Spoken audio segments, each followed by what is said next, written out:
This is a legal document that proves that your name is Bobby and that you're my son. Swipe. Swipe. Okay, that's enough of that. The Crundwitch is trunding on Gumbler. No, you could watch. Oh, sorry. Remember Grimy? Remember the Alamo? Is that a vaporwave, man?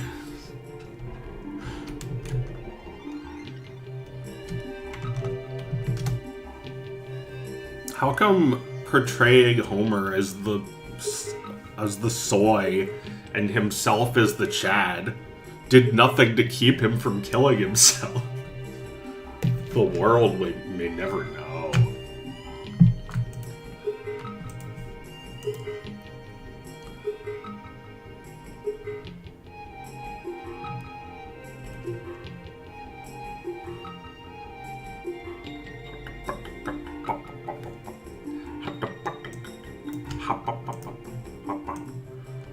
Dundas, Bundas, Gata, Hata, Ha.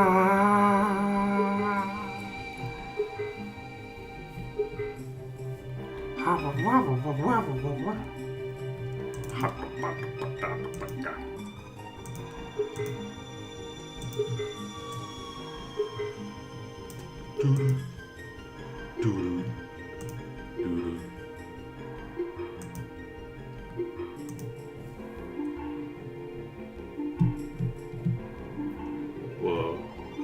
Look at my face. Wait. Fun? Fun allowed?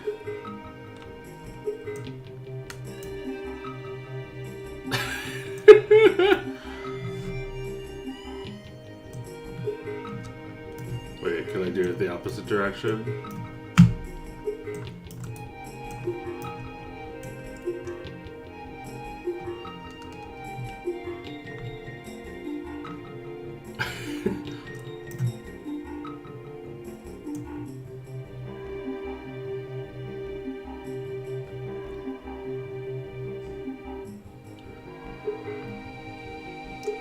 Just make it look like I'm always smiling, like...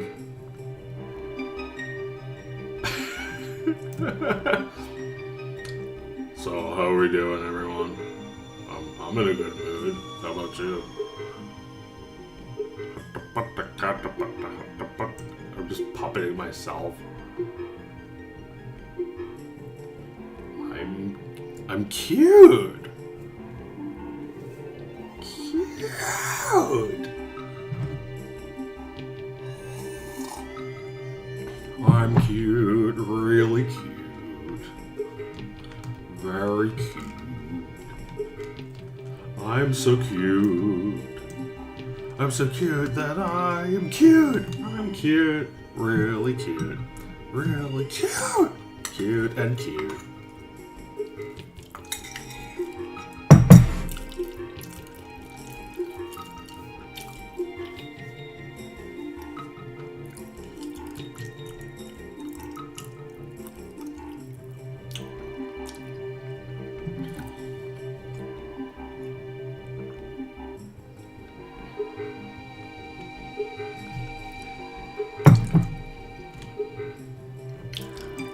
What are you eating? Sir, what are you eating? Bum, bum, bum, bum, bum, bum, bum, dun, dun, dun, dun, dun, dun, dun. How do I find that again?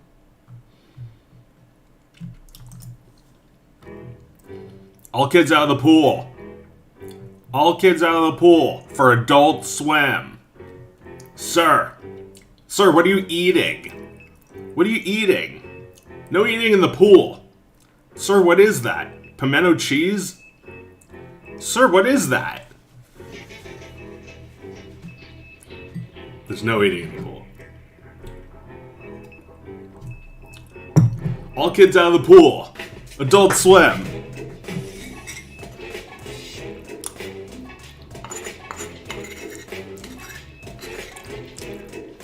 What am I eating? It's literally impossible to ask me a simple question without triggering me.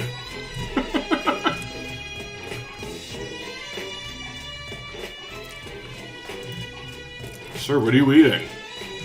Kids were watching anyway. Duh. I know I was. Yeah, like, when Adult Swim was announced, I got all excited. Not because I was like, well, I'm an adult. That sounds great for me. But because this was an indication that the cartoons were going to be more mature. And, what 12-year-old doesn't want that? Like,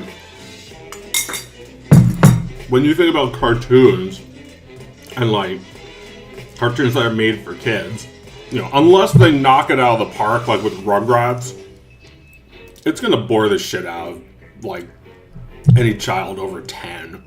So, like, Adult Swim is like, well, my bar mitzvah's coming up soon. That's me. I'm adult. I can swim.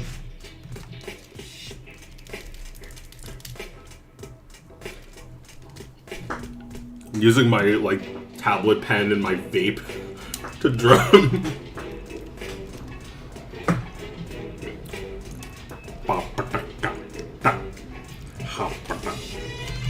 Remember when SpongeBob was funny?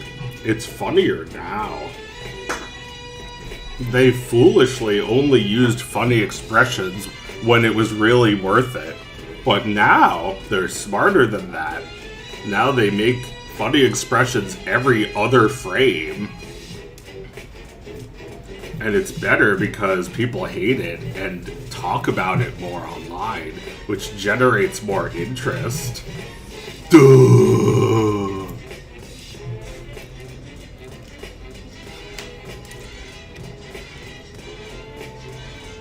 He has a long nose like Pinocchio. Yeah.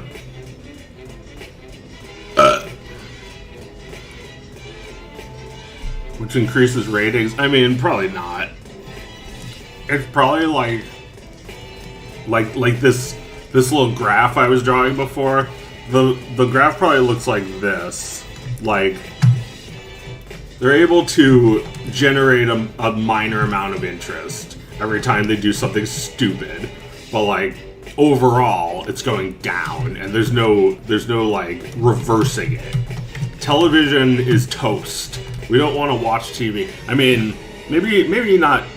Maybe TV shows aren't completely dead, but, like, any hope of, like, getting people to watch television is like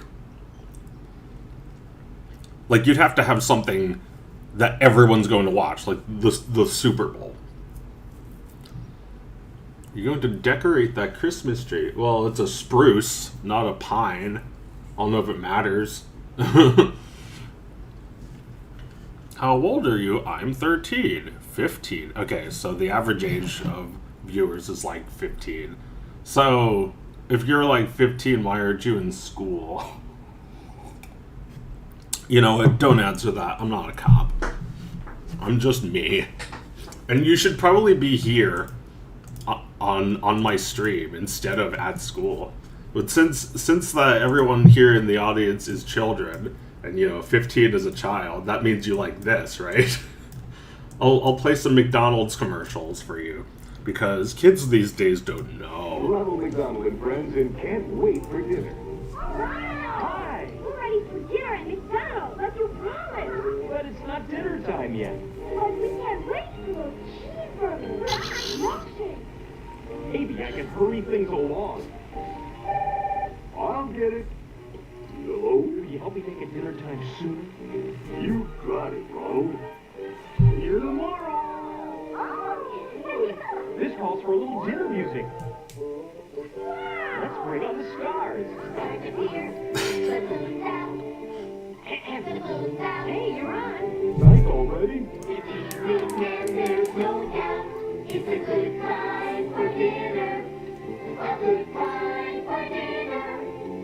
good time for dinner. It's hard to wait for a meal this great.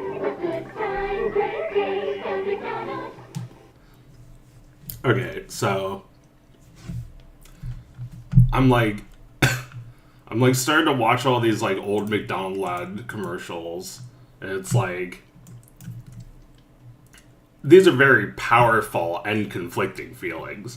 Like this is like finding out that your grandpa that you loved was a Nazi, right? Like, man, did these commercials come with some serious consequences? They realized how much backlash it was getting them in 2004 after Super Size Me, the documentary, came out. So they stopped advertising to little kids. Like, they started in the 70s with the, like, God damn it. I hate it when I can only remember the parody of something. It's like Sam and Criminy Craft. No. Croft, right? There's like the Croft brothers.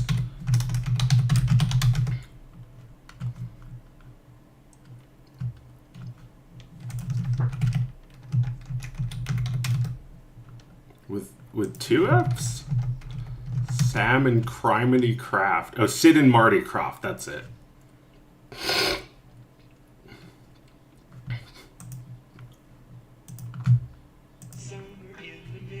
Yeah, like it's awesome what they did with those commercials. Those puppets rule.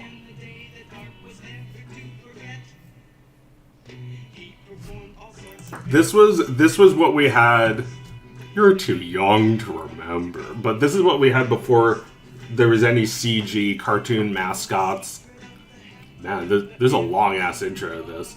I was not alive during this.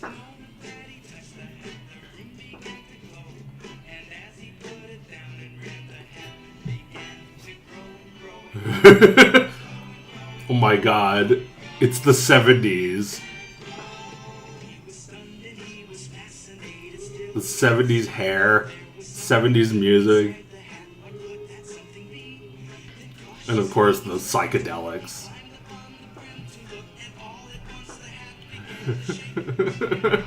This is so long. It's a minute in, and it hasn't even gotten to the puppet world. Oh, but God, look how cool! Look how much imagination. Why did they let McDonald's just like completely own this?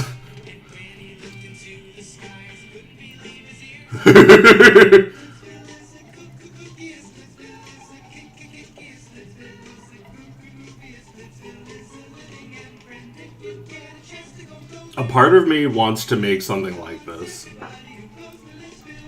Like, oh my god, that voice. Holy shit.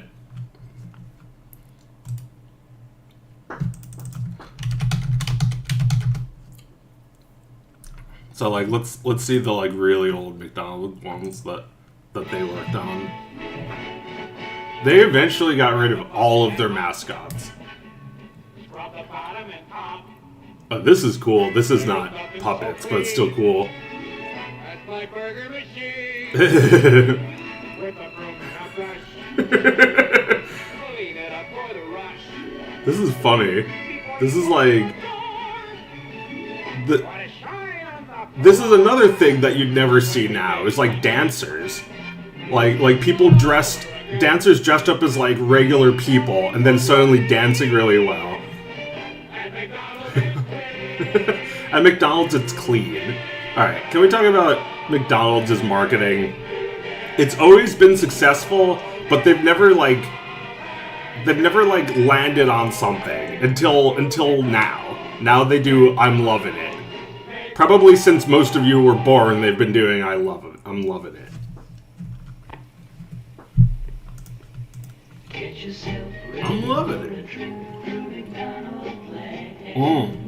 Look how trippy. Look how 60s. This is like early 70s. Holy shit. Ronald looks like almost fully formed here. Yeah, like, and it wasn't just the commercials. They also had like those trees were in the McDonald's themselves, and it was the 70s, so everything was fucking brown and orange and green.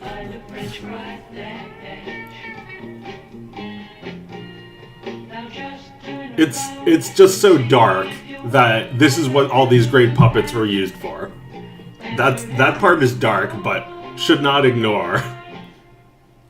I mean, McDonald's was probably originally thought of as something that wasn't necessarily bad for you, and probably was even like kind of cheap once. And nowadays, in recent years, fast food is spiking in price, but so is food in general. Also, yeah, like, Ronald is he's just Goku, because all of his friends used to be his enemies. It's like, he has to beat them up before he can hang out with them. He has to show them who's boss around here. He shows them whose land this is. This world is named after him.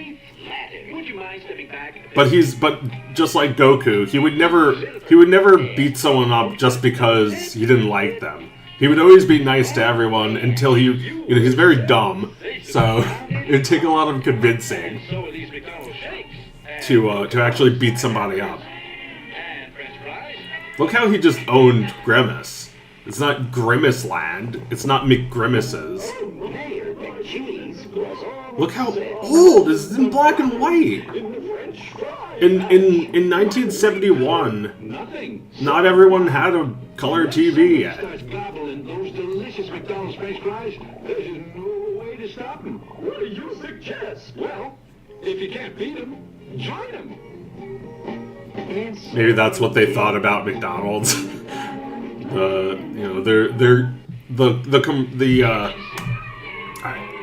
The like fast food and cereal businesses are consuming all of the animation and puppet talent and stuff like that. So if you can't beat them, join them. I mean, unfortunately, that's not even an option. Like, I would be morally opposed to working on these commercials, but it's not like anyone's offering me a job on them. But the people who worked on them were not morally opposed because they didn't realize there was anything wrong with McDonald's or advertising fast food to kids. I think the food isn't even the worst part. It's really more the Coca-Cola products that's really going to make you unhealthy. You know, the food doesn't have like a ton of nutrition in it, especially if you get like the vegetables removed, which everyone probably did.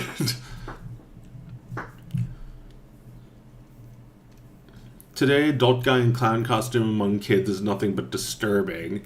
Yeah, there's that angle too, that like first of all, no one likes clowns, and second of all, no one wants even to imagine their kids going through a portal to hang out with Ronald.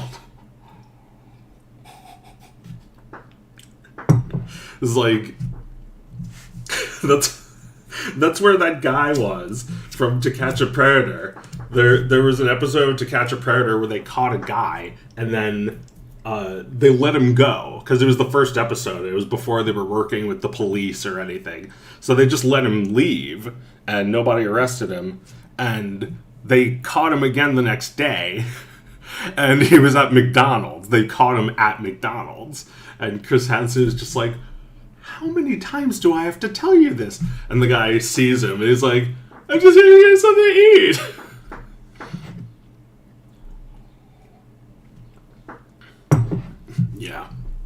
Yeah, that's the guy you're putting your faith in. You're literally like you're letting your kids get fattened by this guy. It's really, really not right. I mean, is advertising right? Why was every advertising thing like trying to poison your kids. Why was every commercial, why was every attempt at making money something that's designed to poison your kids? Like, they want your kids to buy cigarettes too. You know, things are different now, but they still want your kids to buy cigarettes. They just don't make it as obvious. Like, let me just doodle while talking about this a little. It's like, you know, way before cigarettes were just like putting movies after a sex scene as like a little sexy cigarette commercial. They would have Fred Flintstone smoking a cigarette on TV. And this was also before cartoons were specifically only for children. It was like, yeah, Winston's taste good, like a cigarette should. So, like, maybe there's this idea that it wasn't going to convince kids that it was cool to smoke. But obviously, they wanted that too. Because the people who work at cigarette companies are obviously sickos. And so are those people who made those McDonald's commercials. Like I was saying, it's like your grandpa that you loved but found out he was a Nazi. He wasn't a bad guy. Maybe he was one of the good Nazis. That ratted on the others. Uh-oh. See, not only is he a rat, but he's a Nazi rat.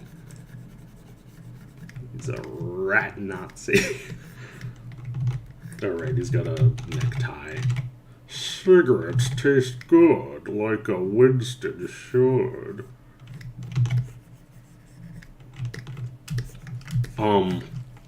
Anyway, what was I saying? Flintstone's Winston cigarettes completely missed the opportunity to call them Winstone. But then the advertiser would be mad because it misrepresents the product. You know, not that, like, implying it's good for you isn't misrepresenting the product, but they don't give a shit about that. They give a shit about you getting the name right. If you go to the store and say, "Can I get some Winstones?" They might make fun of you. But, like, a lot of cigarette shit is subliminal advertising too. So maybe they wanted people to make that connection for themselves. Like, maybe they got the Flintstones because it sounds kind of like Winstones. And it's like, now whenever you see or hear Flintstone, you gotta have a cigarette.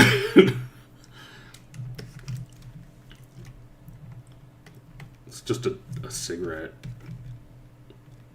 How about I'll draw Wilma smoking this one. Look at a gigantic cigarette.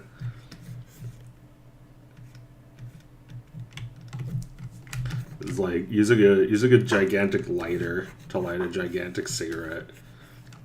I don't know what their lighter is. It's just a bird with a fire on his head.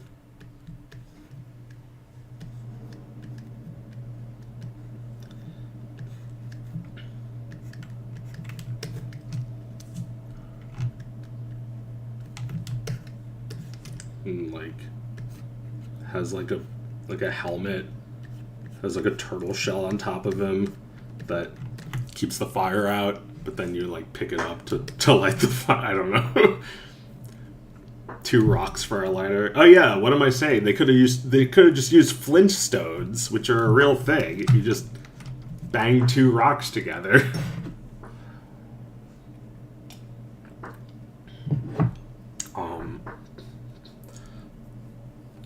We're chewing tobacco. Dip companies come for kids as well. Like, why just cigarettes? Well, I don't think so. I think smoking was considered to be cool, not chewing tobacco. Like, that's a different kind of cliche, isn't it? Like, someone chewing tobacco and then spitting it into a spittoon is a different cartoon entirely. That's not as marketable, maybe? I don't know, though, because, yeah, a part of me feels like cigarettes are for young people, while chewing tobacco is for old people. Does that make sense? I mean, it probably isn't true, but it may be what their marketing believes.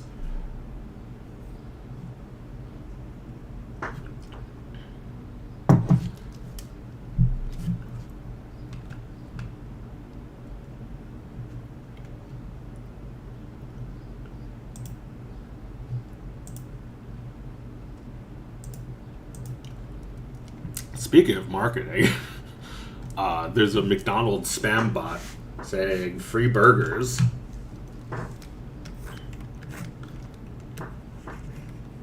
I mean, now they don't need to market to children, or they don't need to market to young people. They just have young people market it themselves. Like, I don't know if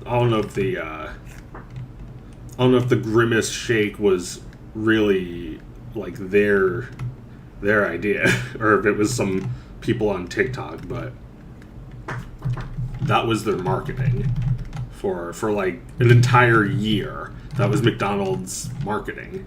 Like, what else is their marketing? Any commercial with McDonald's is going to be like on TV.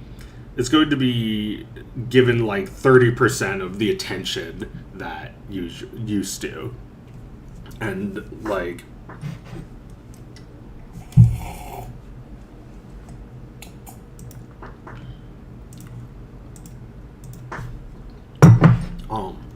the real marketing is going to be like meme shit. At least McDonald's didn't fall off. I mean, McDonald's always falls off. They fell off when they made all of their restaurants look like prisons.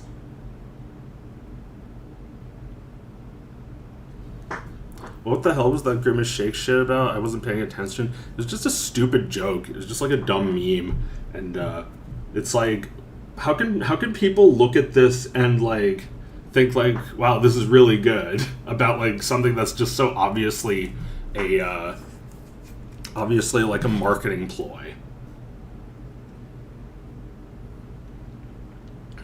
It's like they got rid of Grimace because they thought there was something irresponsible about that, and then they bring it back to cater to teens on TikTok, making it a trend to get one of these ugly purple shakes and then what, like spill it? It's just a waste.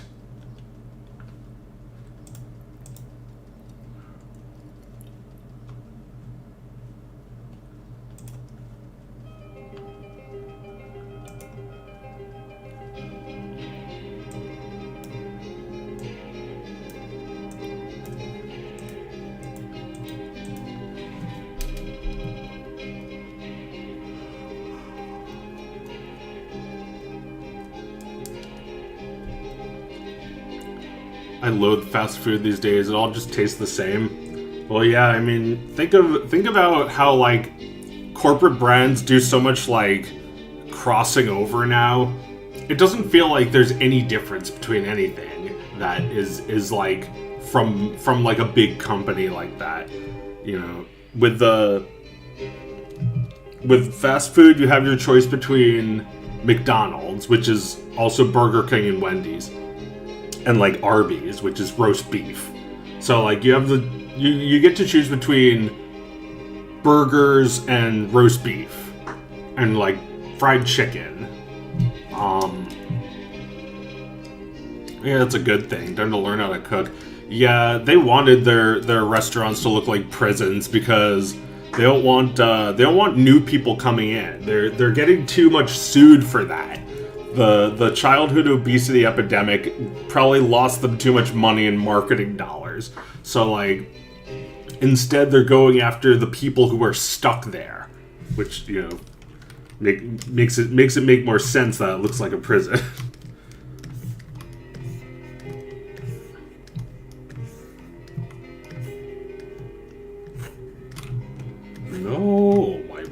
marketing dollars.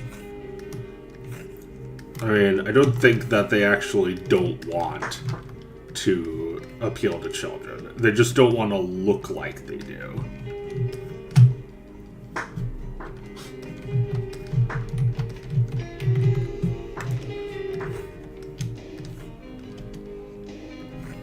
Like, companies have no obligation to change. The only like power that you have against them is as a consumer. So, in the rare event that consumers will sue a company, the company would prefer to preemptively sidestep that than fight it. So, like, you know, they see some shit going on and they make weird decisions based on it, either because they feel like they don't have enough money or because they feel like they'll get sued. They did get sued. They got sued for Mac Tonight. They got sued and they lost. So that was, you know, one of the relevant fuck. I'm just like drawing a cage here. Just a cage with a fat guy in it. Is like the story of Mac Tonight is relevant to this discussion because it's Grimace. They put Grimace in a cage.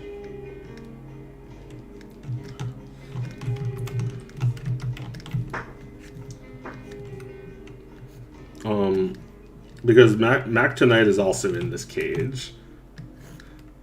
So Mac Tonight, the Moon Man guy, they got sued because he's based off of somebody. His like appearance is based off of somebody, and his song is based off of a song. So they were still allowed to use the mascot, but not the song, which like. Without that original commercial and the song everybody knows, there's just no point. It was a great ad, but unfortunately for them, they can't use it now. It depends. Like maybe in a few generations, the people who sued them, who were like the children of the guy who was impersonated, maybe those people's children will be cool now and like money more than they like suing, and they'll bring back Mac Tonight. Wow. I mean, that sucks. I kind of hope Mac Tonight can never come back, because without being a corporate icon, he is simply art.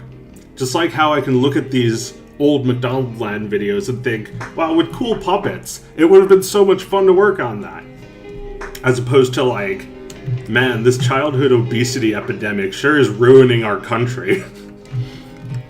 Who else goes in here? All of them. I mean, Ronald is there, Birdie is there, the Hamburglar is there.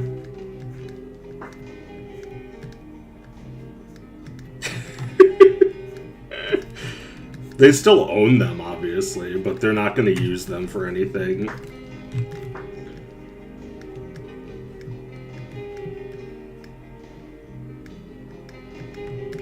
But like, I'm thinking, I'm having a big think about this. It's like, while they shouldn't be using this to promote burgers, they should be still making things that look like this.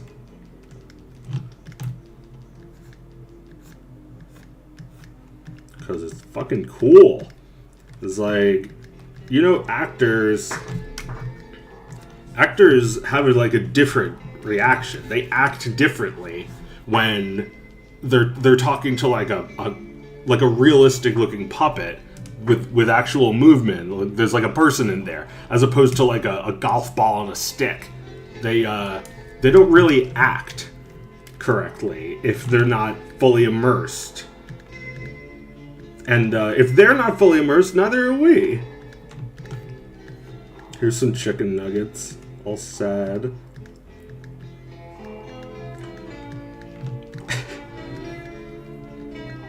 Oh, but anyway, there was like a Mr. Show parody of Lidsville that I should find later. But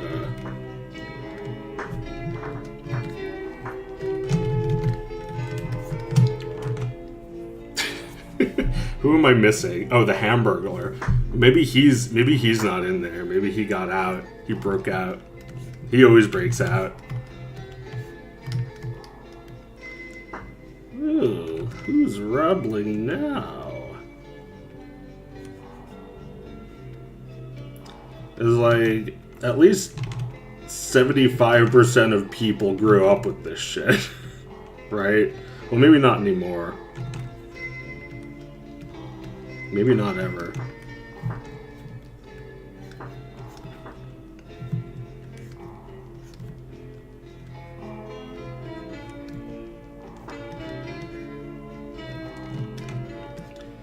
Like these costumes and like the kind of shit that they would create for these was just like pure creativity. Pure drug-induced creativity. So like if it didn't make everyone feel weird, we'd still be making this. It's weird that like things you thought were like a staple, were permanent, suddenly go away. Like even Moon Man, which is not marketed to kids, is not well, I guess they can still technically use him without the song, but like he's a meme. They don't want to use him now. They don't want to. They can and they don't want to because he's a racist meme that racists love. Which is funny, and it's crazy when you think about it. I have to think about this. I'll be right back.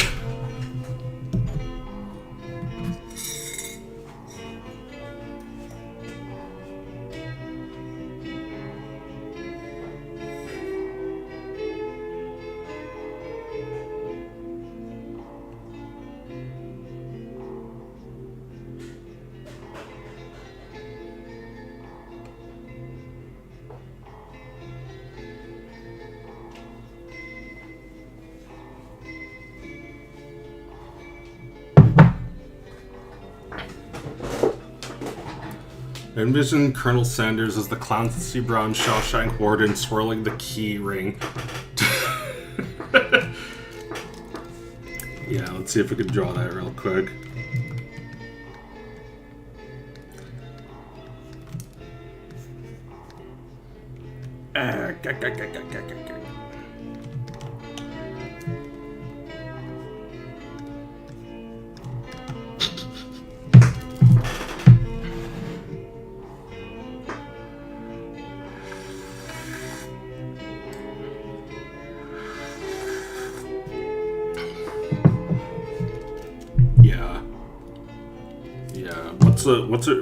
What direction do his stripes go in? Is it like that?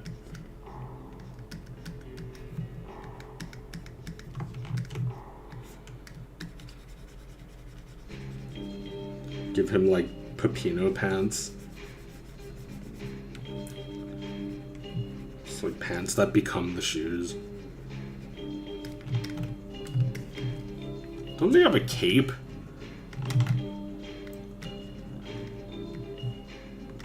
All heroes wear capes.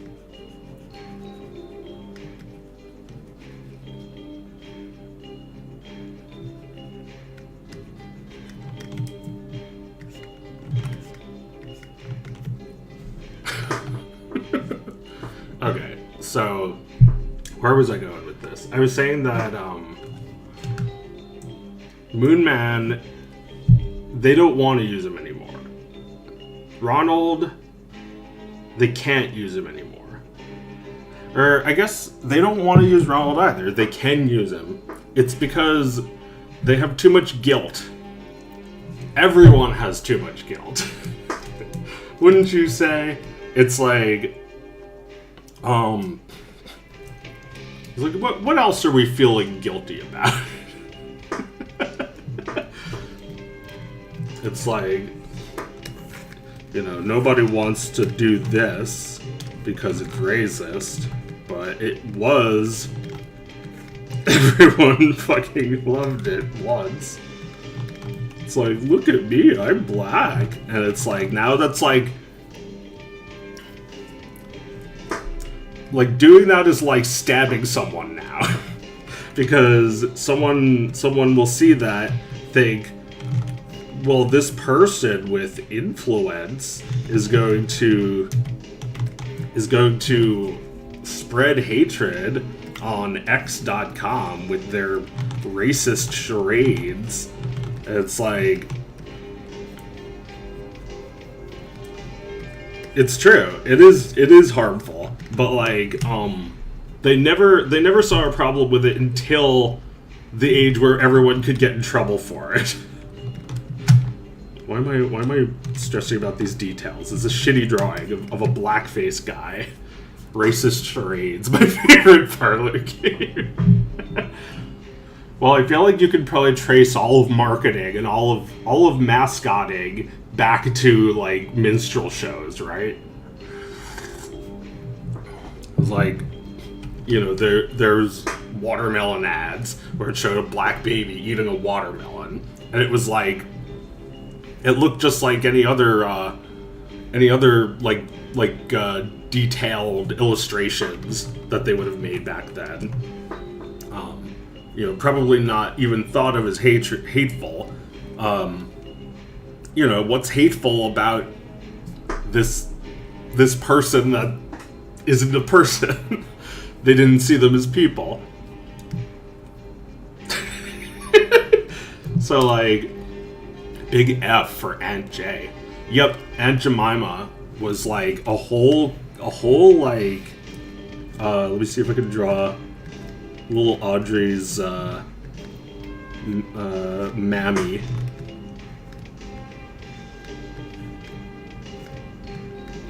There was a whole what was I saying? Aunt Jemima was like a whole archetype of characters.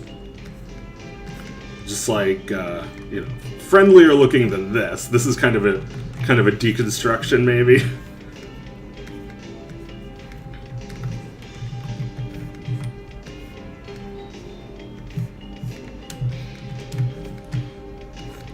You know, like, little Audrey's mom was never there, so she always had to deal with her mammy, who was like, "Eat your supper, child," and Audrey didn't want to do it.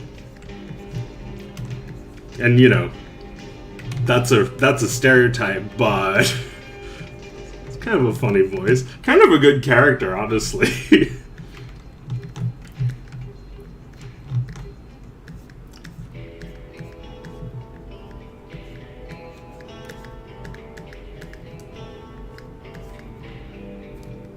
And Audrey laughed and laughed, and she's like giving her broccoli to the dog.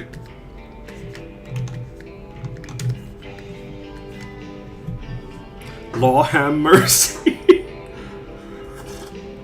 Yeah, there's a line where she's like, in this episode, like, she's trying to make Audrey eat her dinner, and she's just eating candy instead. So she gets punished, and then she in a candy withdrawal induced stupor, she imagines that she's gone to the land of candy. And then, like, at the end of the episode, it's like something bad happens, and the bad candy men force her to eat candy, and then she finally wakes up, and the housekeeper is like putting water on her face, and she's like, "Oh, you is alive." I just find that funny. I mean, I think people are mostly lying if they say there's really nothing funny about Apu either. It's like, no, please pay for your things and get out and come again. It's like, I don't know if the racist implications are what's funny. I think it's just a funny sounding voice. And like, I think it's more hateful to force people out of their own accents, you know. Finding the voices funny isn't hateful. Yeah, I don't think so. I think it's alright to, you know, it doesn't make you that gigantic kid from Dexter's Lab who hates kids with funny accents. It's, you know, a little different from hate. I think Dexter's Lab might have made that episode to, like, defend their use of funny accents or something. Wow, probably not. I don't think they thought that far ahead. They'd probably never make that show now, though, because he's got, like, a German accent. He's like a... I will never retire any of my funny voices. Yeah, it's just that, like... When you can, like, feel a bigger audience encroaching around you, you feel like... Should I do that voice? Or am I gonna get written... Is someone gonna write a letter?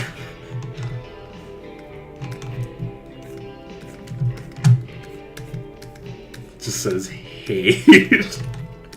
Hashtag hate.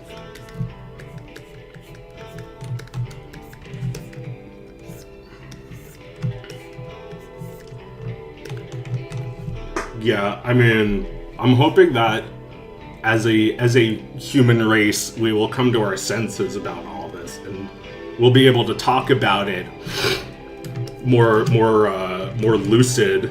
Have like a more lucid conversation than before. Instead of this shit, it's like, you can't say that anymore. And then it bump. And then he's gone.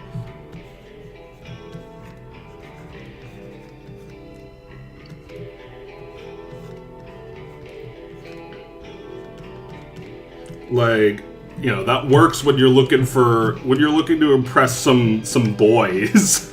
These are my boys. They support what I say.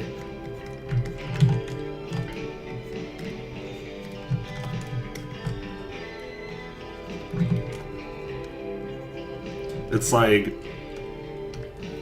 you know, you can stand up to a racist, but I feel like that's not what people do. They don't stand up to hate when it's in their lives. They go looking for it in some other part of the world that has nothing to do with them. You know, they take some easy shots at somebody who's already getting it from enough people. You know, that's not really standing up to hatred. I mean, I guess the guy in that video was probably doing the right thing by telling him, like, that's inappropriate what you just said, but he got so violent. And I think the reason we feel that way is because we don't know how to even, like, we don't know how to reckon with this at all, right?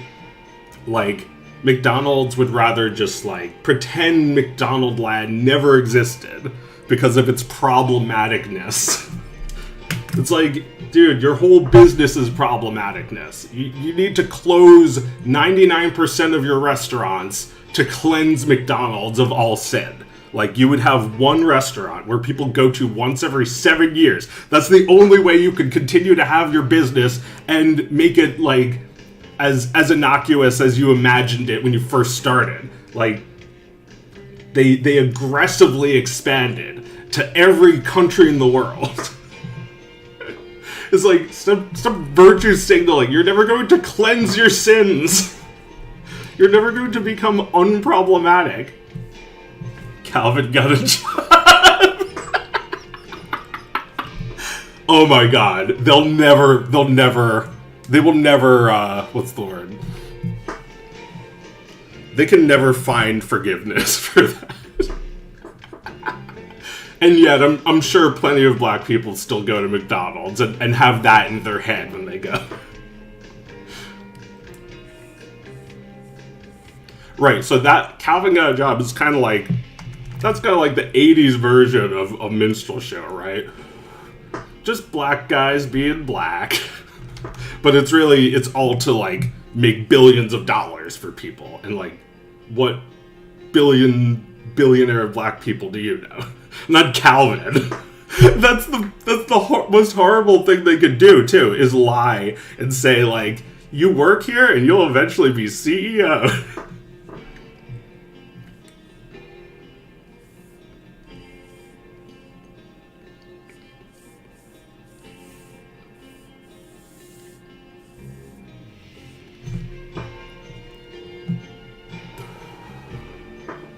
Yeah, like, I'm sure you've seen the meme by now, but there's the great image of just like a a plane. It's like the plane is dropping bombs. And it's like Republicans, Democrats. It's like the same image but with a rainbow. A big ol' rainbow behind it.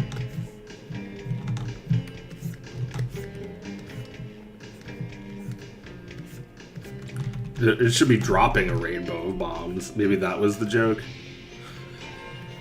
Something like that. I'm not a meme guy. I don't make memes. Although people call Dog of Wisdom a meme. The only meme I've made was the one that's like, holy shit, 2 cakes. Where the audience doesn't give a shit about the quality of the cake. He just is happy that there's 2 to try. He doesn't care if one cake is bigger and better. Somebody else drew the cakes. I just drew the guy saying, holy shit, 2 cakes. And that's the only image of it that remains. The original one is gone now. It was in a Twitter thread somewhere. You made that? Yeah. Yeah, I mean, like, I remember, like, drawing it, and then, like, I looked at it, I was like, did I draw that? Like, forgetting for sure if I actually drew it, but, like, I remember it. I remember, like, that's how I write. That's my handwriting. Like, you can see that stupid T I always do. See? I'm always doing a T like that instead of like that, or like lifting my hand up to do the top part. This T looks okay. This knife is a good drawing of a knife, I think. But yeah, like, I didn't draw that. That was part of a different meme. I don't remember the original, though. I can't remember what the original thing was, but, like, I posted this as a reply, and a lot of people copied it.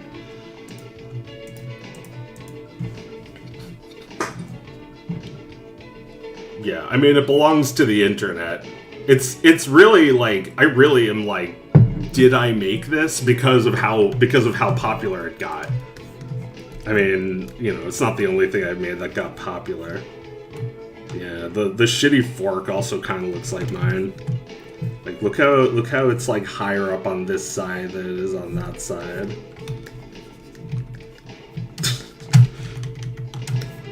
Anyway.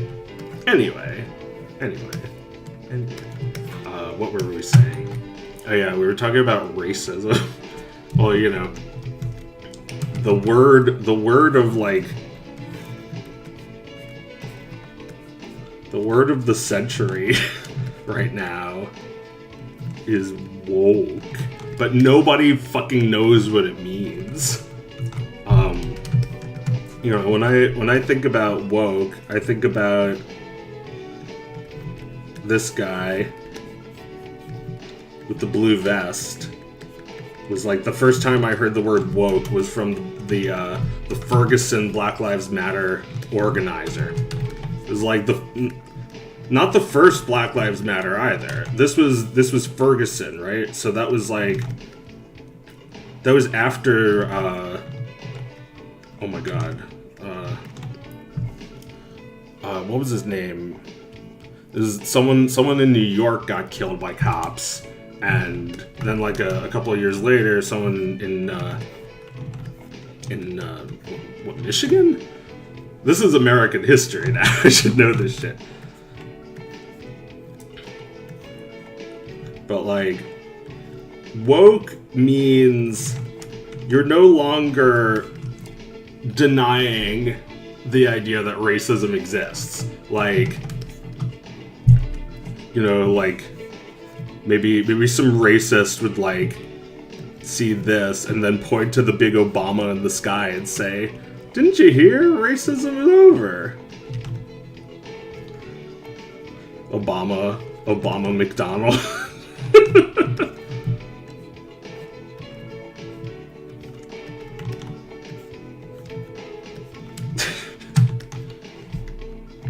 but like Missouri, thank you. I feel like I'm going to make that mistake a lot. For the rest of my life, I'm going to confuse Michigan and Missouri a lot. But yeah, like, woke means I don't buy into it. This idea that that racism is over, that there's no racism, that there's no income inequality. It's all lies to keep us buying McDonald's.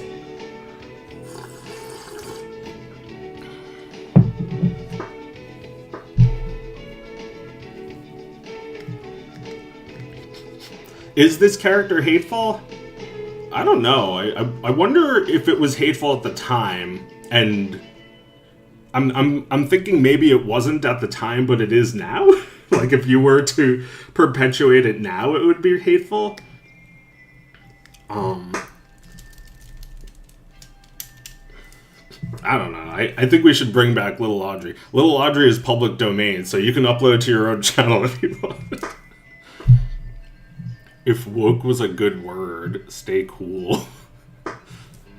Yeah, woke if it was good. No, I mean, woke is just like, at some point, you know, stupid D that looks like a G was like, I'll be taking that, and made it their thing.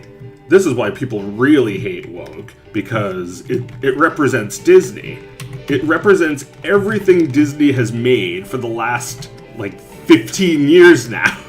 Maybe a little less than that. But it feels like that. With all the stupid, like, Star Warses that we've been forced to watch, and, like, you know, with all of our might, pick out the best parts of these things.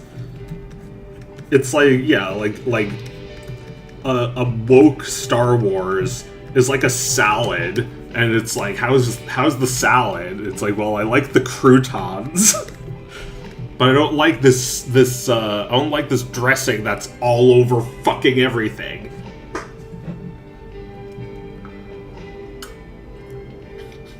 Being woke is what happens when instead of taking the blue pill, taking one blue pill, you down the entire bottle. I mean, what does a blue pill do? A blue pill just, it causes you to stay complacent, right? It's like, you know, I've found out this horrible truth. Like, for instance, bread makes you fat. You know, bread is good. I love bread. I would eat bread for every meal if I could. Actually, bread makes you fat. Bread makes you fat? It's like, Al Gore presents an inconvenient truth. Bread makes you fat. Right. It's like no one wants to think about it. No one wants to admit it. That bread makes you fat. Cigarettes give you cancer. McDonald's isn't very good. Wendy's isn't any better. Al Gore did not invent the internet. Climate change will be a disaster because it already is. The rent is too damn high. These are uncomfortable truths. If you don't want to live with them, just take a blue pill. But yeah, if you take too many blue pills, what happens? I guess you have a lifestyle of not giving a shit about any of the things that are like potentially disastrous, right? And it's like you find yourself with a belly, and you're like, how did this happen? Why am I so addicted?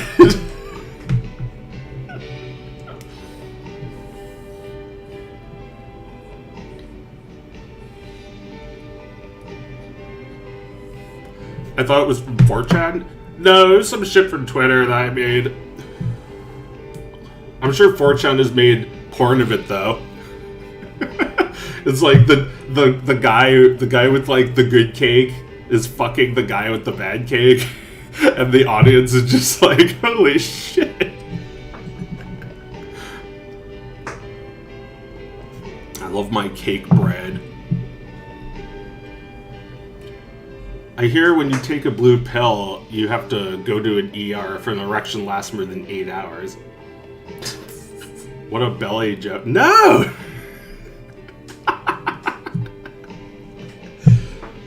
It's very fitting that you have a Doge icon because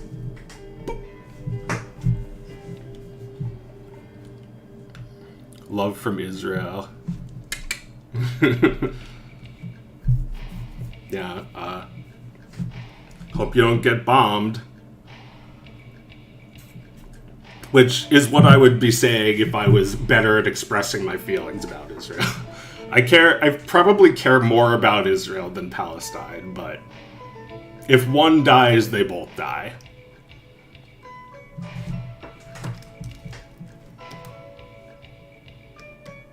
Woke. Yeah, and the people who say they're woke are the only ones committing genocide right now. I mean, nah. I feel like this is a bipartisan issue. Republicans do the exact same shit as Democrats. It's just that Democrats have a different label on everything. They say that they love gay people. They really just mean they love gay people's money. And Republicans are the same way. What are they going to do? Deny service? If you come like in a clown car to the gas station and like you open the door and like the gayest clown shoe just like what am I doing? Just fucking draw it. What are they gonna do? Say, no, you can't buy gasoline? Give me a break. There's no fucking difference.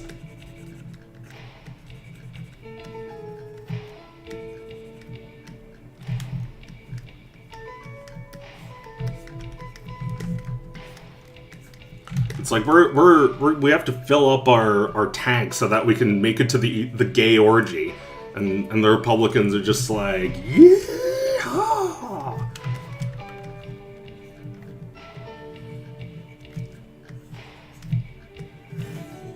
Guy who's just a mouth.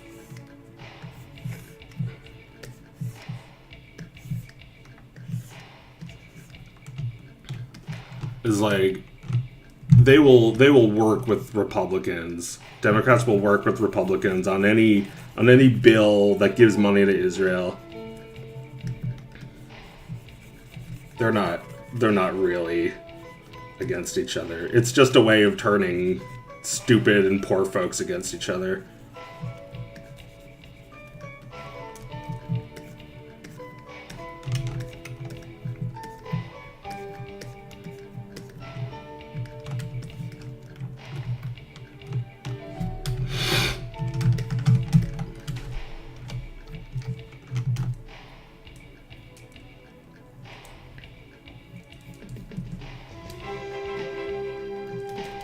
Why have you been live for 3 days now?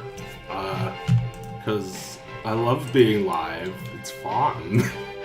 I get so many stupid drawings done and not my work. I get to tell 15-year-olds what woke means. And why all grown-ups seem so fucking stupid.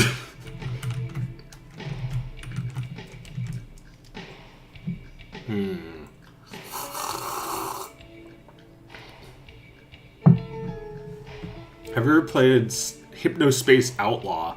It's a 1999 World Wide Web simulator with similar visuals to the Stay Cool. That sounds cool. Maybe up my alley.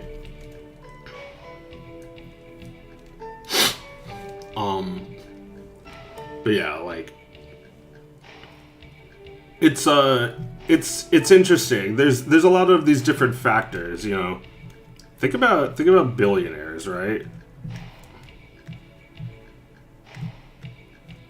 Billionaires who like look sort of like this.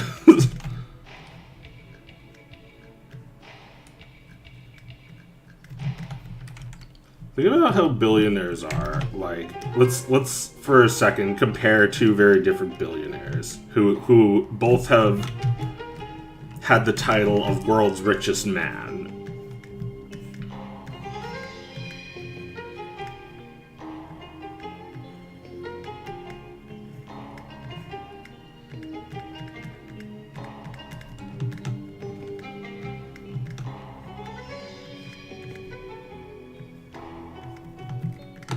So, when, how do you feel about billionaires? Like, it's like a fucking survey that they're trying to find out your feelings about them. Because, like, these guys have worked very hard to maintain a public image and, like, get you to think they're, like, good or something. Let's draw some more billionaires. We cannot no longer let the billionaires and the billionaires control American politics. I say billionaires when I really mean which I'm allowed to say thanks to identity politics. No, I mean, none of these guys are Jewish. Zero. I mean, what did Steve Jobs look like?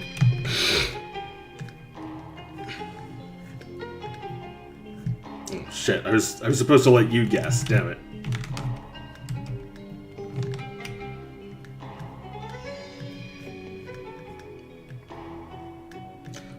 But yeah, like, billionaires spend a lot of money on maintaining a public image, but Elon Musk, he's kind of like in the center of that. I feel like on one hand, there's a lot of suck-ups like any billionaire has, but like he's also got like people who don't like him because he has this, he makes stupid decisions. He has a terrible personality. He's not funny. He's he demands people's attention constantly. But like, why would you choose that over what Bill Gates has? Bill Gates has spent years trying to look like a good guy. You know, he's got a fucking foundation and shit. Which, you know, if he didn't have, the world would probably just be like, there'd probably be 10 times more people dying. Not that I think his foundation does any good. I have no idea. Does Elon have any redeeming qualities? Serious question. You'll have to figure that one out. Why don't you follow him on X and find out? Maybe he's like one of those stopped clocks that just like every 12 hours he says something funny.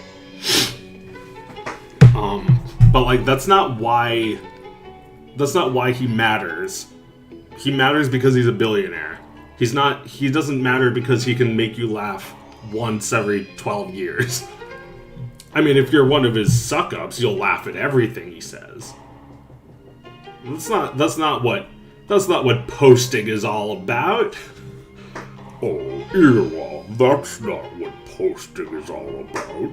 You've been very naughty.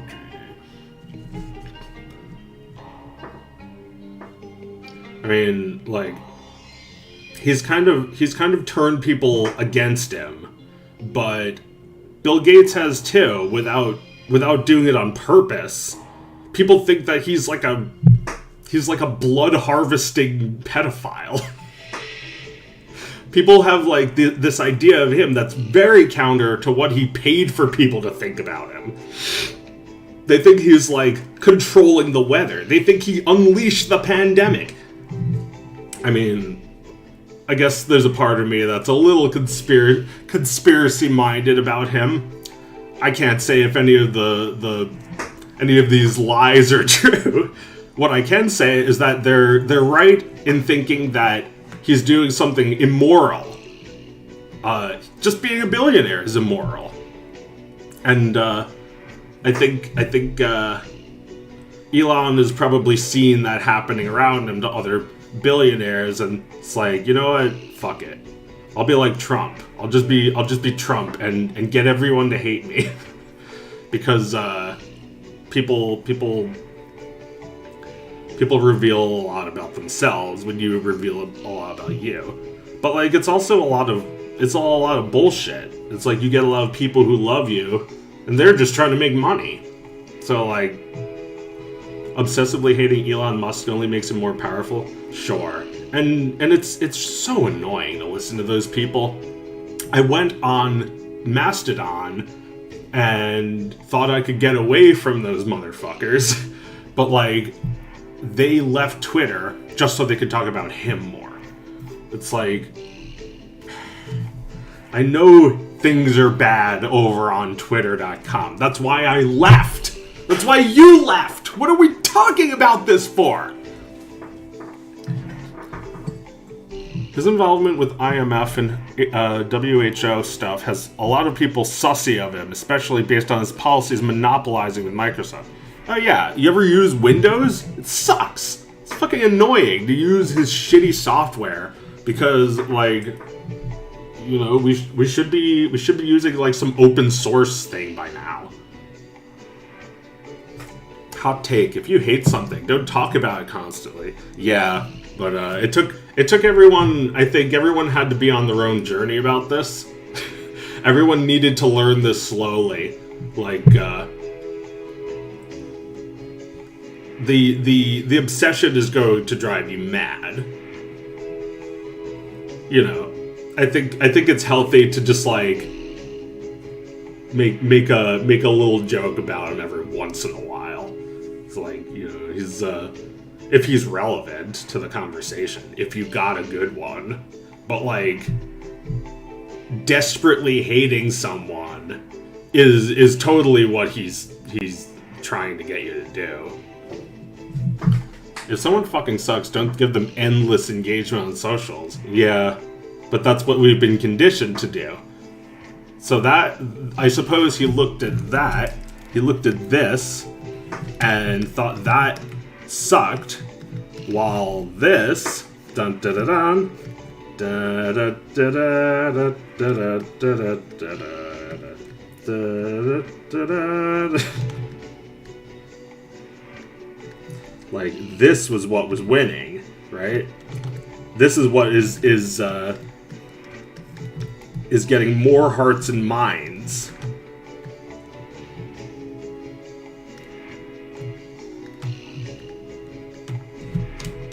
It's just like endlessly abusing and hating and being annoying and stupid and unfunny.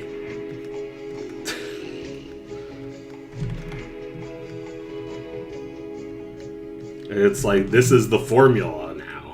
This is. I'm not gonna be Bill Gates and like look at his fucking life.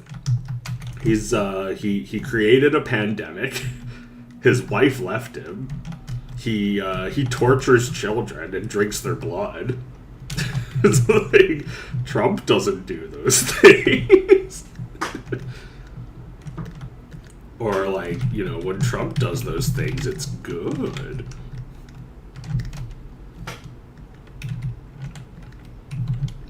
Man, look at that bitch. What a bitch.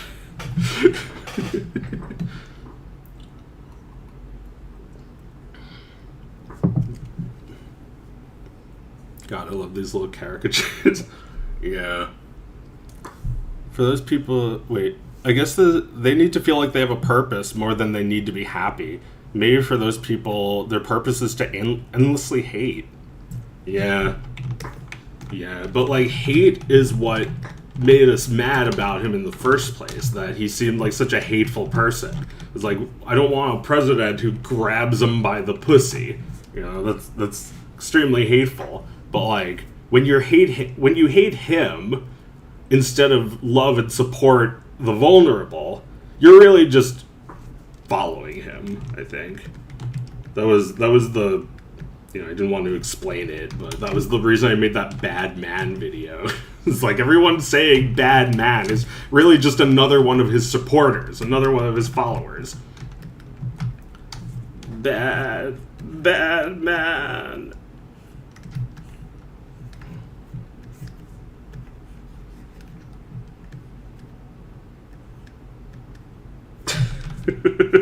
Bad man, bad.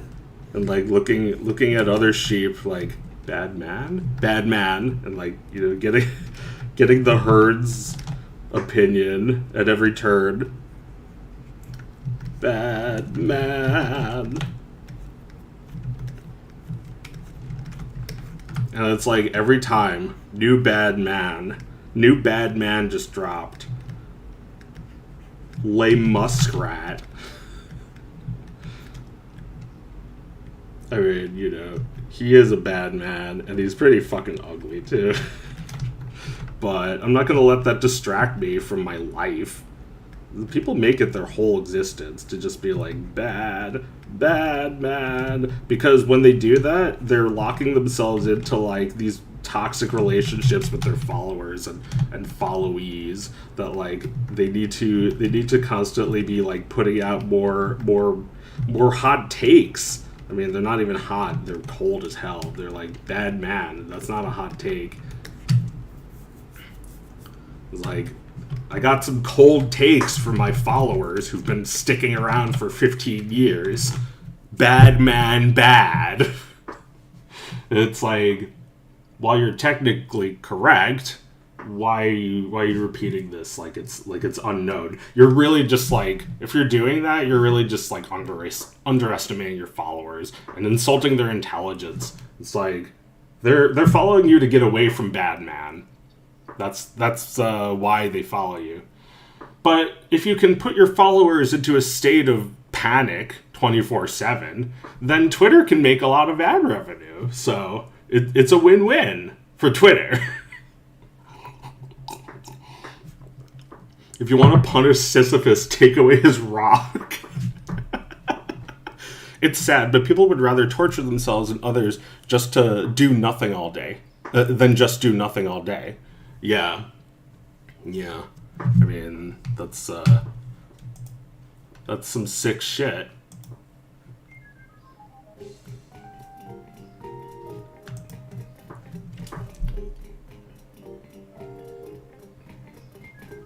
Sometimes it feels like it isn't so obvious considering what Twitter exposes us to. Dirty Orange Cheeto Man versus Child Sniffing Grandpa. You're gonna vote for me, right? I wasn't on Epstein's Island. I just smelled them. I didn't even get off the plane.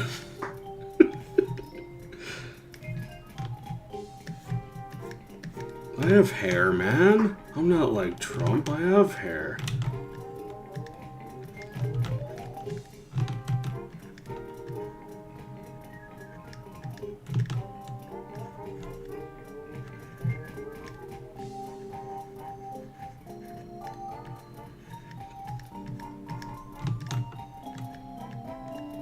Like we've all been kind of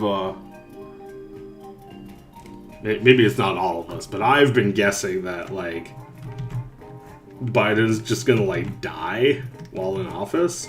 They're waiting they're waiting until after re-election. He's gonna get re-elected, and then he's going to die like a month later. A month, that's enough time. We can kill me off now. And like he says that on a hot mic.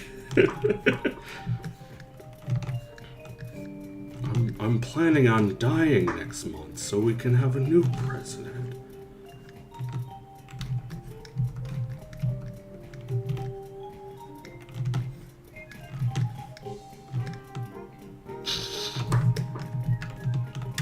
I feel like he doesn't look like that anymore though.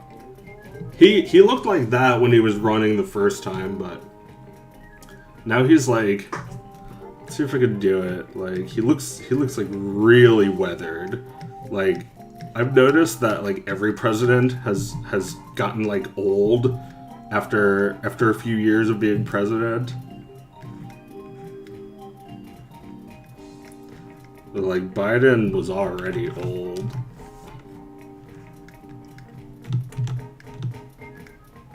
Wait. It's like things are really bad. You can't even see his pupils anymore.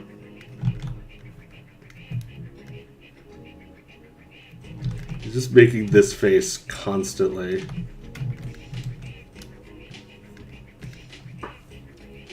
Hypnospace Outlaw, $4.99. Here's money to buy it. Thanks. Yeah, I'll check it out.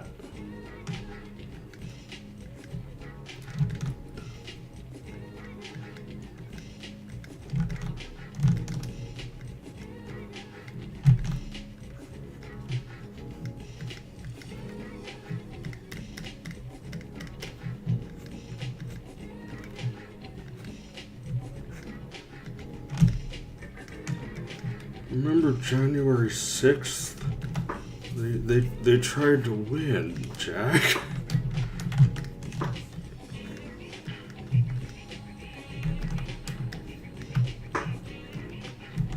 Yeah. Yeah, January 6th was like, you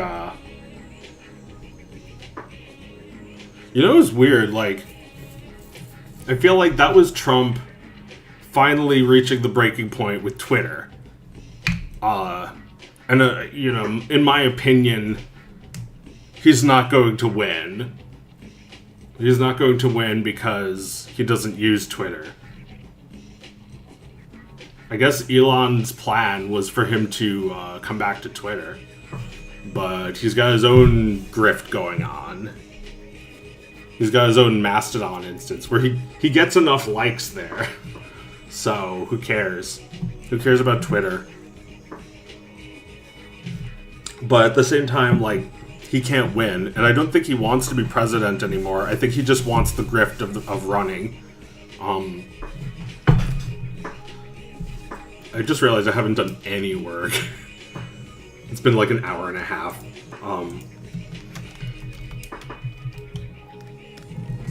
You could watch. She's your wife.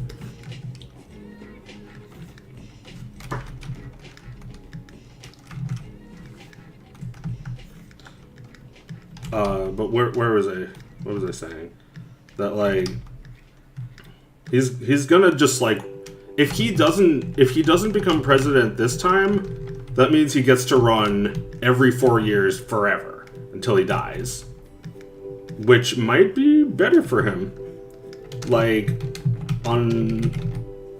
in 2016, there was kind of a push for Republicans to do more to get elected, and Trump was their guy. But like now they've installed some Supreme Court justices. Do they even want to win? They already have one. they overturned Roe v. Wade.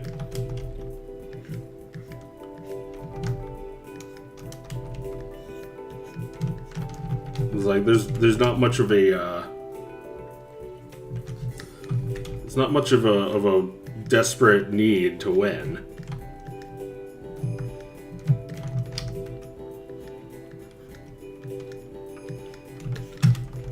You know, they control Congress still, right?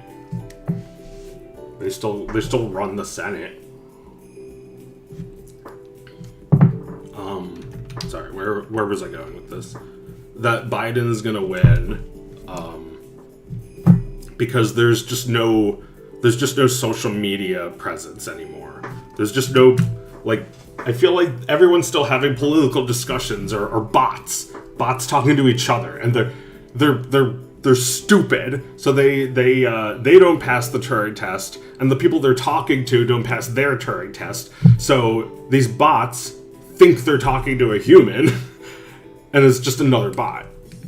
I don't have any evidence of this, and I'm not going to go on Twitter to look for it. I'm just expressing a general feeling that political discussions have died down a lot.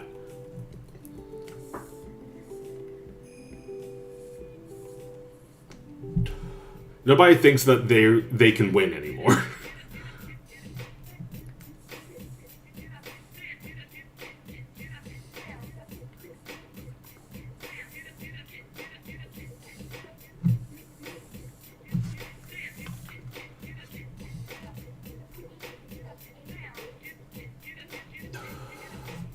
There's so many people with blue checkmarks saying bad man good.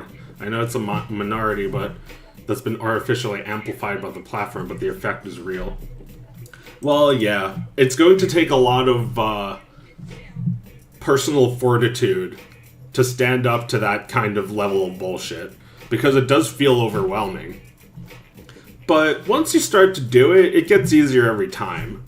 You see a thread, and wait, I shouldn't pollute this file.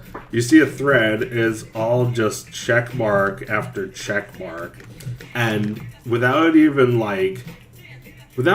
thinking about it, you're just like ignoring them. You're just scrolling past them. It's like, go away. It's like, these are like the ads that are keeping me from the content I came for. It's like, you know, it's like they got these cold takes. It's like cold dessert. Like ice cream. Hey Jack, I got some cold takes for you. Orange man bad. Look, I put a cherry on top of my cold take. See? You like that, don't you? Look, Jack. This is the last time I'm gonna say it. We gotta have cold takes. It's a banana split, man. You like those. I know you do. I've seen you eat them. It's in a banana boat. Just for you. What is your go-to ice cream, Joe? Oh my god, you sound just like the guy at the ice cream place. I'm terrible at making decisions. Like, when I was at the ice cream place last, because we had some serious weather, like in like really early May. It was 85. Terrible, but you know, good for the ice cream, I guess. I was on that line for so long. I was on that line for like a half hour, just like boiling in the sun, standing behind a guy who was ordering ice cream for an entire family, and the guy looked like ice cream melting in the sun. And like the whole time I was standing there, I didn't know until like I was right up, you know, it was my turn. I was right up on at the counter that I knew what I was getting. I got blueberry. It was really good. Blueberry pie. So I think it had like pie bits in it. But like, there's a million fucking flavors. Like you're asking me to make such a big decision. Yeah, I don't know why that's so hard. It's let's see if I can, you know, see what the thought process is like. It's like, what flavor? Chocolate. No vanilla. No strawberry. No blueberry. No peanut butter. Yes, that one. No, I always get that. Like, it's something like that. You know, like go-to just makes me feel like analysis paralysis. Yeah. You know, I'd rather somebody just like chose for me. Like, here, Jack, you don't get to vote this time. I'm choosing for you. You have to think I'm good. And if you vote for Donald Trump, then, well, you might as well be voting for Donald Trump. Here, Jack, I got you vanilla lemon. Or was it chocolate? I guess you'll have to find out, because we don't know yet.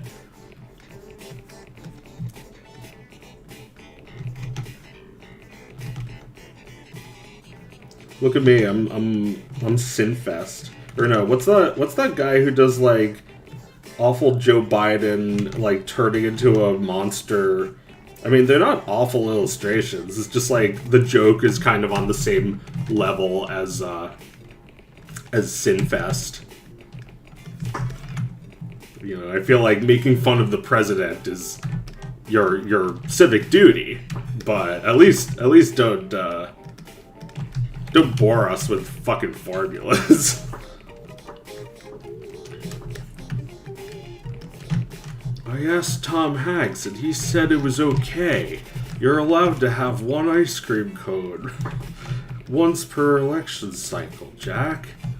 We're making America. We're you know the thing.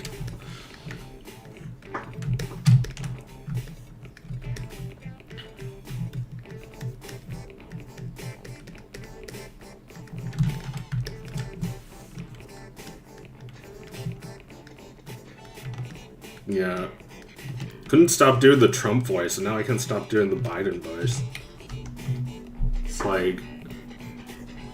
I've truly become a grown-up, because when I was a kid, they were making all these jokes about Bush, and it's like... Well, I guess I'm old now. I'm making those kinds of jokes.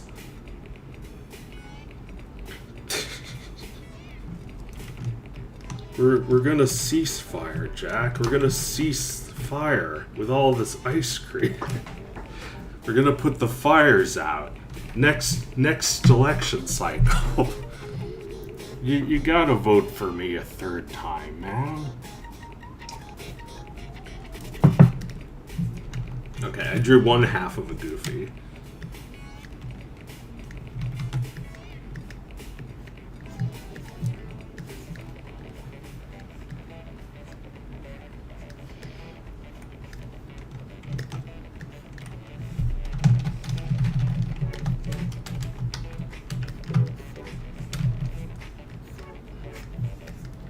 Election interference. It's a scam.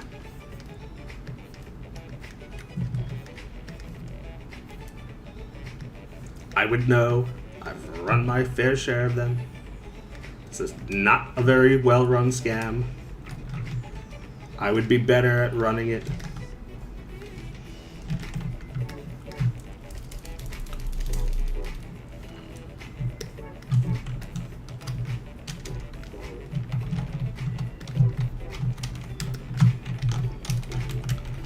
But, you know, I feel like Twitter also gave me a distaste for the, like, both sides bad people.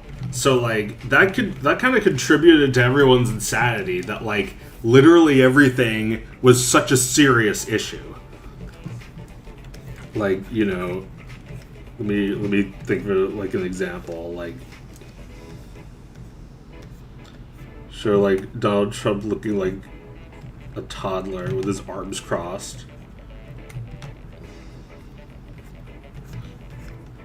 It's like the news will be like, oh great, I get to draw this again.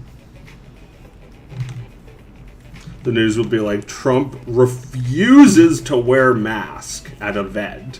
And it's like, you know, that sucks, but like it shouldn't be day ruining for me. This is like, day ruining is just like the news's job now. It's just like the pastime, the American pastime, the national pastime.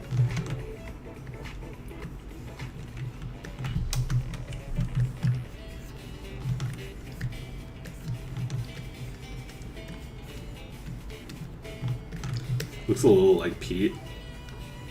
Comes from the same generation, at least. That's a good caricature. Thank you. I haven't actually done too many drawings of Trump. It's not like I make it a career or anything, but the people who make it a career are, like, stupid. You gotta wait until after he's not president anymore to start doing Trump voices and Trump caricatures, because that's funny. And then he becomes president again, and this drawing isn't funny anymore. Now I'm a obsessed libtard, and he lives rent free.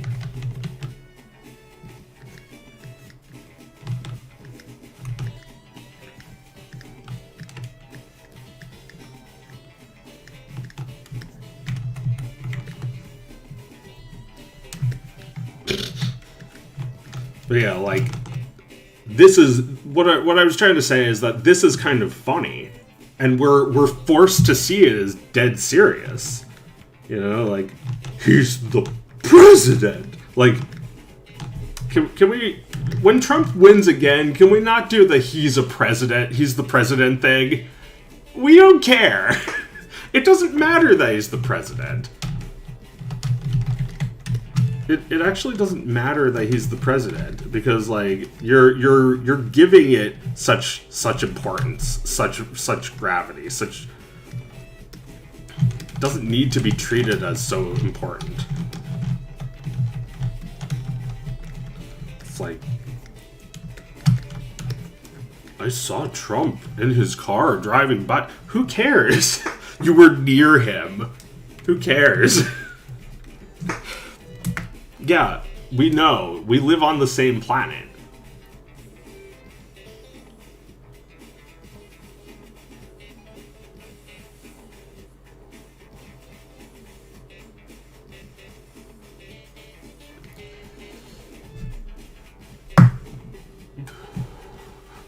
I think you'd make a lot of money as a political cartoonist if only Twitter didn't deplatform left-wing opinions. Well, there's two solutions to that. One, don't use fucking Twitter because there's no way I'll ever get anywhere with that. And two, I could trick the algorithm into promoting it, making people think that it was like pro-Trump or something. It probably wouldn't be that hard, would it? Could you go to jail for mocking presidents in the US? Because here in Kazakhstan, a dude was assassinated for doing an unflattering picture of ex-president. Damn. Well, maybe someday, maybe when Trump wins again, they'll spend all of their energy criminalizing and punishing people like me who do Trump voices. We'll see. I'm very disappointed. Very disappointed. That is not a good drawing of me. Doesn't look like me. We didn't like it, did we? Who knows? I mean, I think that it's probably not going to happen because America's too like established to just like change that quickly, right? Well, I don't know. If Trump became president now, he'd be so much more vindictive than he was before. He'd really just spend all of his energy trying to punish his opponents. And he would see everyone as an opponent. If he he brings back the death penalty. he gives you the death penalty in your house. I was watching Black Pill David Stack Guy and proceeded to watch you, and it was like nothing happened. They arrest people for making fun of politicians. I mean, will children of next generation even use internet? It's so lame nowadays. I would have not used it if I was a kid. Yeah, well, it's not true. I think it's just, It's like imagine the ocean, right? It's like, what are people actually seeing that's like really lame? Like the surface, right? And the shitty thing about the surface is that if you make anything good, it'll always come up to the surface. Like, let's draw a heart emoji. They start all the way down here in the like trans cat girl Discord emporium, and then they bubble up to the conservative right wingers Patriot Front wire, which I'll do an angry emote for that one.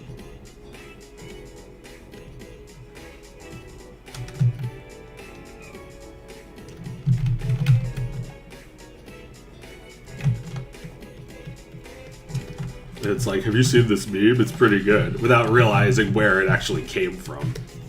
But then, like, he's closer to the surface because that's like, it's like the conservative redesign they gave McDonald's. It's like, that's all we fucking see. While everyone who's a little bit older than 15 knows that they spent the past like 5 decades promoting the shit to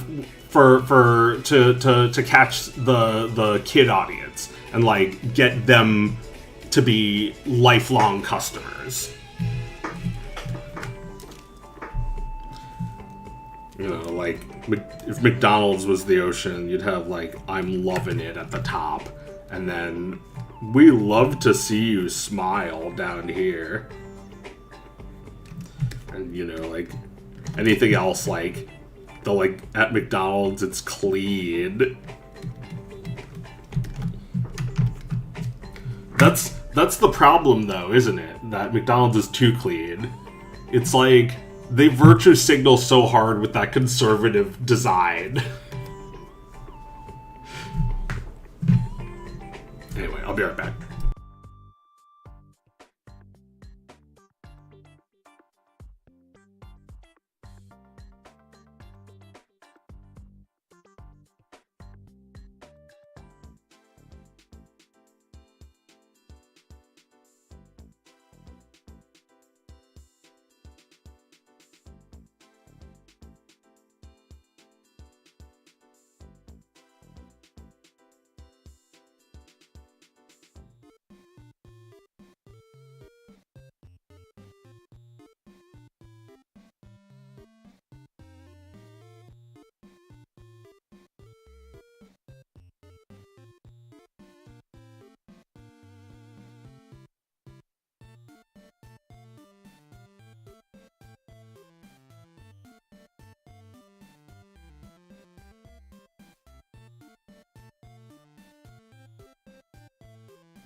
Anyway, what were we talking about? Talk about McDonald's a lot. McTrump.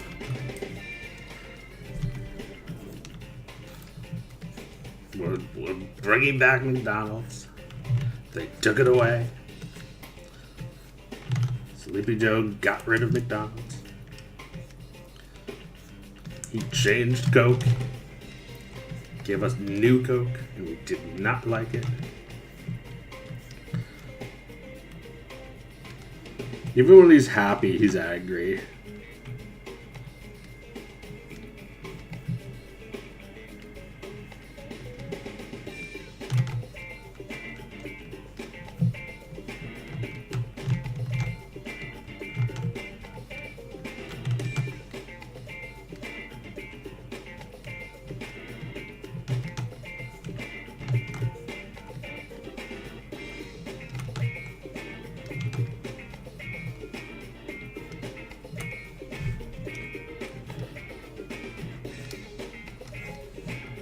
God.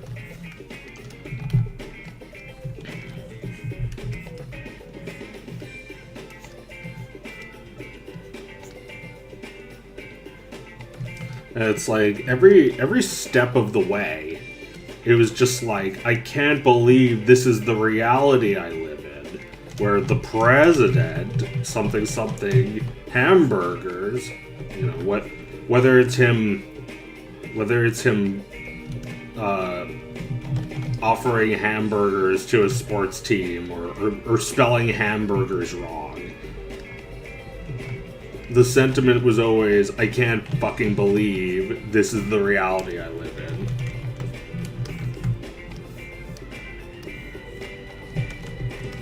It's like, can you believe it now? Because I'm getting a little bored, a little sick of people not being able to believe it.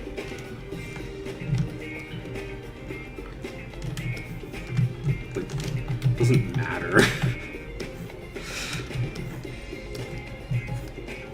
It's like, what do people like about Biden? The fact that they don't have to think about ridiculous shit that this fucking fat fucking boomer is up to? He's the ice cream man. He's riding around in an ice cream truck. I'm not gonna kidnap your kids, Jack. Come on, man. I only did that once. I learned my lesson. I'll do it at night when no one's looking.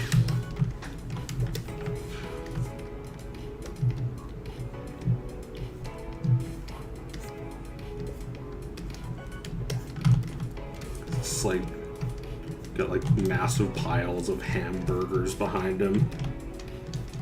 I'm very good at spelling hamburgers. I know how it's spelled. My hands, which are regular sized, look normal. Do not mention the hands. They are normal.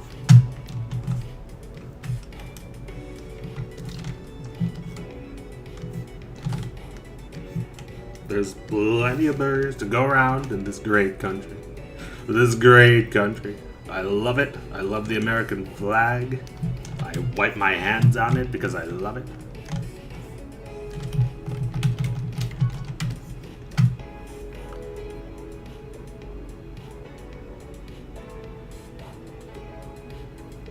What makes you angry, Joe? What makes me angry? Oh, I'm just so angry. You make me very angry.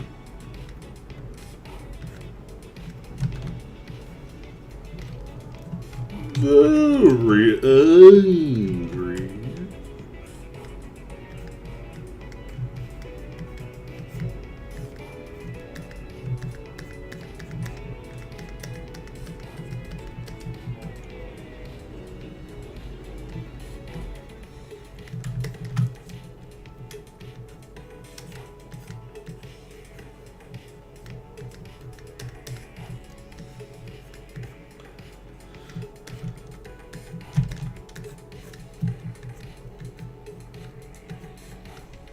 Yeah.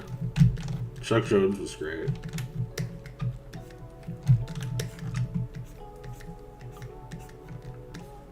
He was angry.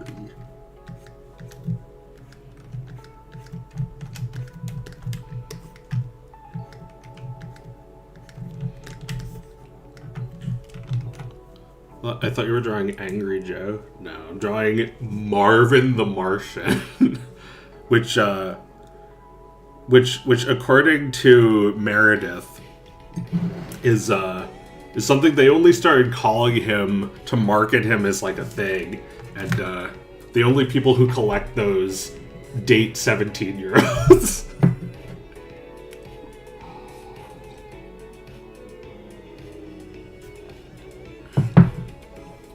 Like, she had a friend in high school who was, like, dating some old guy. And he had a sizable Marvin the Martian collection.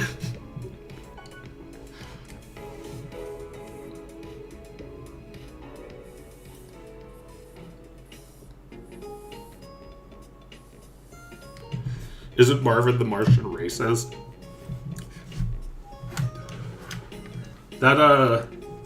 That would be funny if they had to retire yet another Looney Tune. Like, let's think about all the retired Looney Tunes. Does he have like a pompadour? What does this guy look like? Never drawn him in my life. This frankly terrible character.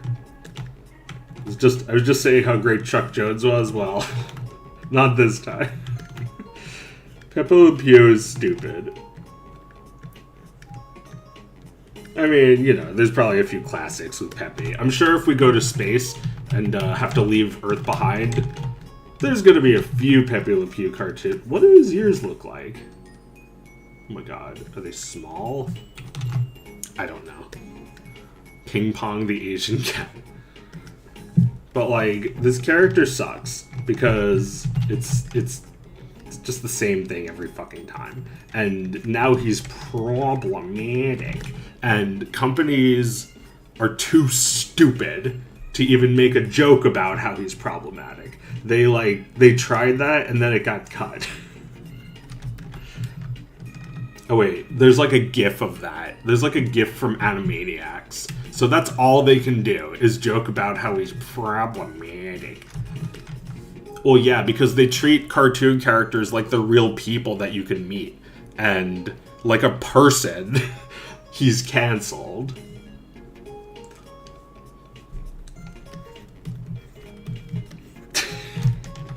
It looks more like Timon. Speedy Gonzalez was retired, but I saw a clip of him. But I just saw him. No, like I just saw a clip of him from that last Space Jam movie, where he did like a terrible Matrix parody. You know, I'm kind of a believer that you can still make a parody years later, like with the Sonic and Mario thing, but this just felt like it was written in 1998. Wasn't Timon also racist? Okay, you're just making these up now. There's no way that they retired Timon. Speedy is beloved by Latinx people. Well, that I don't doubt. Because South Americans love a lot of American cartoons that we don't care about anymore. Like, what's his name? Top Cat. For some reason, they love Top Cat in South America. They love Johnny Bravo in India. These characters that we've long since considered to be obsolete. We don't do them anymore, but they're still beloved. Speedy Gonzalez is definitely beloved in Mexico, where the character's inspiration is from. Timon really offended people of Vanuatu. I pinky swear. Remember the Looney Tunes show that was like a sitcom? Wait, hang on. I think I've like got the mental image of Pepe now.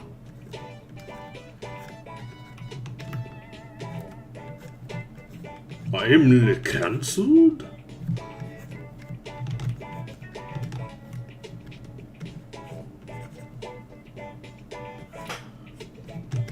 yeah, still, you know, still good at animation and design. Like, Chuck Jones is like really good at these just like innocent, vulnerable characters. Maybe that's why he's like mostly annoying, because he's tormenting someone instead of looking cute. Like Charlie Dog is kind of also tormenting someone. That's my favorite Looney Tune, and no one even knows who he is. What country can I go to where they care about Charlie Dog? Oh, maybe Italy, because there's that cartoon where he goes to Italy. It's like, you remember that one where like he's just like bothering this Italian guy the whole time, and then at the end he's like, "Oh no, the building is falling on a little house.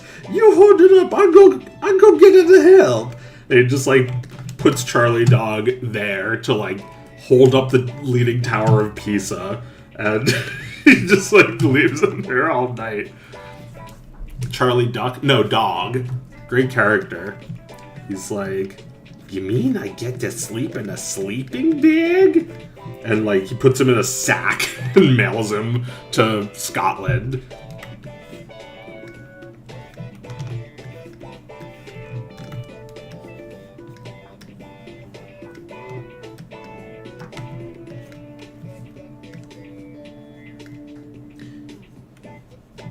I can has cheeseburger?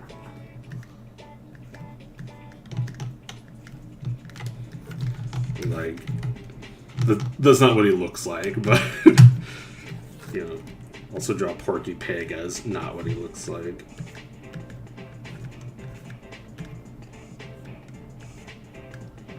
Is this from the Lost Vikings?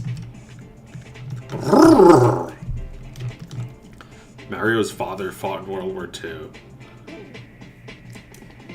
Oh no! We lose!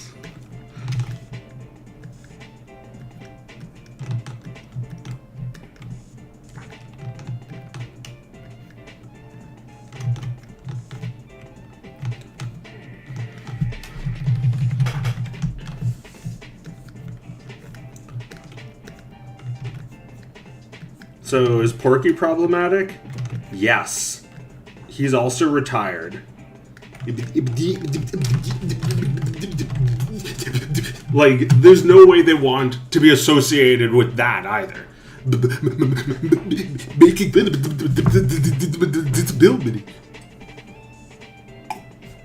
Like, all those characters had a gimmick.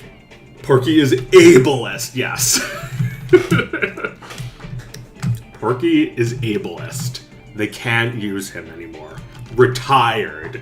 He's as dead as Charlie Dog, who they can use. They just don't fucking remember he exists. And if it's not like as big as Bugs Bunny, they're not going to even try to rework it. You know, like, so it's like more modern. Like Pepe Le Pew is more modern and more like popular. But like, at this point, it's been like 10 years since they ever made anything with him or felt comfortable enough to.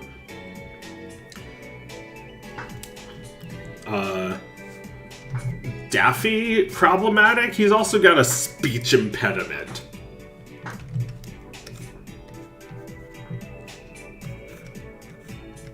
Is Bugs offensive because he's uneducated?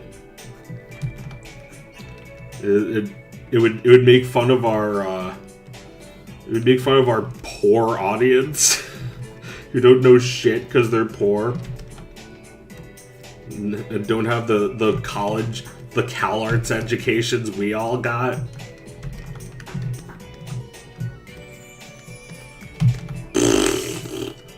Spitting all over my screen. I mean, Donald Duck's voice is just a duck's voice, so you know you can do an impersonation of a duck. A duck will never get mad at you. A duck will never form a squad to come attack you. Except they will, just unprompted.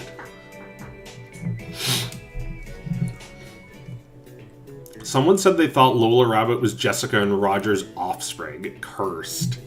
I mean, that doesn't track. She's not funny enough. Well, I don't know. Maybe they just didn't let her be funny. You know, like back then when they made Space Jam, they were like, chicks just aren't funny. And like everyone kind of went along with that. I loathe that word problematic, right? Because it sounds like something like, at this point it sounds like something someone in charge is saying, as opposed to someone protesting. You know, like maybe it was different at one point when like it was just some kook with a sign who's like, income inequality is very problematic.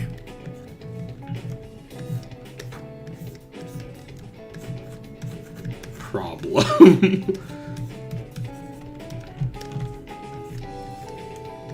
You know, like, we've been doing this shit for, like, 13 years now with, like, Occupy. The whole, like, Occupy movement.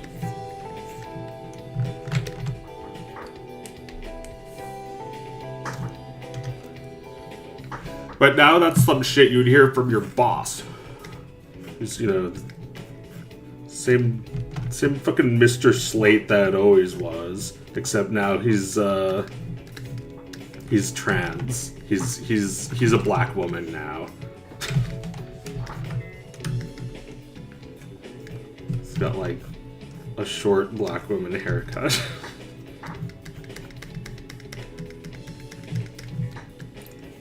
Fred, that was very problematic of you.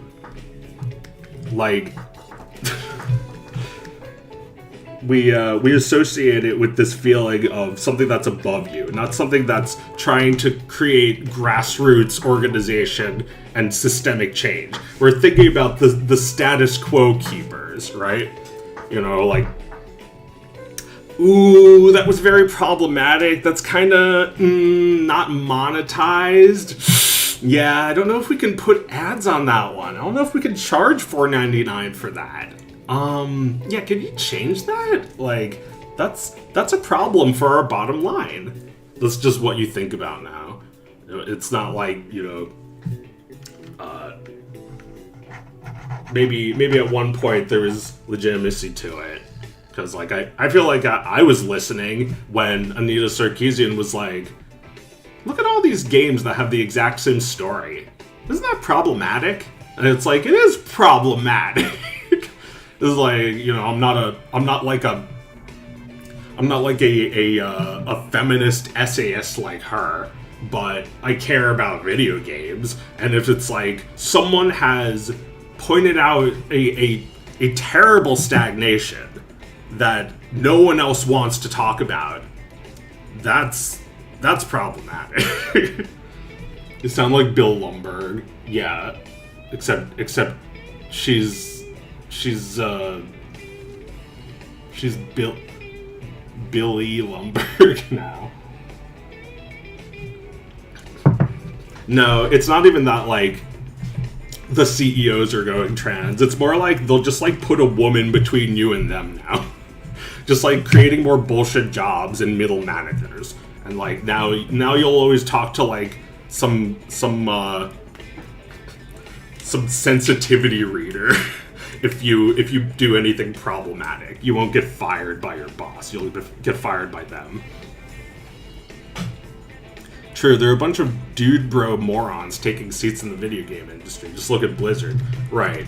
Blizzard, lost in a fog, doesn't know what the fuck they do anymore.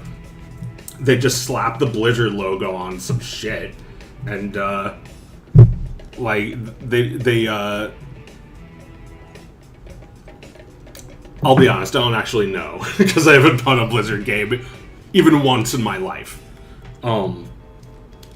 I've played a bunch of them, but I haven't bought them.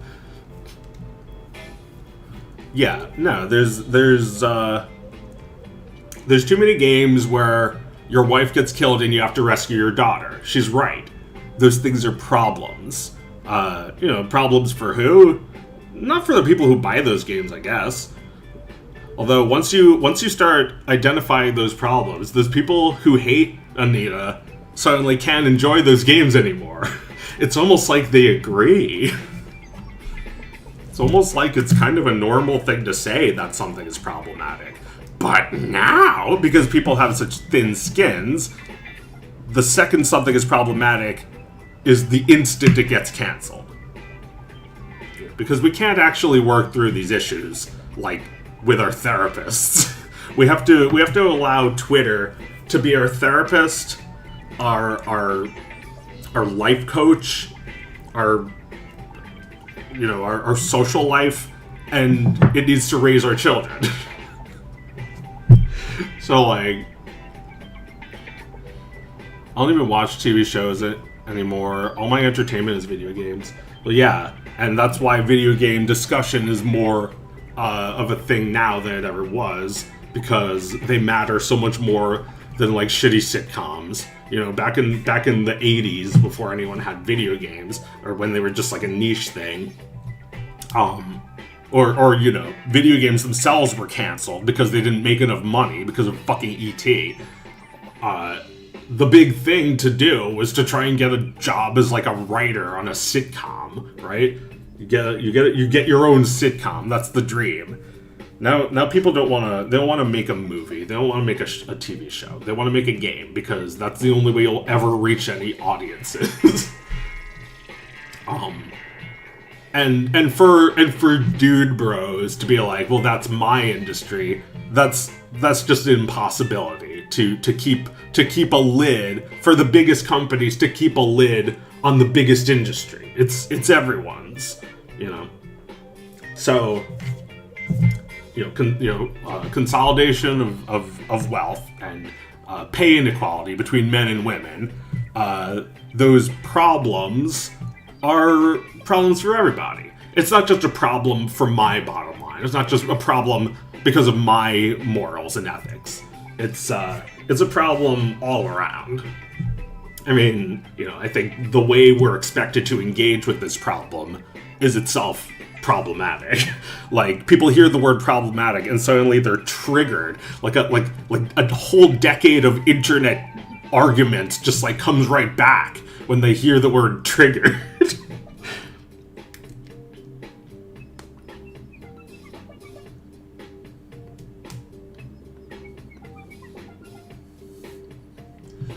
They don't want you to write a book. They want you to do a visual novel game, and we know how well that goes. Well, you gotta work within the medium that you love, not the one that's popular, because we all know that once we start, like, getting little pills that have the whole experience in them, and taking those, we won't need video games anymore. Making a video game will be like writing a book, and it might already be like that. It's like, you make a video game and 3 people play it.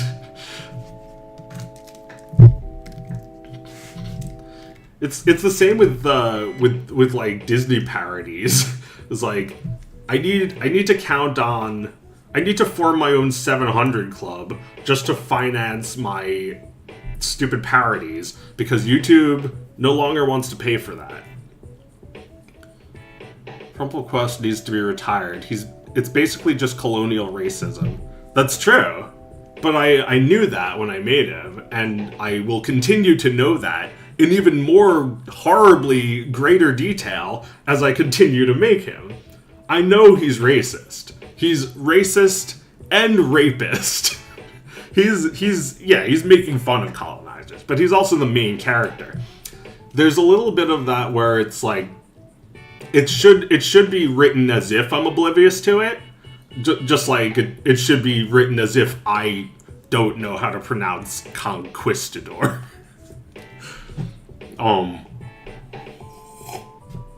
People might correct me and say that's not how you pronounce it, but like, I know. It's okay, I know. I might make little mistakes here and there though. I'll never admit it though. Why does Rumplequest exist? Was it a thing from the Machinima era? Rumplequest exists because I wanted to make a cartoon that wasn't like a reference to something. I just wanted to make a funny cartoon, like And I was going back to the roots of TV cartoons, thinking like, you know, I'm not gonna make like something that's really great. I'm not gonna make like Daffy Duck, but I can do like Crusader Rabbit. He's a little bit, but like jokes like that are racist because it is in support of colonialism. Now, do I think you're a racist? You know, you can make jokes like that. Like FrumpleQuest has that shit too. It's straight up cancelable, but also it's a genre that I choose to do. Is there any deeper meaning to FrumpleQuest, or are you just driving yourself mad trying to do that? Well, deeper meaning, you say? I guess it's a little autobiographical, in the same way that, like, Crusader Rabbit is a little guy trying to take on the whole world. Like, sometimes you feel like that. Sometimes you feel like the whole world is against you, and, like, that everything really belongs to you. And, you know, some of these are violent thoughts, and I would like to channel that and represent this side of myself through this character. Like, he's cruel to his sidekick. He has no regard for anything, anyone or anyone's property. People cancel you over smaller things, like the whole NFT debacle. Yeah, I mean, I'm not really canceled though, because I never relied on those people at all. If you lose your support for real, then you're in trouble. People can choose not to watch whatever they want to not watch. You know.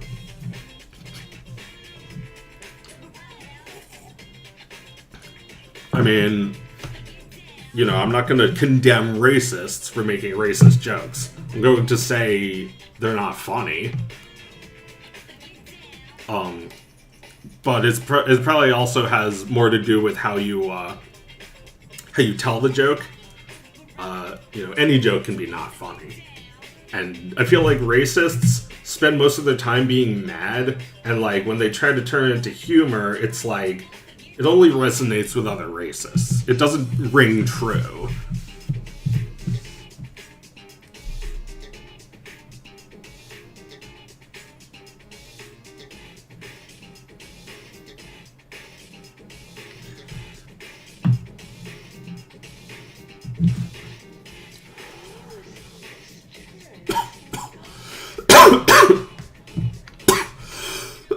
People tried to cancel you for NFT stuff? Joe's crypto, bro? Yeah, no, I mean, I get people in my chat all the time trying to talk about it, but, you know, this isn't Twitter, and I can hide those people. And, like, people will, you know, make you feel like you're a coward for doing that, but actually they're cowards because they're just trying to get on what everyone else has already done. It's like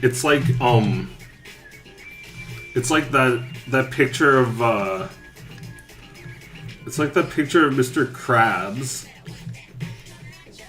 that's like this, and the comment under it is like Hannibal Buress, and like it got to the point where someone made a fake screenshot of Hannibal Buress saying, "Stop sending me this shit." Like, is there any doubt in your mind that Hannibal Buress has seen this image? He's seen it. I promise. He's seen it. He knows. But people still think they're going to be the one. They're going to be the first one to tell them.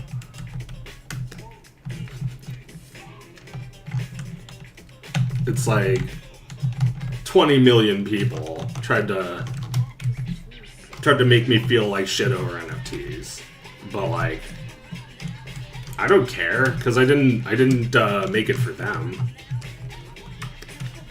I mean, I did care when it was happening, but it was because it was overwhelming. And, you know, people try to bring that shit back. They're like the marketing firm for Twitter in my chat is like, remember the thing that generated a lot of talk on Twitter? Can you redo that again? You'll notice that if you ever say anything that's like true, people will mock you because if we came to a conclusion, that would end the discussion. They're controlled by the algorithm to keep the discussion going permanently. You made it for the people that would buy NFTs. Yeah. I mean, it's like, you know, I want direct support from fans. It's like, how can I get it? It's like, tell them to give me money, or essentially tell them to give you money by selling them something that's not really worth what you bought it for.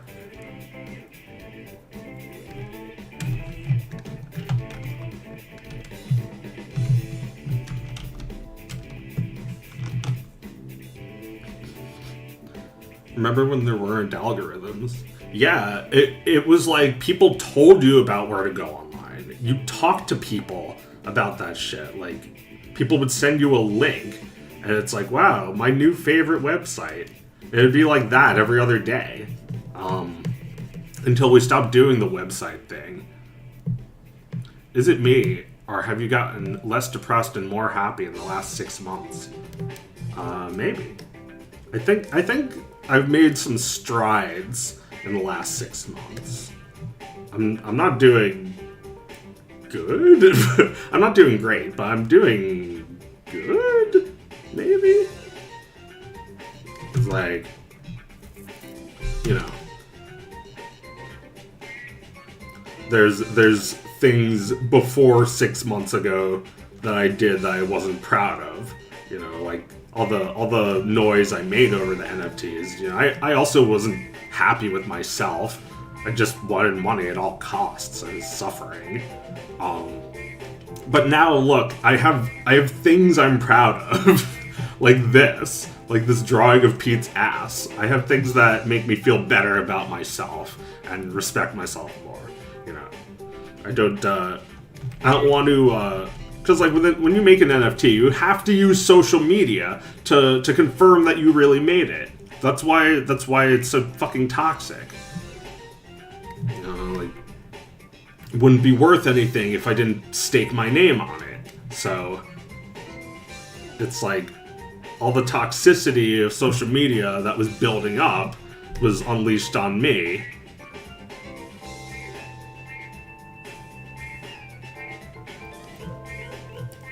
And, you know, I always said that, like, I hate milking dog of wisdom, but I still did it because it was, like, my only revenue source.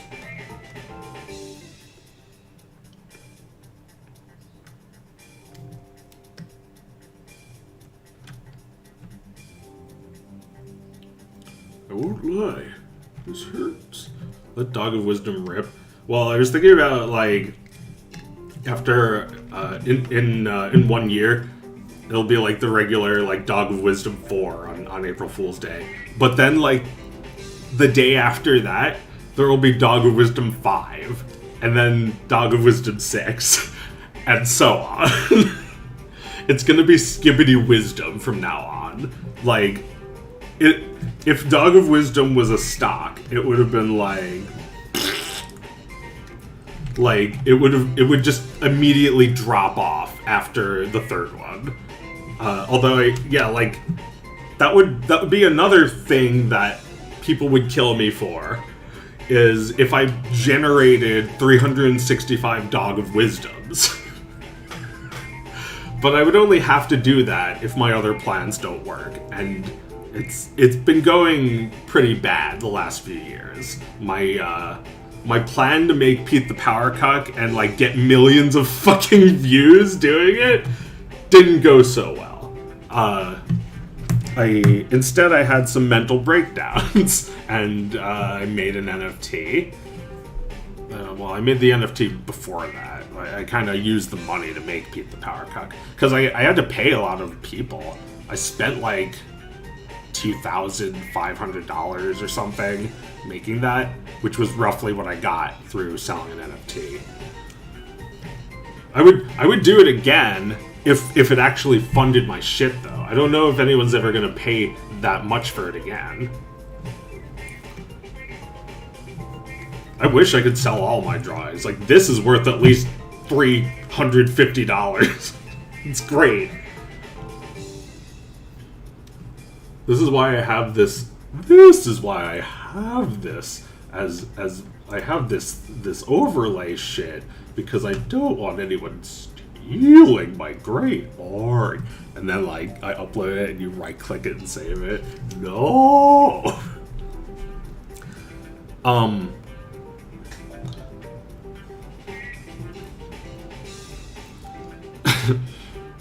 I think Pete the Power Cuck's time has come. I hope so.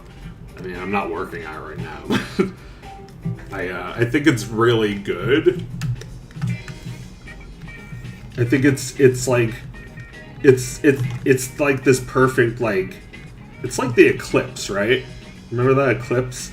It's like the eclipse where like it comes just perfectly into that middle spot. It's like a Venn diagram where it's just like, yeah, the Venn diagram eclipse is just like what I want to make and what I think would be popular online kind of come together.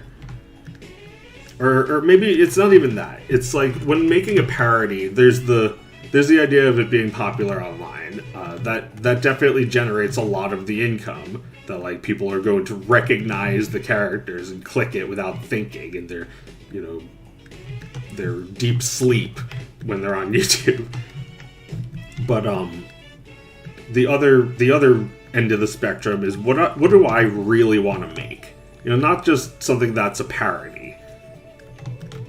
You know, like stuff like Dog of Wisdom and literally Hitler. Those are the things I really wanted to make, and they also hit that sweet spot where they are pretty successful too. It's just that when I started, the first thing I learned was that you make a parody, people will be more likely to see it. Probably because there's like a joke in there that they can already see coming. Like they probably had like some idea about like what made this movie parodyable, and all parodies they kind of blend together sometimes. There's been more than one person that made fun of the fairy from Zelda.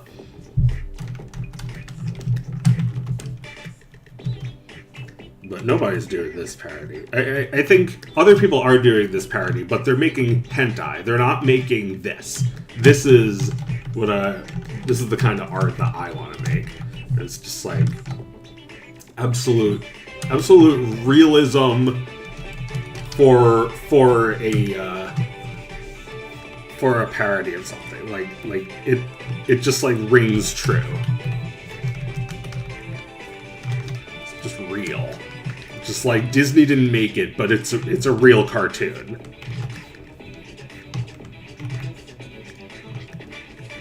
I also think pushing the definition of parody is also something that you kind of have to keep doing. It's like people nowadays, people use the actual like sound clips and music for their parodies. I feel like that wasn't done. Like parodies always had to do sound alikes or something like that. Now no one cares if it's not making real money, then they don't care. If it's making like a few $1,000s on YouTube, they don't give a shit. It depends, though. I'm sure. You know, for me, I was not allowed to use that song from Mario 2 for my Mickey Mouse parody. That was that's still monetized, but they get all the money.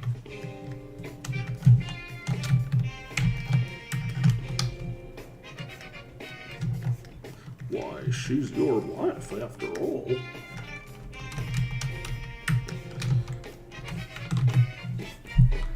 The funniest joke in Pete the Power Cook was how Peg was throwing away perfectly fine barbecued meat. Yes, I'm trying to like make something that's really disturbing, like in a way that kind of reminds some of the older people watching of how people used to be, where like everyone had more money and was just like wasting more shit. Or maybe just like how rich people are, because Peg and Pete have some shady doings going on, and they just have so much more money than they'll ever pay taxes on.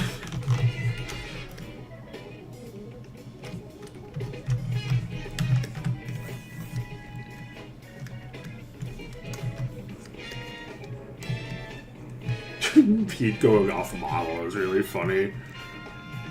Oh, you muted, pal. Like, there's a few different Pete's. Pete's like big face and his little face. His little eyes and his big eyes.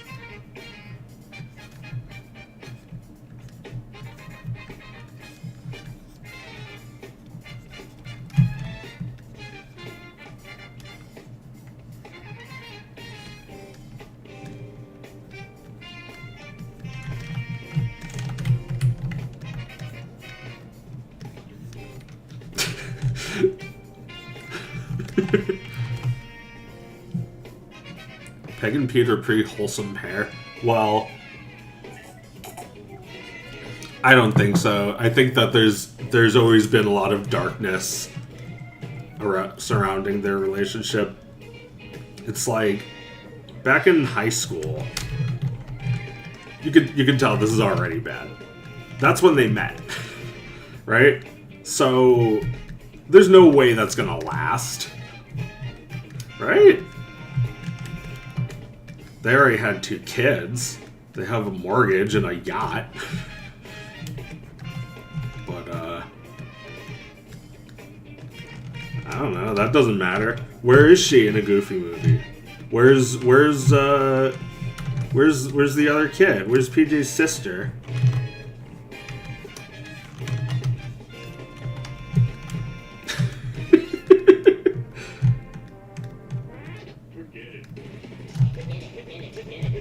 But, you know, even though this is going more for a Goofy movie style, there's no way that we could have had Peg not appear in it. Peg is necessary. Like George Lucas. Peg is essential to all of this. I just want to say your shirt where you offer a bowl to Toadette makes me laugh every time I see it. I think it's because your offer seems so earnest.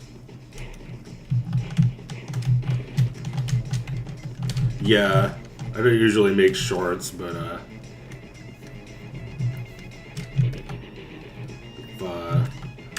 guess if I have something to upload with like record it on my phone, then sure.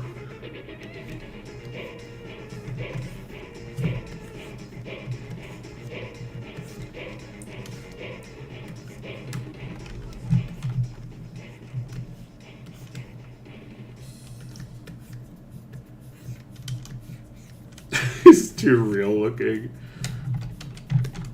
It's like that Homer, realistic Homer they did.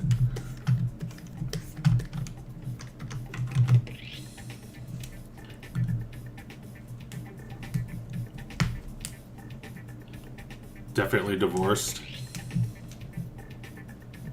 Yeah. Probably.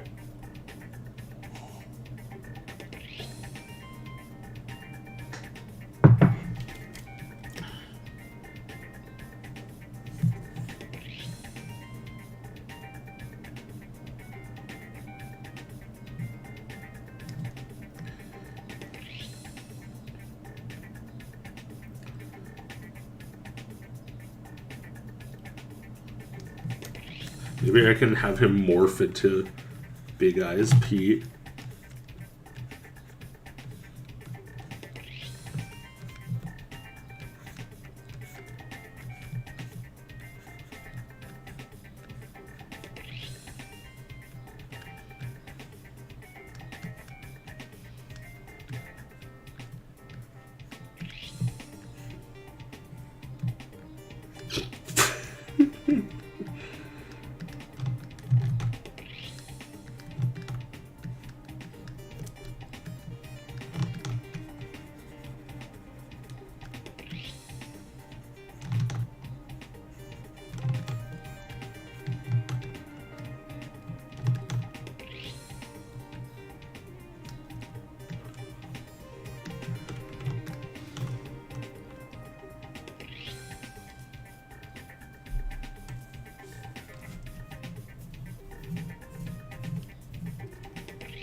Pete the Power Cook explore the ugly bastard trope.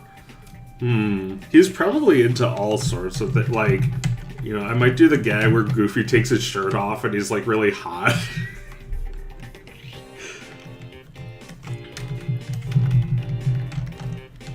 I think, you know, he's into it all.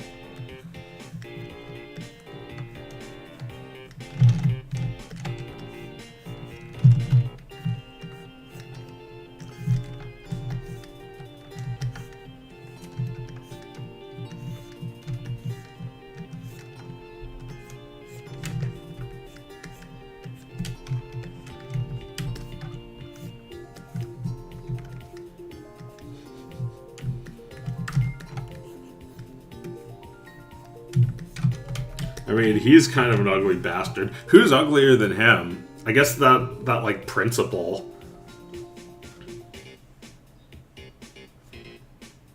And I feel like, you know, Goofy's not ugly, but there's no one who can be ugly enough to make it like more humiliating than Goofy, right? Like that's the ultimate in humiliation.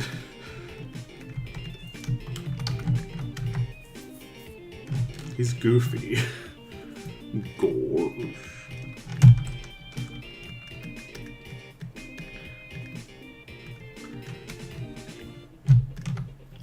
Pete the Power Cuck is ableist. Yes. Yes, Pete is very ableist. He's racist, he's ableist. He hates Goofy's son.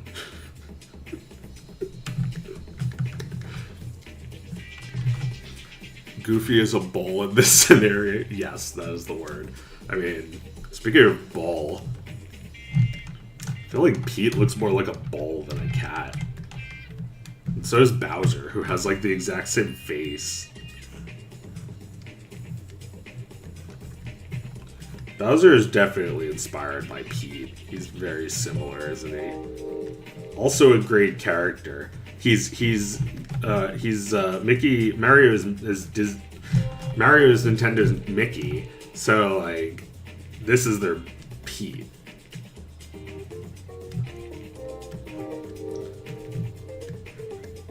Yeah, they even both have a good for nothing son.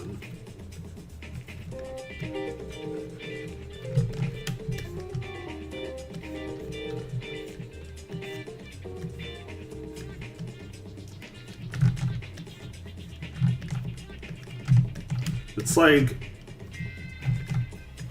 Pete is such a necessary part of the Mickeyverse, because if anyone over the age of 3 is watching, you're going to need a little bit of conflict. You're going to wish for a little bit of conflict, right? Like, you hate Mickey, Pete hates Mickey. It works perfectly.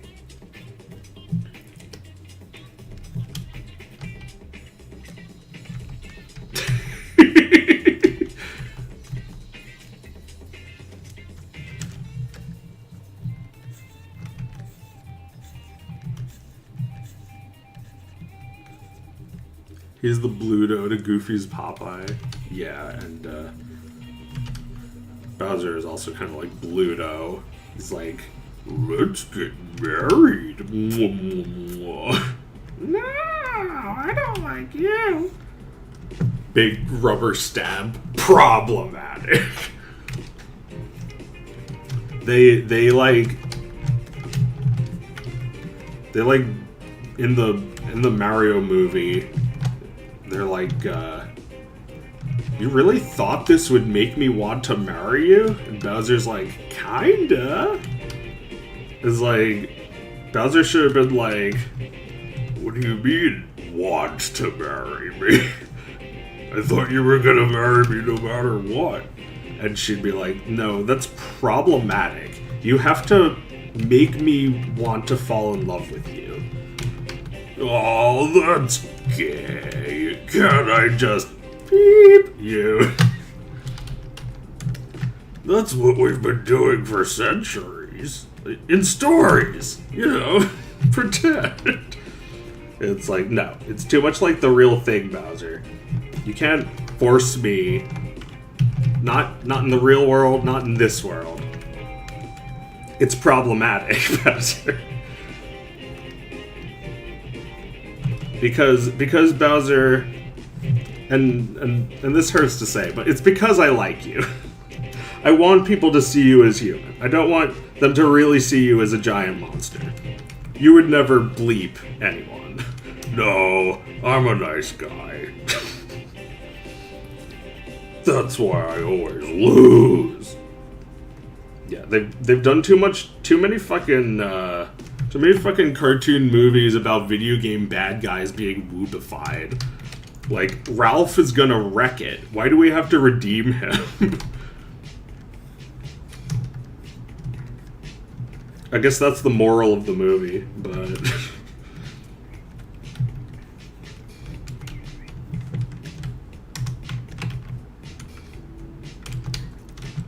It seems there's too much trying to redeem Bowser in the Mario movie. By making him just like... He's just a hopeless romantic.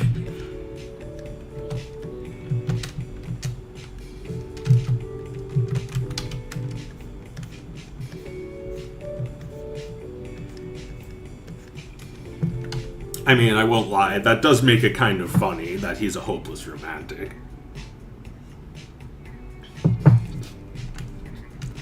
But I also don't like that they only changed the formula because people are gonna write a letter about that one.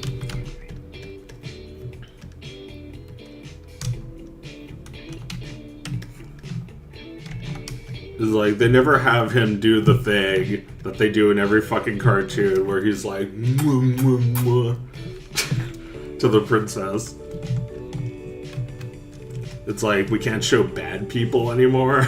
We can't show people doing bad things.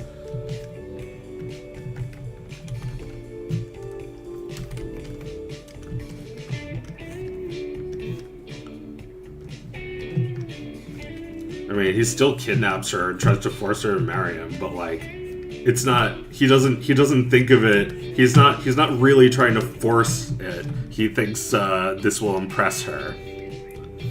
It's just, you know, filing down the bad guy to try and make him seem more of a good guy. When in the end they still kick his ass.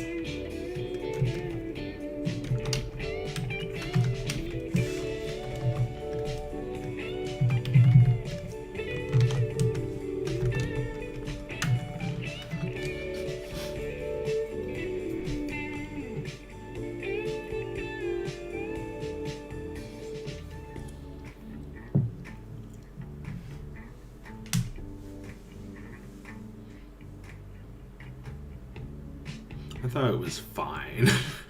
Verbalace did nothing wrong. Thank you for your submission. Maybe I should talk about this for a little while. I've talked about it before. I said that he has more balls than the people who worked on Has Been Hotel. He's made more. It was more art than Has Been Hotel. Not the original pilot, but like the Amazon show. Like, it has more... There's more of a reason for being in this Verbalaze video. It was art for art's sake, I tell you. Which is so rare. Even if it's, you know, stupid, it's still good. Because that is so rare that we're making art for art's sake. You know, some people wanted the girl from Has Been Hotel to... stalk them in the night. You know, I don't know. He likes that. He did nothing wrong. It was cringe. Yeah, but it wasn't meant to be seen.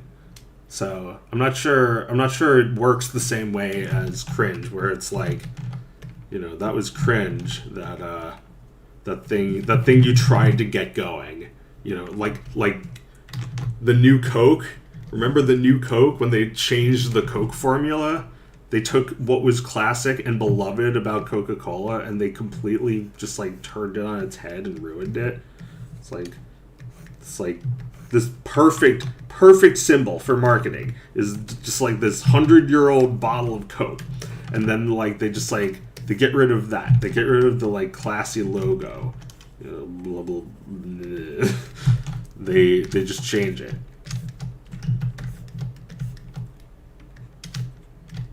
And it's just like new Coke. And it's just like Coke. It's just Coke now, but will forever be known as the new Coke. And it's probably like almost exactly the same, but people were so mad that they changed what worked. Why the fuck did I start talking about this? Right. The way that you can explain the new Coke to Zoomers is by saying it's cringe. So, okay, so you have cringe corporate Coca-Cola doing this move, which deeply offended the people of Atlanta. And you know what they said? Because they noticed some people were mad. They said that those people will just go along with it. They said those people will eventually just go along with it. But they really underestimated their biggest fans, their craziest Coke fans, who were talking like a relative died. They wanted it back, and back they gave it after prolonging it for a long time. And they did all this so they could get more customers, and they just got rid of their existing customers, their best customers. It's weird that people even reacted so strongly to this, but they did. It was cringe. They wanted money so bad that they destroyed their brand.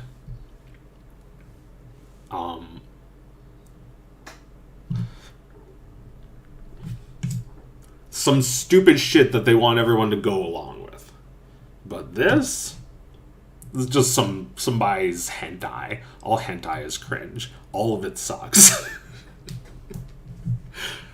That's, in general. Not all of those artists are hacks, but it's all cringe. It's a little cringe. It's like, the Hasbro Hotel thing is especially cringe is because he put himself into it.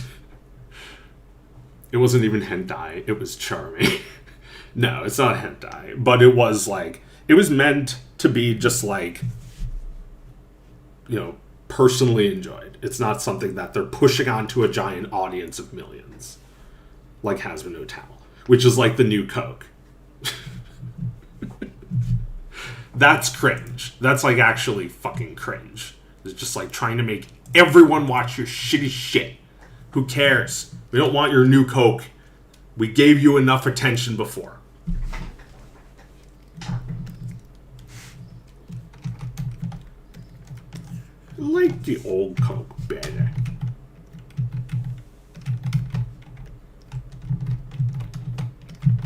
Some are saying that it's a communist plot. It's like the more attention you demand, the more you're a fucker. Did they cast you for the Amazon series? No, I was not notified, and I'm glad. I want to not be involved.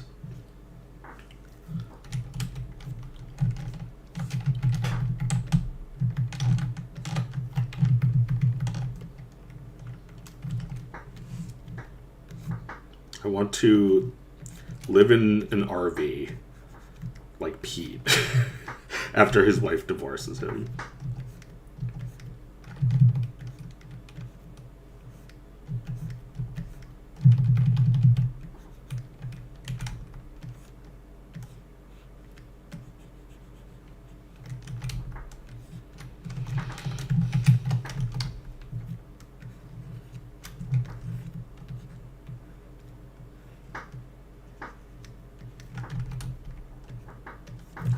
Music.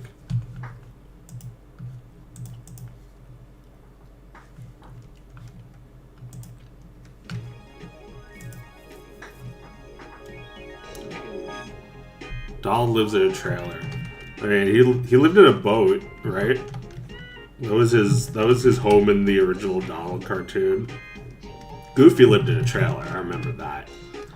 I'm not shocked though that both Donald and Goofy would live in a trailer.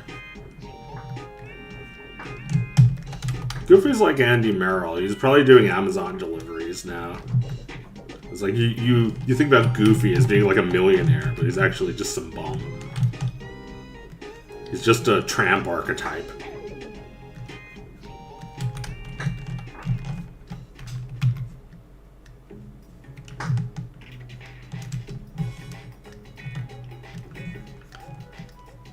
Yeah, Goofy is probably going to get retired because they're going to decide that he's like blackface or something. That will be a true power cuck moment for me and for all. If Goofy got retired. But I don't know, some things are just like too ingrained. It's like there's a thing in like Denmark called Svart Pete. It's like Santa's little helper, and his name is Black Pete, and like it's never gonna get retired. Probably, maybe someday, but like for now, they're like, hell no. You know, like they're gonna be that way with Goofy probably. Well, I don't know. Maybe Goofy is kind of like he's kind of like Andy Merrill now. Like they barely bring him out for anything, right? It's not like Goofy is huge marketing, huge part of the marketing anymore.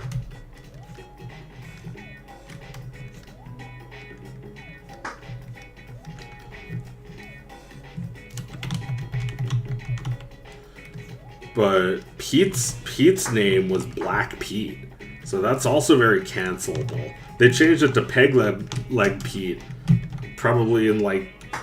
Probably like in the 80s or like in the late 70s. I'm imagining the late 70s as being like one day that the 80s switch just got turned on. Like how did we go from like everything being brown and green to like everything being science? I guess it was Star Wars. The Star War happened in the late 70s. That was a big moment, which also has to do with our ongoing Disney discussion. Disney would not need Star Wars if Goofy was bringing in the money. Sorry, Goof, we're not even gonna like whore you out anymore. No one wants you. Gosh. It's like when a company can make money so much more efficiently than, you know, for instance, like making hand-drawn animation, they literally will never try it again.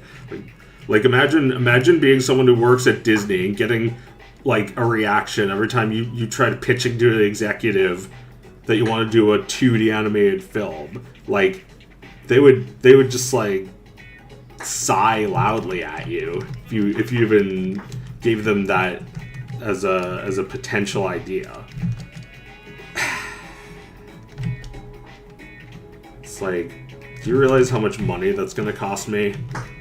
You realize I could get that money so easily? Like just make some shitty Star Wars shit.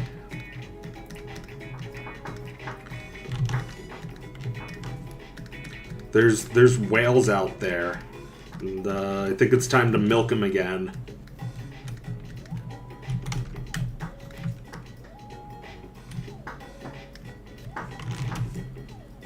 It's crazy that Goofy got more solo content than Duffy Duck. Duffy Duck? Sorry, I'm just stuck on that. We got, I assume you mean Donald? Donald Duck was, Donald Duck got a lot of cartoons a long time ago, but, like, yeah, what's Donald been doing? They never made a Donald movie. An extremely Donald movie.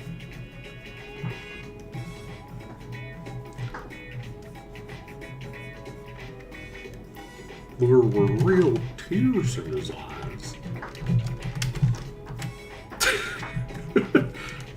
I trusted Pete. Are you counting Duck Dodgers? I don't even know what fucking duck we're talking about. They made DuckTales. I mean, yeah, they made DuckTales. Whatever. That's not a extremely anything movie. But like now a movie is no longer it's not even exciting. You know, they made a Tigger movie and a Piglet movie. It was like they're trying to make everything into a movie, and then they run out of shit to do. But now it's just like, I don't know, what other shit do people know? Make that into a movie now. We'll just make some comic book like Spooder Man. We own that, right? What don't we own? What don't we own yet? Then they start imagining movies based on that. What don't we own yet?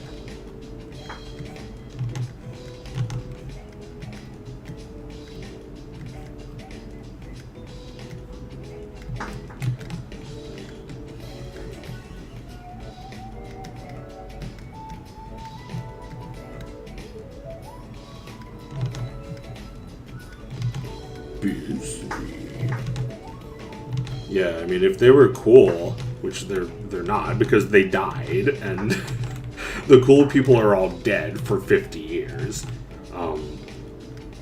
they would make 2D animations, because they can afford it.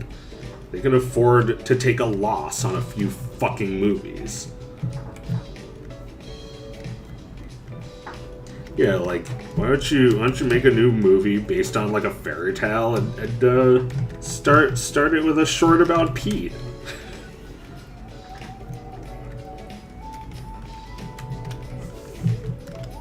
or even just fuck it all. Make a Pete movie like me.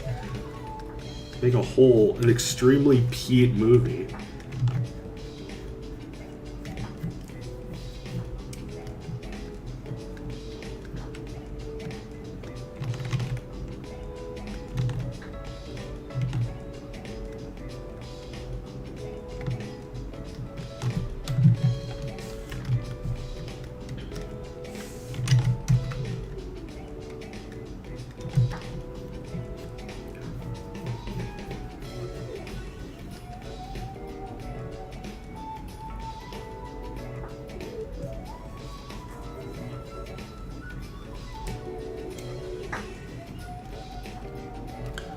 That's why I keep telling my mom when she complains about Disney being woke. They're not, but you know, Disney's so rich, they don't care if a few movies or even a lot of movies fail. Well, then why not make something that's good if they're not worried about movies failing?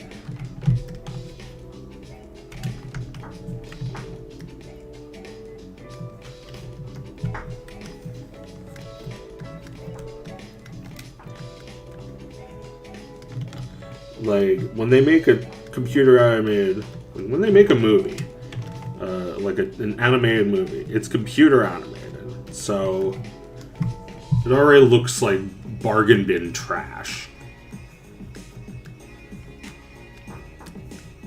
But there's a brand on it, so you'd never think that.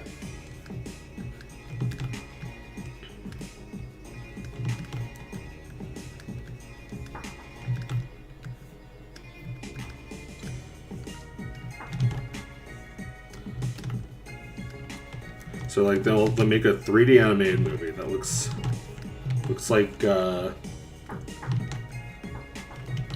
paper cutout puppet on a stick.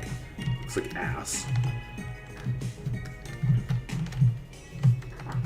Like everything just has a backdrop. Nothing is anywhere, because every character and environment are all rendered separately because it's cheaper. So everything looks like Sophia the fucking First.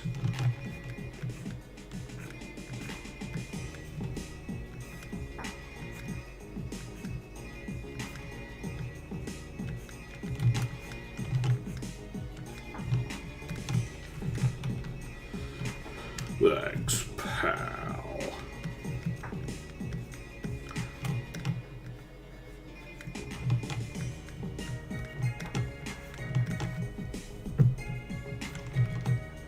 If Disney made you a director, what kind of Disney movie would you make, Joe?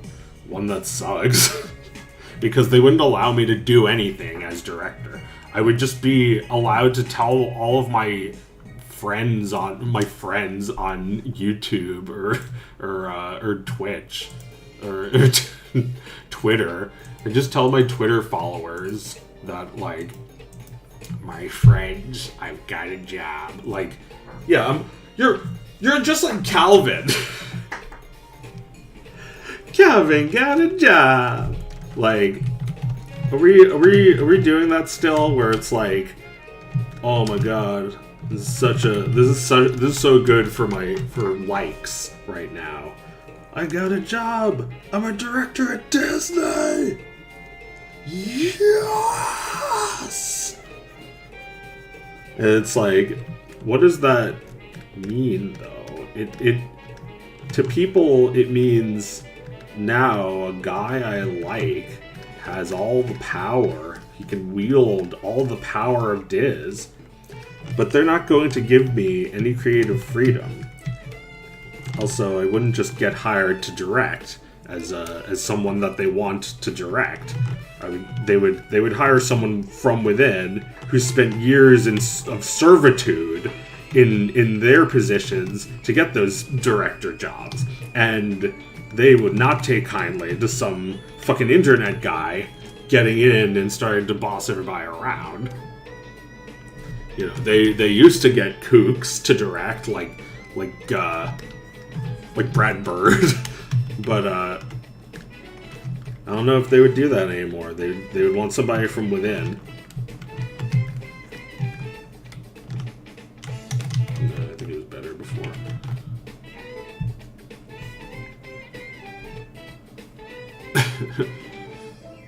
Guys, I'm doing a movie for Disney. Even with years of experience on making writing your own cartoons, I mean, there's strings attached to that money. It's going to fly away the second I try to put my hands on it. You can put all your terrible fetishes into this kid's film. Yes, that is the goal. That's the goal for those people who get those jobs. It's my one chance to make a movie, so I better make it everything I want, including all of my fetishes.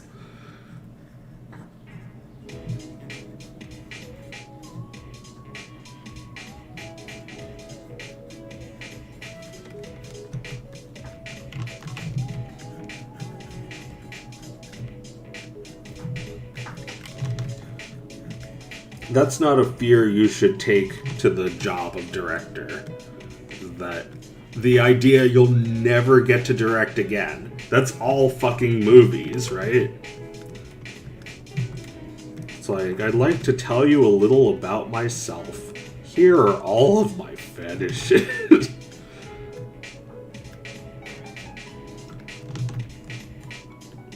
I mean, if movies become smaller productions, because, you know, we've figured out finally that we have computers.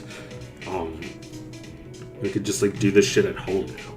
Then, like, we don't need a stupid company to boss us around. Like, it would be great if it worked, but it's an empty promise. One that they will break as many times as they want. Like, you know, maybe some people are happy with their work at Disney, but I wouldn't be.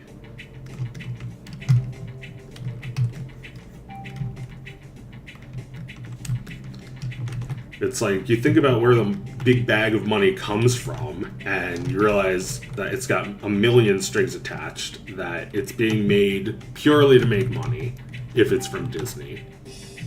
So they're going to take your character design, they're going to make it friendlier, they're going to make it more McDonald's friendly. Although, I was just talking about how McDonald's abandoned the whole marketing to kids thing, which really must have been a blow to Disney as well, because, like, Disney, Coca-Cola, and McDonald's were all, like, the same company at that point. Like, they're all being sold at the same time. That and like, really cheap toys. So, like, McDonald's was, like, one of the biggest toy makers.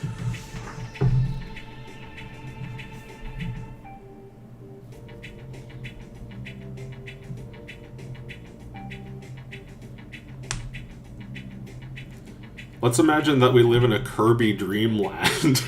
What would be your animated movie of your dreams?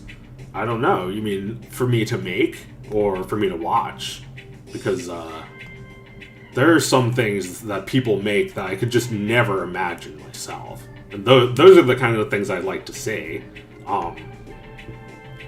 If it's something I think I could do better, that's not the kind of dream that I would like to watch.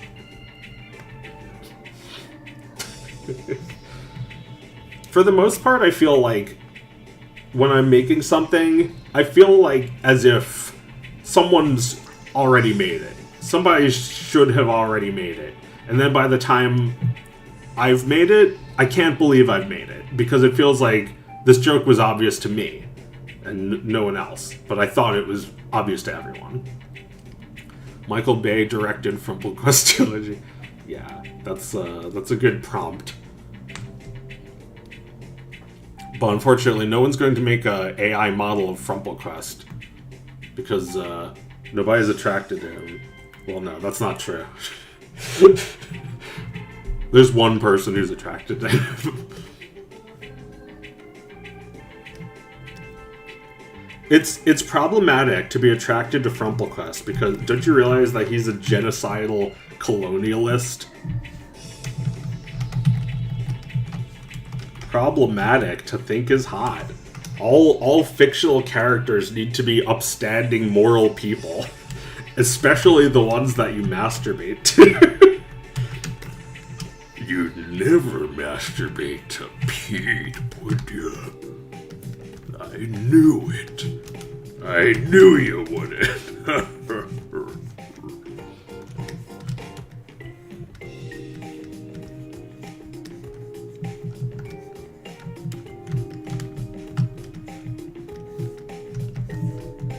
Yeah, like, I feel like Disney has probably caught on to the white gloves thing being like a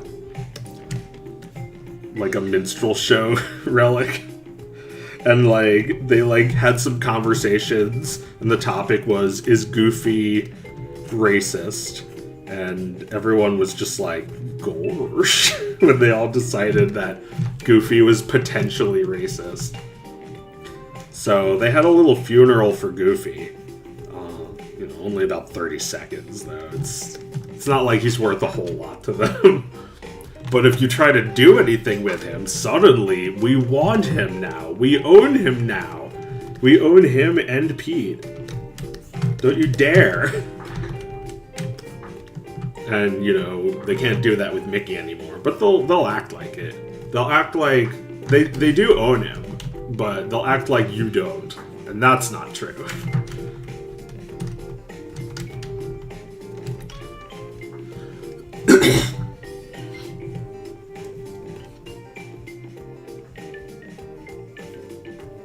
Who's the most marketable of your original characters? Blahnik. Because he's original and has nothing to do with Sonic. People do like original characters, though. They really kind of prefer them, I think. But no characters are really that original. It's more about being original and portraying them. Because I've seen a million OCs that don't do anything for me. Sorry to say, because people who make original stuff, they want to be more original, but a lot of the time, even being original isn't enough. You have to say it in an original way. Here's my OC. It looks just like all my other OCs. Here's why it's different.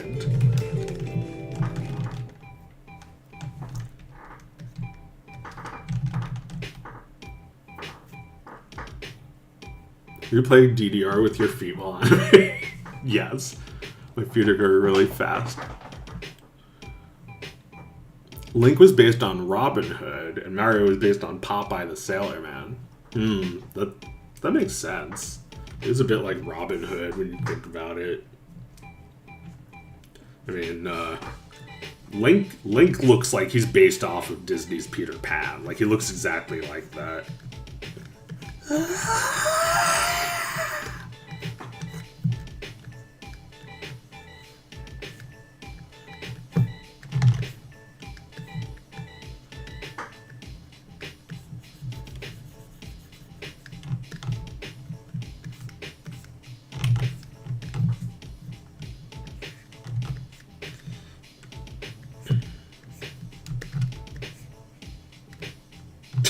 Flintstones.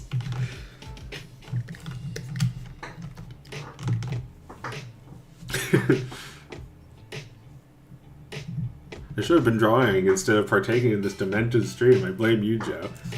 Well, you should, if you're in the Discord, you should just like post drawings, and maybe I'll show them on the stream.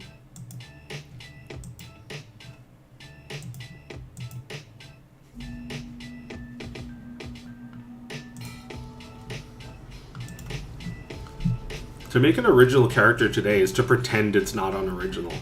Yeah, I mean, you know, people who base their characters off of Sonic and Mario don't even know how unoriginal Sonic and Mario are. But the difference is that they were making it with a new medium, and they just like gave up on trying to get the rights. Kind of like George Lucas, who gave up on getting the rights to Flash Gordon. It actually turned out better for these guys because by making it an OC, they helped form an identity. Like, they actually had a better, stronger identity for Super Mario than they do for some game about Popeye, you know? But, like, you know, they didn't fucking understand. There's no Discord command. You have to be a patron to get the link. This should not be here. Yeah, I don't think Link's design is really that original. If you look at his face, it's kind of like Peter Pan. Although I don't know. Maybe again, that helped forge the identity by like doing it in a different medium altogether. It's like, it's not just a story, it's a game.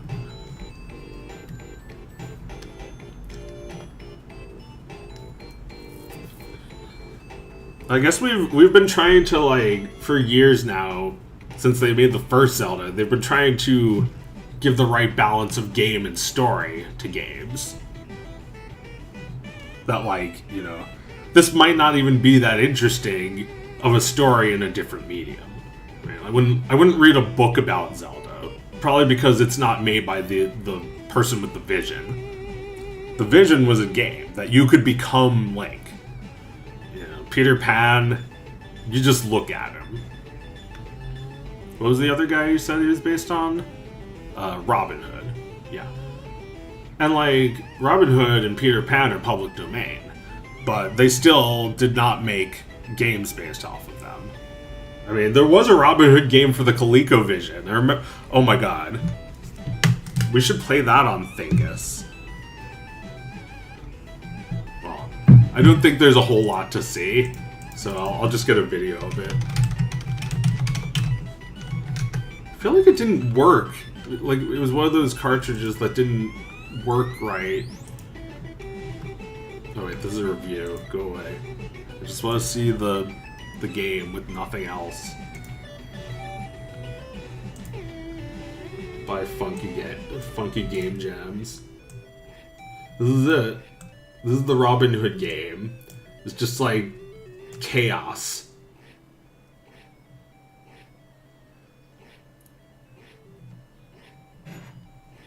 Alright, well, I'm gonna get some water while this goes.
my god.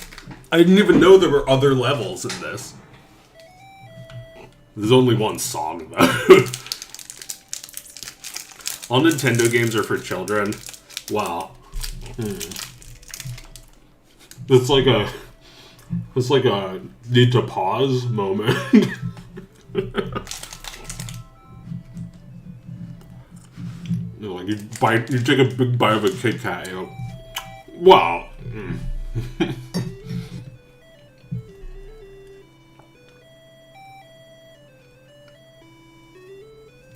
New Zelda story is bad, it's made for babies. Well, the story in those games never mattered as much as the experience.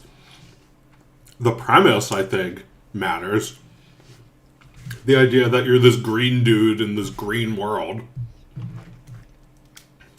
That's, you know, that's necessary for setting up the gameplay, I think.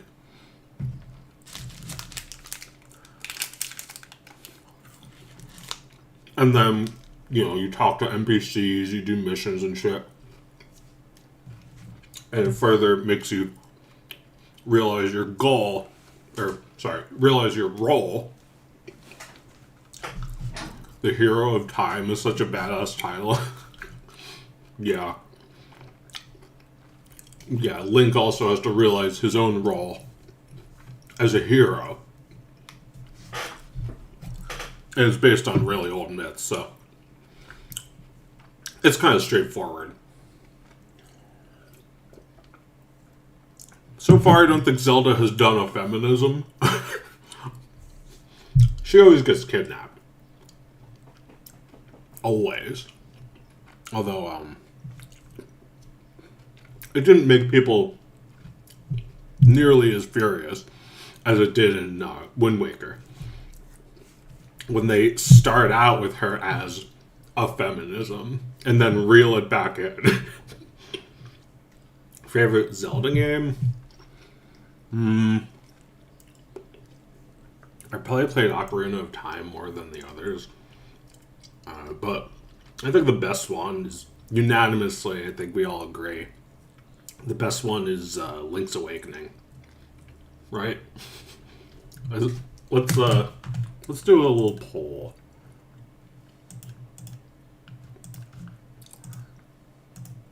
Because I'm curious about this data.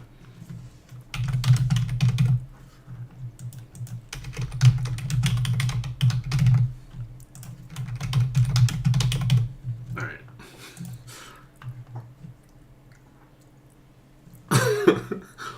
Let's just do it like that.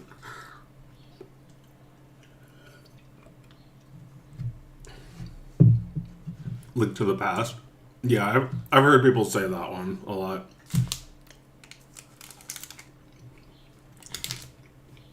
Yeah, so far Link's Awakening is not in the lead. So what is the best Zelda? Link to the Past, I guess. I like Link Between Worlds more. I thought that was like a better version. Which is like a rare thing for me to say. I usually hate those like remakes, but it wasn't like exactly a remake. It was just like an enhanced part. Between Worlds was awesome. Yeah, I wish I could play it. Minish Cap. Yeah, that was cool. Oracle Seasons. Yeah, I like that one. But at least 11% of people agree with me that Link's Awakening is the best. Well, I haven't actually played it that much. I just feel like it's the best. Oh, I don't have it. I should get it.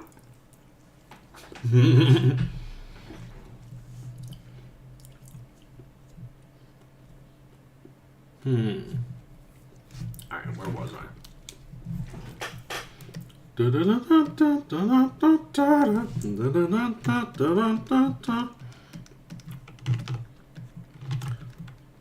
Yeah. This story takes place all the way back in... Oh man, when does this really begin? It begins when Max is born, right? Because something happened to Goofy's something happened to Goofy's wife between Max's birth and a Goofy movie and Goof Troop. A Goofy movie was 1995, so I was like 5. I was maybe 6 or 7, maybe.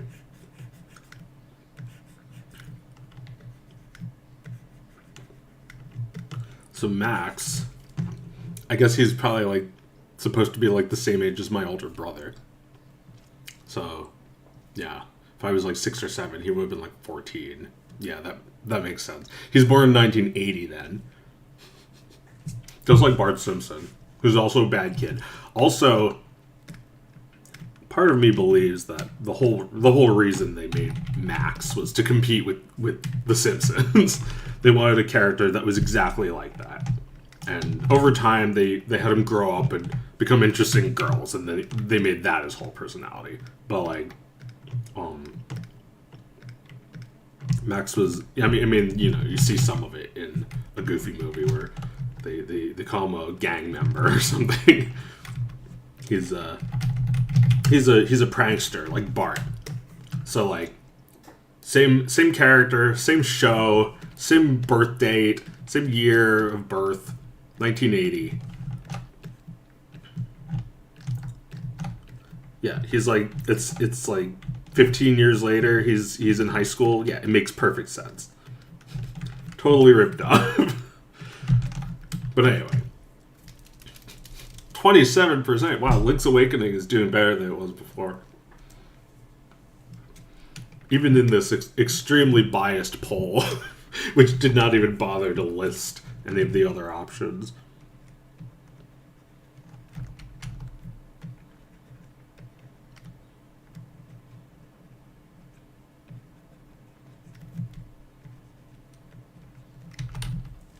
Music. Yeah, turned off this funky game jams to listen to that awful sound of the Robin Hood game. Yeah, I mean, I'm sure there's been other Robin Hood games. Like, I feel like what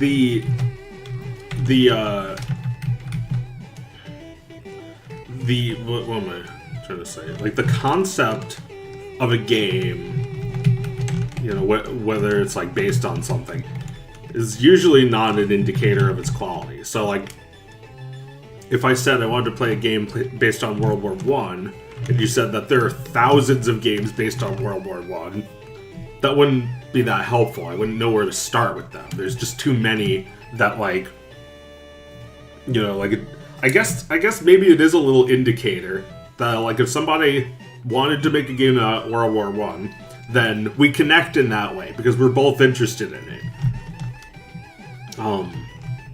But there's also just like too many shooters out there. It's like, how are you gonna even know which is the good one? You usually don't base what you're looking for based on like the concept, is what I'm saying. Like, a Robin Hood game could be really cool, but I don't think you're going to get very far by advertising it as a Robin Hood game.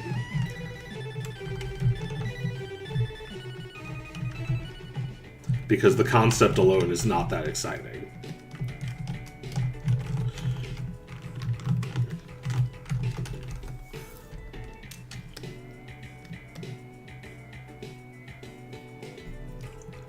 And that even goes now for like all games. Like, the concept of like a new Mario game isn't even that exciting. Concept of a Mario game that isn't just like Super Mario Brothers. Because you know the drill. You know how many fucking games they've already made based on this. It's like, are we finally getting to Robin Hood fatigue? All these fucking games about Robin Hood. Robin Hood Men in Tights. Robin in the Hood. To be fair, for as many of their games, it isn't that many we compare it to books or damn even movies. Entirety of PS2 had only 6,000 games.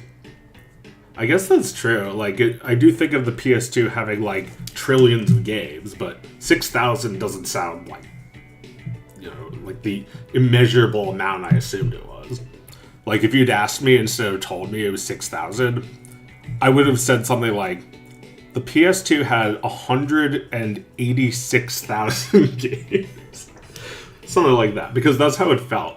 Like, I'm sure there are only about 100k games in entirety. Really? That's it? There's no way. I'm sure, like, at least another 100k are lost. Because it feels like games are easy to lose, actually. How many books are there? You know, I guess we've been writing books for, like, 6,000 years, so there's at least 6,000, right? But, like, you know, it feels like we've been doing games for 6,000 years. Games existed for 70 to 80 years. Wow, is there really an 80-year-old video game? Though 80 years ago was 1944? The first video game. There's that picture of Hitler playing Xbox. Steam reached 50,000 games in 2021.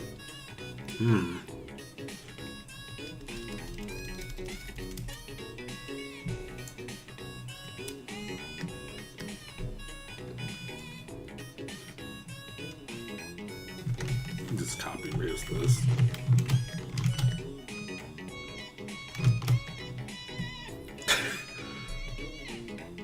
Let's see if I can in between that.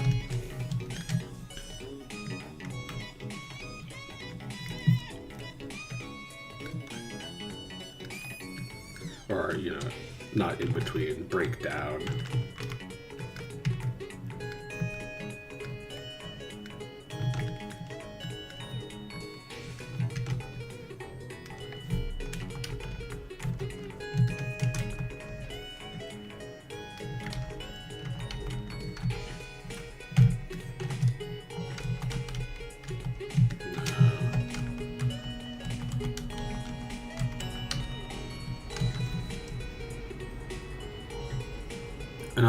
An oscilloscope is a video game if you're bored enough. So I guess in 1944, when they were like, you know, they killed all the Nazi subs they were looking for. They started fucking around, making like a fake version of it or something to train with.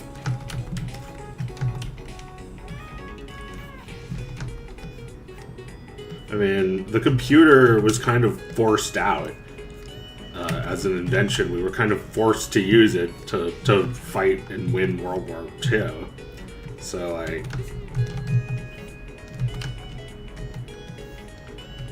we were always using them to fight Nazis, not just when we were doing it in Wolfenstein.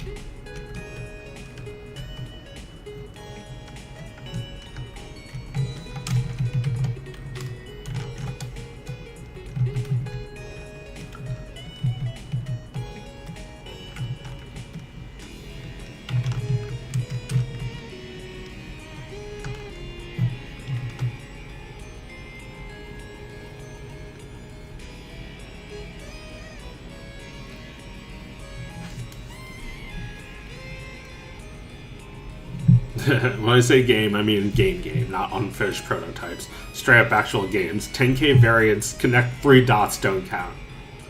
My point, for as much as games there isn't that many. Yeah, it does kind of feel exciting when you find out about a game that exists. A game? A game?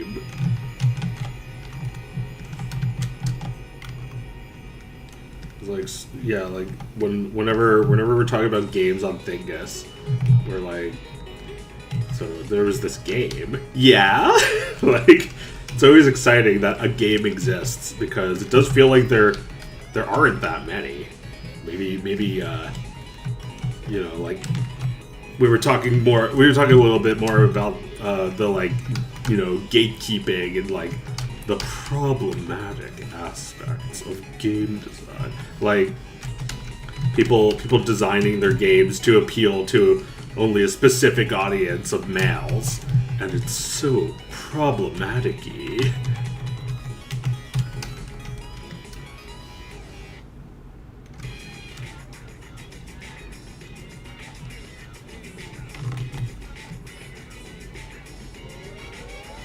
Oh, you made it.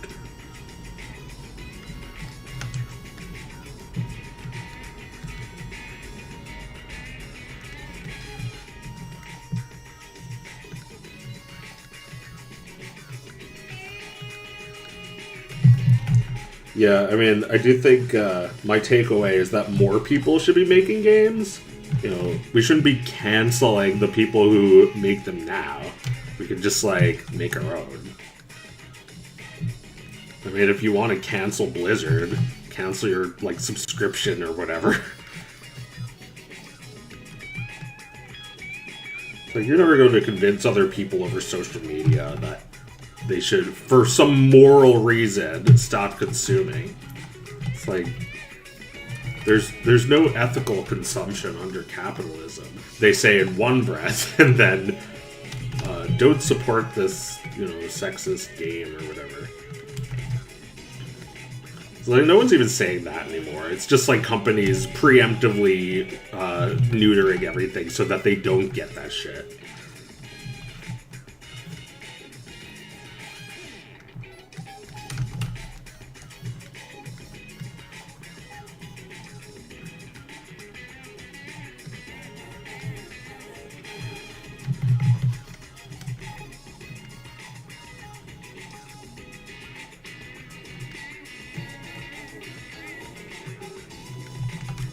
I don't want to be canceled. I don't want to be thrown out like Apu was.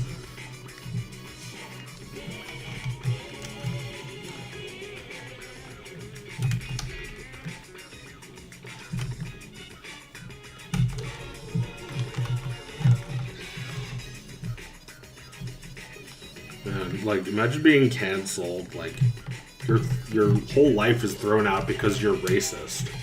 But it's not like you said something. You didn't say something racist. You just are racist. Like, you're a stereotype.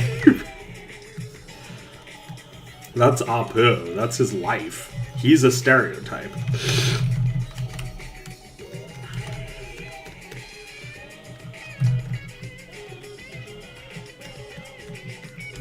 I don't actually give a shit that much if they get rid of Apu. I just, you know, think a lot of people are sick of this shit. I'm sick of it too.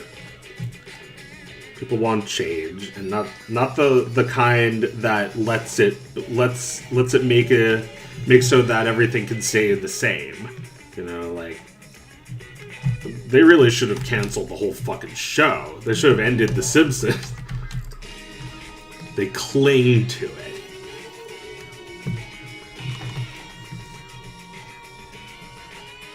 The whole Apu thing was a grift.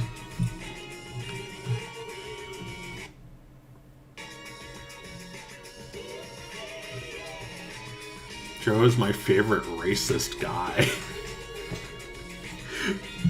Yeah, I'm a stereotype, so I'm arrested.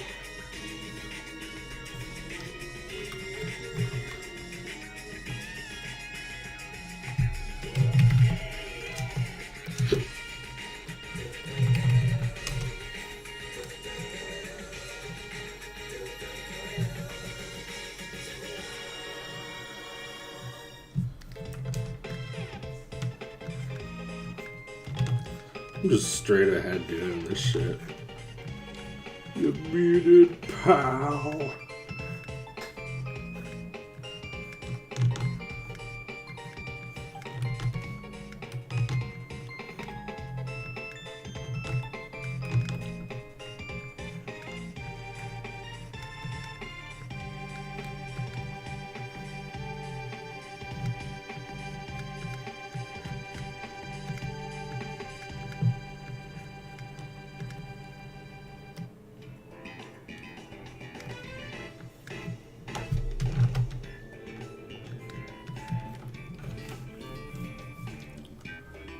Aren't you Italian?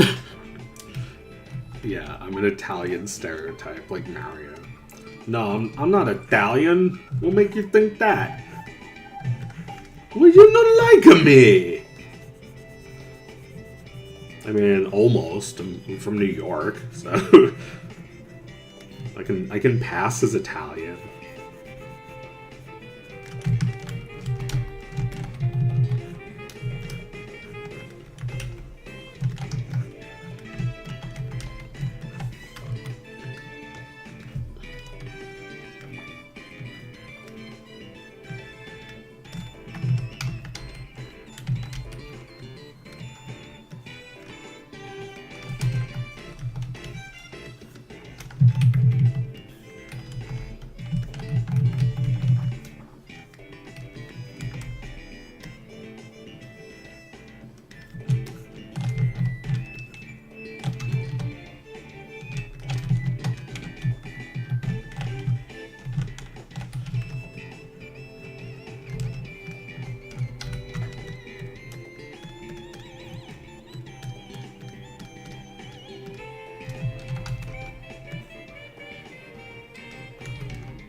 Wind Waker was my favorite Zelda.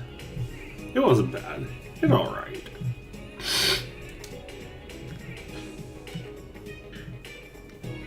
But clearly, some people have very different ideas about what Zelda is about. I guess that was also the age of like half-hearted woke attempts. Where they always have the girl be... They always have the girl be like... what do you call it? They always have the girl be self-reliant but still kidnappable.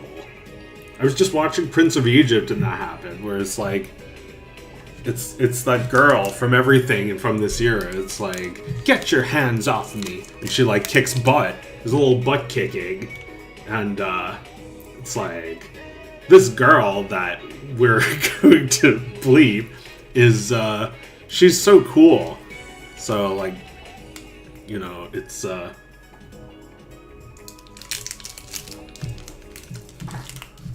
not like that anymore. They just sidestepped that kind of story entirely. The girl power era.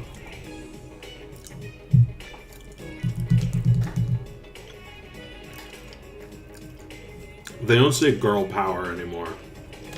Thank God. But like, they also don't... They don't let anything be feminist either. I feel like Data has forced girl and boy things to be like completely separate. They say girl boss now. Yeah. It's all about breaking through the glass ceiling. Not about being equal, but being better.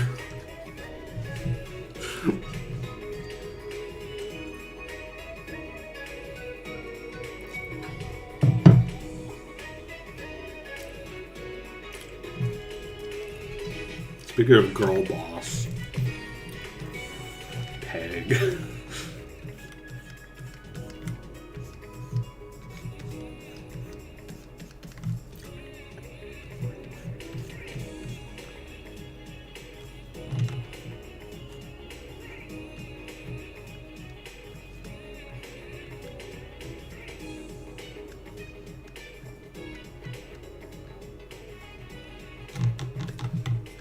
Can somebody pay me $50,000 to have Peg trying to kill them?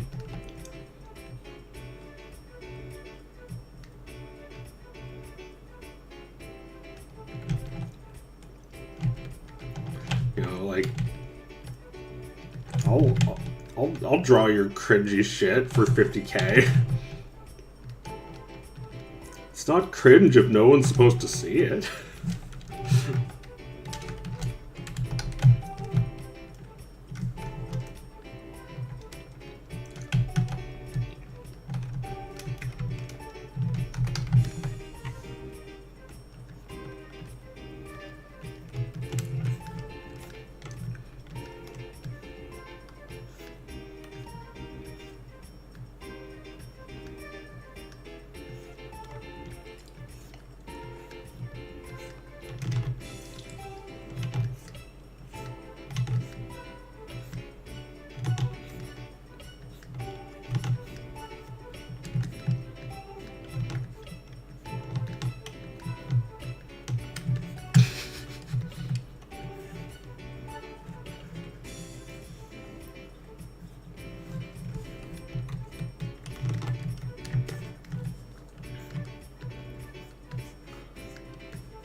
Like, look at how this design is dated. There's like,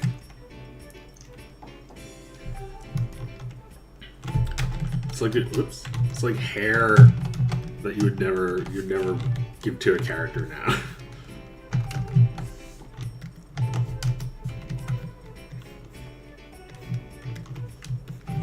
Those sleeves.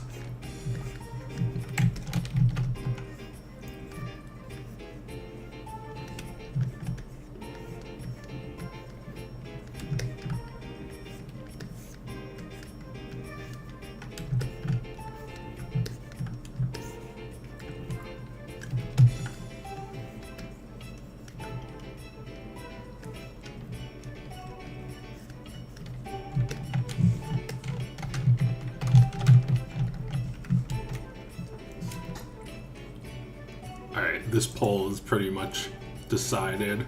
Can get rid of that. Link's Awakening is very popular, though. I didn't doubt that it could get 38% of votes. Old media often tried to make strong female characters, but always fell back to the stereotypical damsel. Tetra being relegated to just wearing a pretty dress while the men fight was such a cop-out. Yeah. Tetra, who's like the boss of the pirates, and then, you know, she just like suddenly loses all of her assertiveness and courage and just becomes like an NPC. And she was an NPC, and now it's like really apparent. But like what they they made her white. But like what they really lose is that we actually did respect Zelda before, and we don't respect her more now.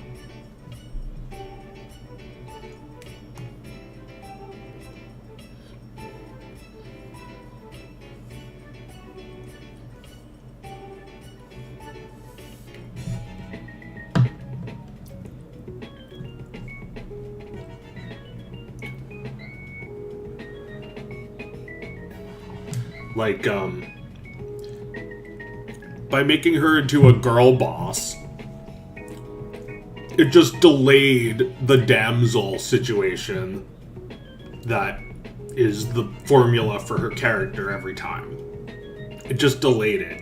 It just made it so that you wouldn't even know until halfway through the game that she's Zelda and that she's kidnapped. But even before she was kidnapped, it was like, we have to keep her locked up here. So like, that's also bad. It was like Rapunzel.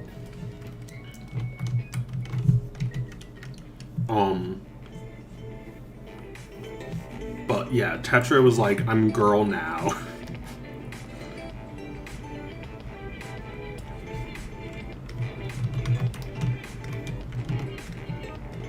Okay, these are way too small.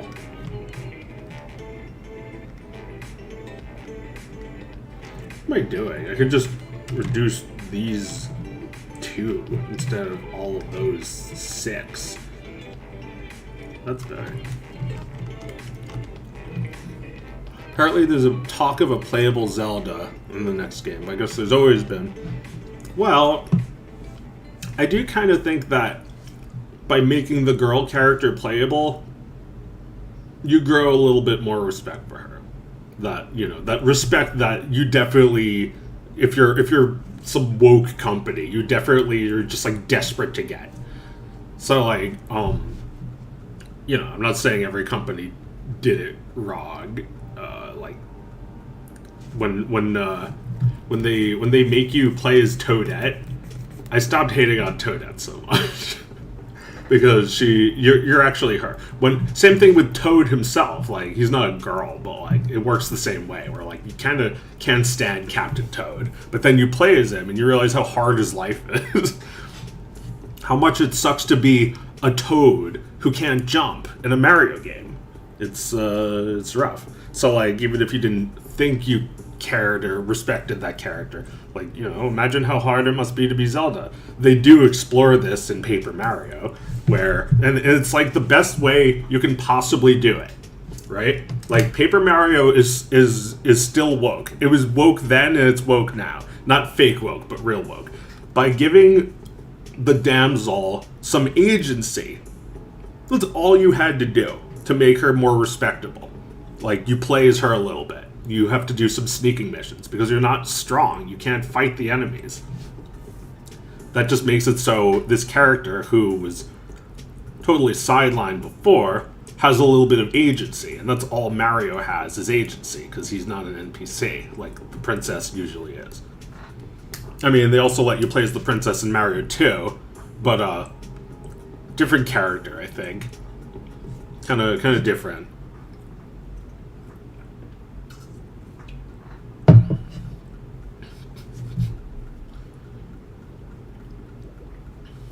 Nier and Stellar Blade have playable women.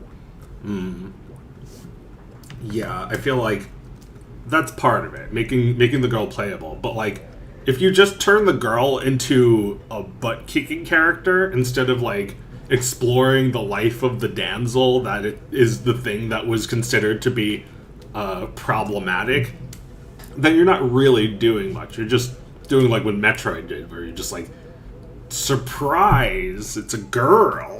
Like, it doesn't actually change the game that much after you find out.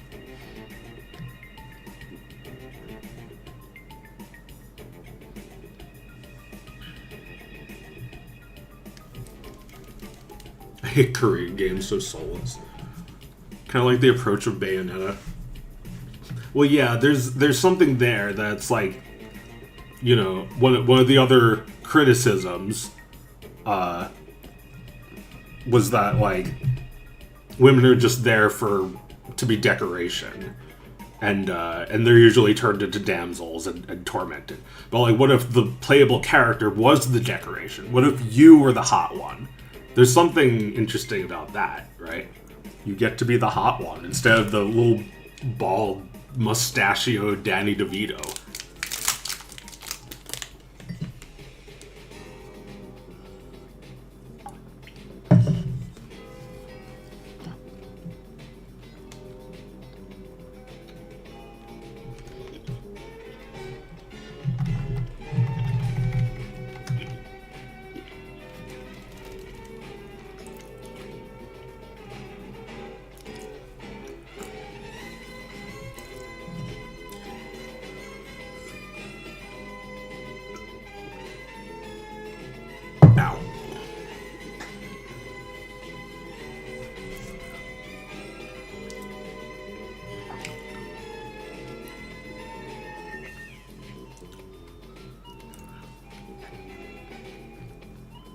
Being woke used to mean something. Now companies see it as a shortcut to social brownie points. Yeah, well, we shouldn't have a social life with brands. There should never be some confusion about who are your friends and who are companies.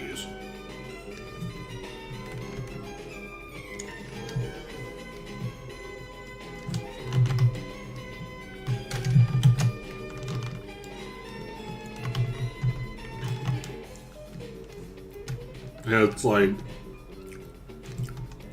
you can't criticize a company because your friend works there.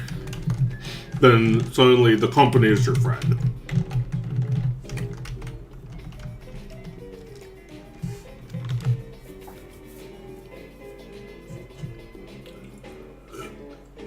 Companies are not your friend or anyone's. They can't be woke. They cannot have a morality even. It's like, how many times do you see the fucking like company name and then there's just like a massive fucking lorem ipsum underneath?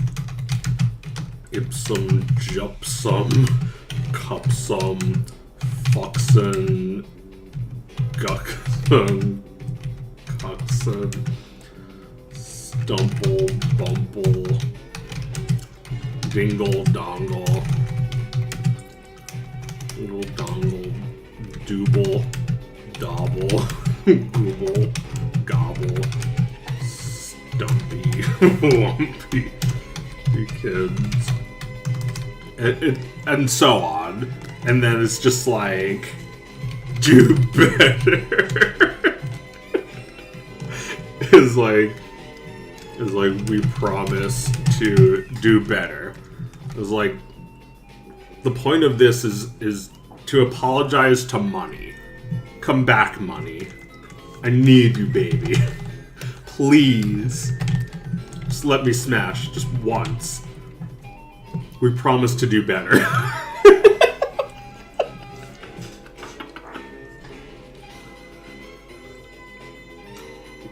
United, we understand.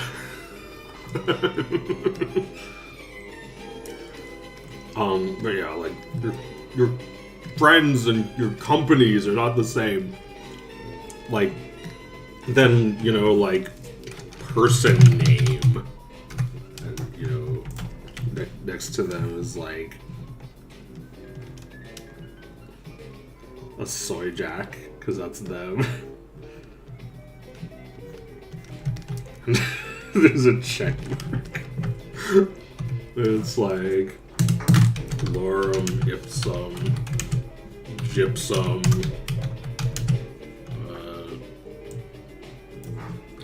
eclipsum ipsum thicksum bitch some not be supporting company name grift some bitch subs, like, except it wouldn't look like this. It would be perfectly formatted for this to be the focal point.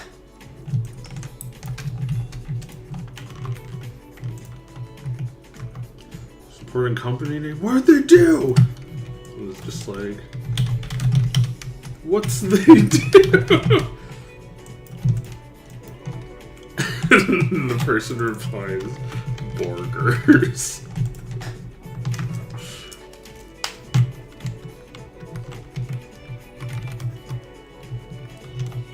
Oh yeah, like this shit. It looks like the Scream. This person is just like an unsuspecting Twitter user who gets like bombarded with this cancellation shit constantly. And they're like, what now? And like their icon is just like their dog.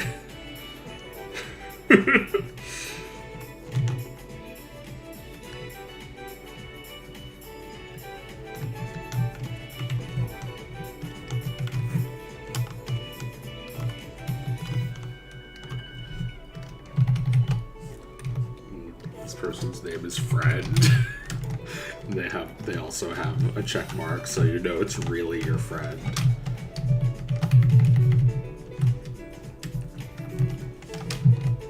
It's like, it's, in the end, it's really just an advertisement for that company. Burgers.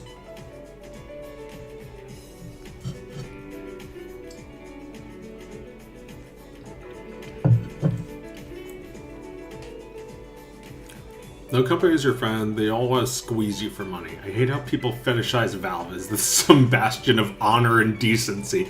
Gaiman is a good guy, but he's still a businessman. Yeah, it's true. It's not like really that great that people need to like rely on Steam. I think it works, which is the nicest thing I can say about YouTube, Twitch, and Twitter. But it working is not everything. It has to like be fair, you know. Like if one company has that big of a monopoly, it's like unfair. It's like why can't you just like bring your games somewhere else? Why do they have DRM? Why do we fucking pay for DRM? Just so it can track how much we're playing and tell us, because we need to know how much we're playing, I guess.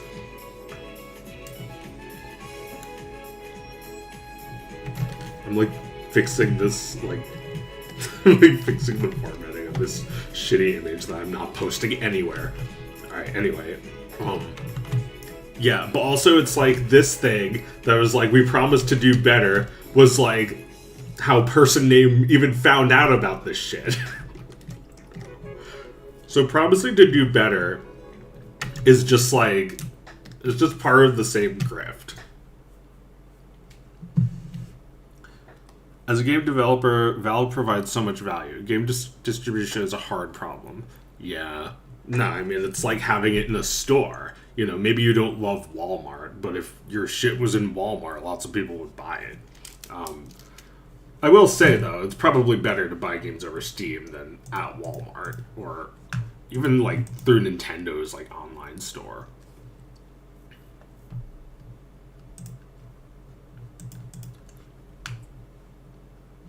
Like, Nintendo has been not especially friendly towards developers for a long time. We promise we will do better. Yeah.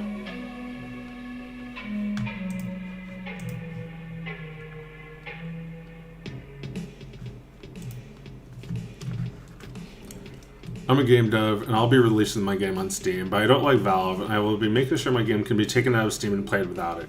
Okay. Yeah. I feel like, I feel the same way about YouTube. It's like, I'm putting ads on all these videos. If you don't like it, go to my website, where you can watch them for no ads.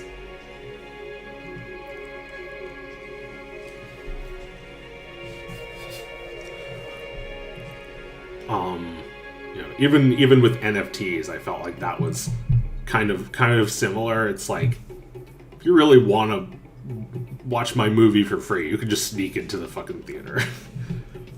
Just fucking pirate it. It's like, if you could tell people you could just fucking pirate it, then why are we doing all this? Is it because stupid people who are customers but aren't tech savvy enough, or like they're too worried about committing a crime to like figure out how to get everything for free? We're basing our systems on those people. Maybe if it became even easier to just download shit for free.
working on a cartoon that's a sequel to a cartoon I did called Pete the Power Cuck. Pete, the Goofy character, it's like trying to get Goofy to fuck his wife.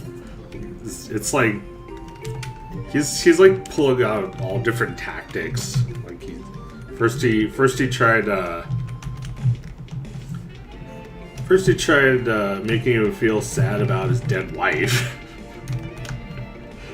then he tried tricking him into thinking that he did something really wrong. Then he tricks him into trusting him and agreeing to fuck his wife. And that's where this one will end. Goofy says he'll do it. He says he's not going to tell Peg, and then he tells her immediately.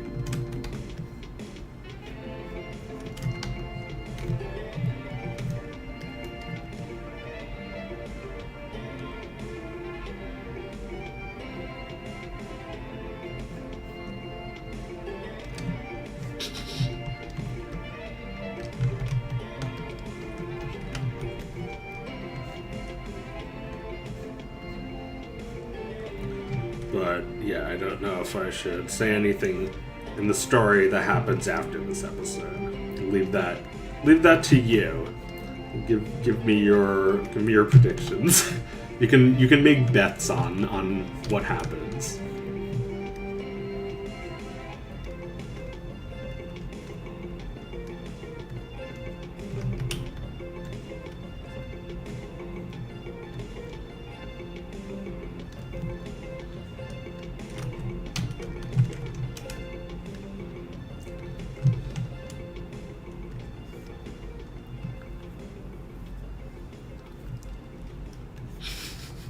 I feel sorry for you, Goof. You never lived for yourself.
Joe, I really appreciate your streams. The soft vaporwave in the background, inane rambling accompanied by art my favorite characters exploring adult themes is great to cook breakfast too.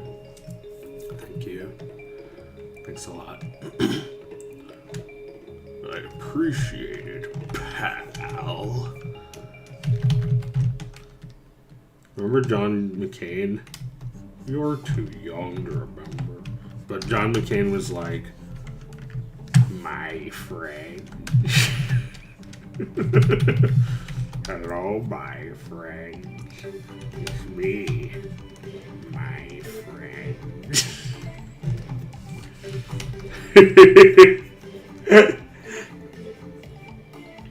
My friend.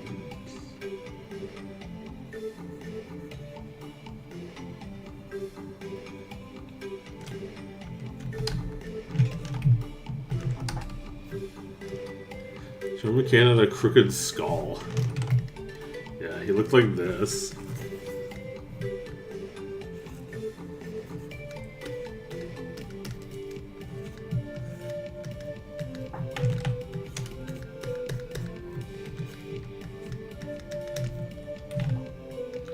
I feel like his head was like more like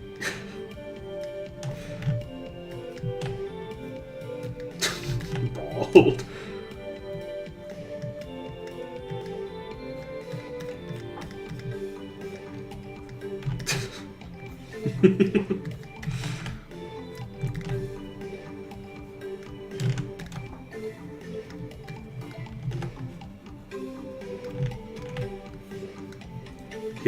He was from the we'll do it live generation of Republicans. Bill O'Reilly probably wanted him to be president. I don't remember how that went though.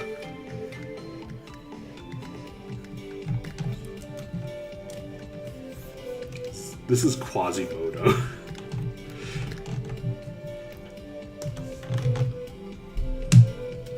I tried to buy it after he died, but they wouldn't sell. Yeah, they were all sold out. I did a paper on John McCain once. They did a paper on him. I like guys who they did not do a paper on. They'll never do a paper on me. Nope, not me.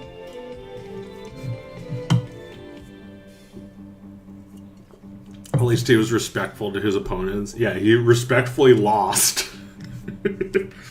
Imagine if they put Trump against Obama. That would have been Trump's wet dream. Although, probably would have lost to him. I guess that's the real thing going on with him versus Biden. It's like it's really still just like, you know, like there was no popular candidate for Republicans. Fucking John McCain. Who wanted him? Who the fuck wanted him? They just wanted a Republican. Who have lost heart. Obama isn't fucking senile. Yeah. Now we're like,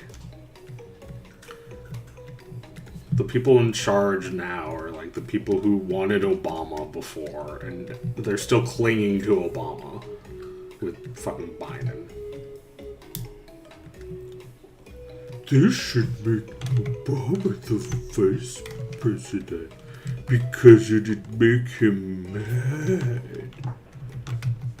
It's like so we're really just gonna follow Trump's lead and make politics all about trolling. Great troll, dude. Cool story, bro. Cool troll, bro. Thanks, pal.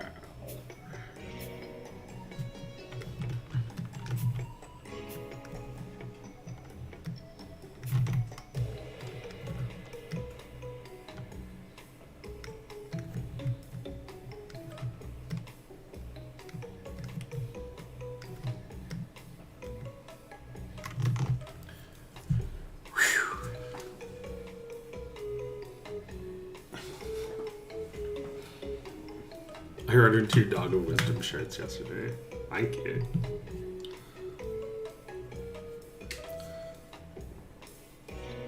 Acknowledge the shirt man. I don't have to. I can't speak too much about it because I'm British, but no choices are all that great either in the US or UK, unfortunately. Yeah.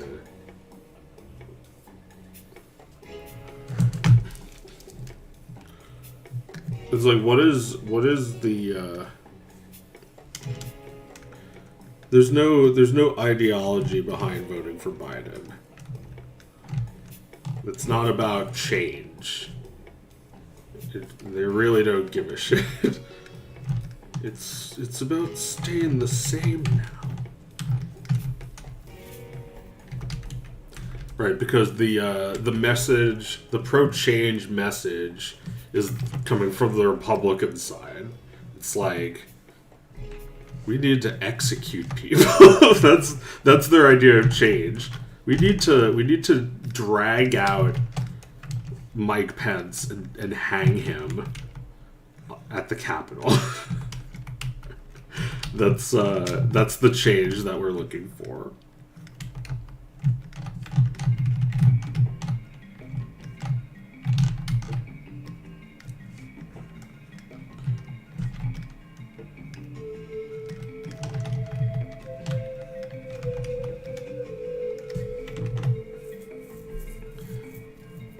You vote for who you think will fuck up least. Yeah, but like everybody fucks it up. It's like Obama was like trying to prove something, I guess.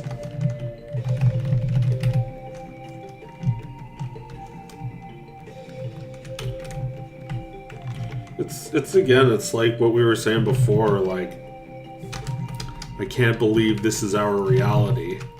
It's like, did the like racists of the Republican Party just like want to punish everyone who voted for Obama?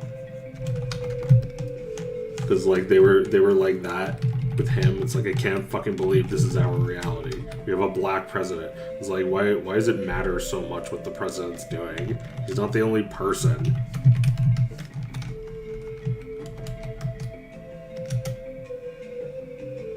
It's because people have been convinced that they all need to run for president. It's like, I do not support the president. He said something. He said something sexist, which I'm not.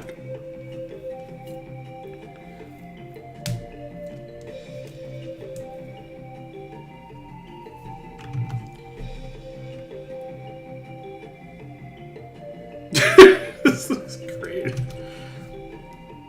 Racist idiots to this day are butt mad that a black man was president. Yeah, I can imagine that, like, that drove a lot of the bullshit we're dealing with Trump. Like, there was the Tea Party, remember that? It's like people who you know, very subtly imply they want to overthrow the government.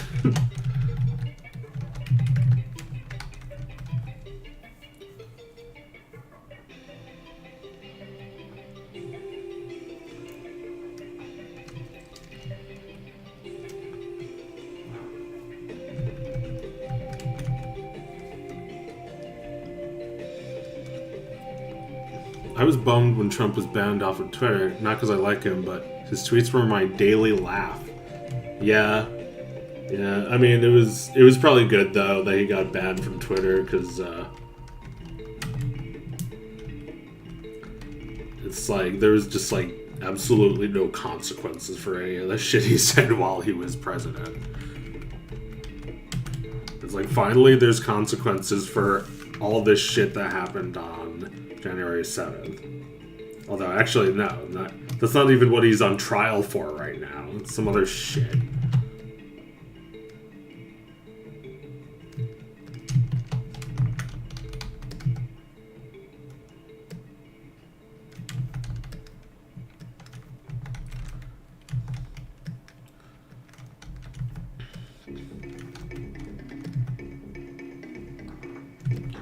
President Trump would support Pete. He'd support me making this, right? Well, I guess if I posed it as like owning the libs. It's like making fun of woke Disney by animating Pete's hot wife. I bet Trump misses that show. He would make lists of like hottest women, so he's probably just too embarrassed to admit that he watches cartoons and would never give his hottest cartoon women.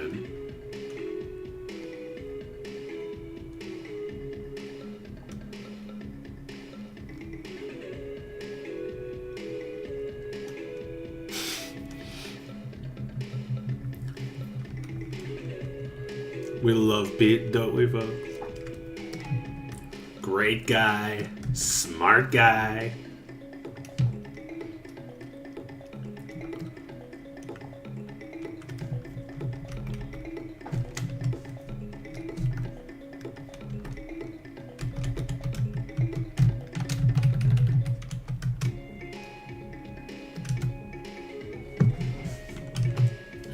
Pete is a QAnoner. I'm not sure. Would Pete waste his time on those kinds of things? I feel like Pete doesn't use the internet. Well, I guess like if we're talking now, because I was thinking like if I get enough money in like 10 years from now, if I have enough patrons for like the next few years, I'll just keep making this, and I'll keep making it until it starts taking place in this era. And Pete will be aged, but like we'll have all the technology and all the like history of the past 25 years between Goofy movie and now. Right, so the Pete timeline starts in 1980, and it ends in current day. It ends in maybe 2025 is when it ends, because or maybe 2030, because it'll take me many years to make this series, and by the time I actually get around to making it, there'll be even more news and history to deal with, and technology. Pete loves technology, so he would always be kept caught up with the technology, but he's also not like incredibly savvy. So I think, you know, he would have an iPhone. He would use Facebook. He'd be getting his political news from Facebook. Yeah. I don't know if he'd become a QAnoner, because I think you have to be a little bit more tech savvy for that. But Facebook and QAnon are the same. They don't give a shit about like that kind of material on Facebook. Hey, monkey. What's up, Chimpy? Oh, he's cute. Oh, I love him. Look, he's cute. Look, he's cute. He would have had a Samsung.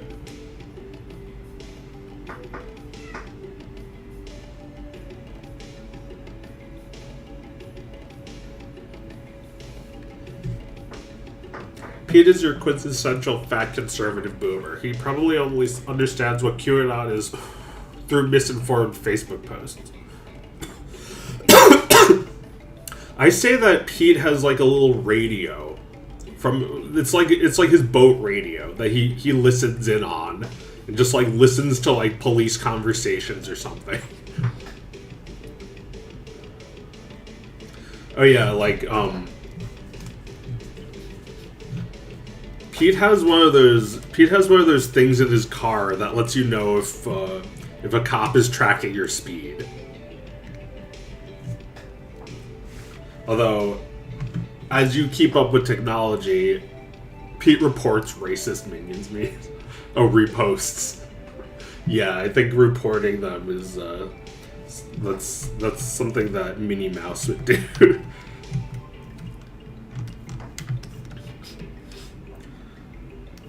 Like, Pete reposts a bunch of shit alleging that Mickey Mouse is gay, and Minnie's like, I reported all of them. He posted like 60,000, and she just sat there for 8 hours reporting all of them. He was just using a script. Yeah, I don't know. Maybe he would be tech savvy. Or like maybe he has the money to hire someone who is. He has the he hires like someone from DuckTales. The like DuckTales guy is his social media manager. Yeah, he also has socials. He posts himself a lot though. Like I feel like that's what boomers do. That's what Trump does. But like I'm trying to see where exactly he falls in. I think Pete's maybe a little bit like OJ. Like the way he's just like overconfident on social media. He's not like he's not like Trump or Jeffrey Epstein. He uses social media and he gets away with crimes.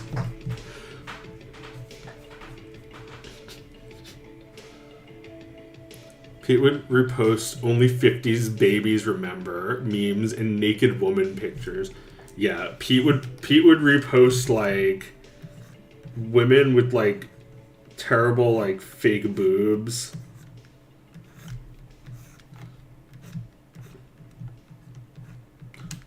Check this shit out, goof. It's just like the fakest looking boobs.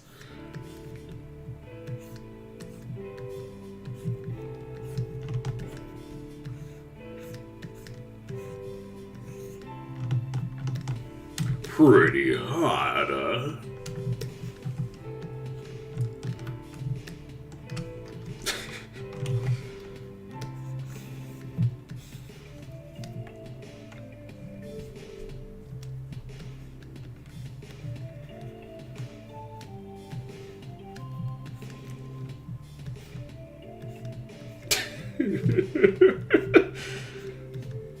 It's like, how do you even respond? Are you gonna say no?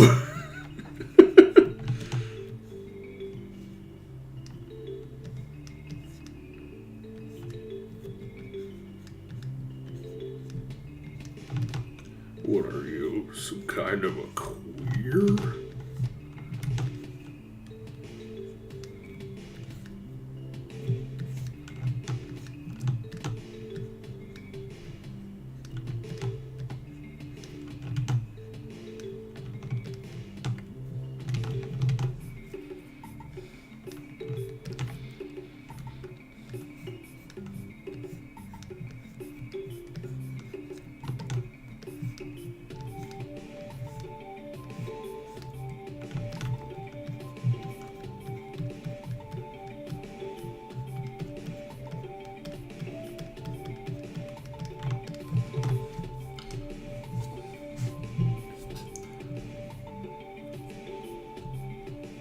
You think Sigourney Weaver is hot, goof?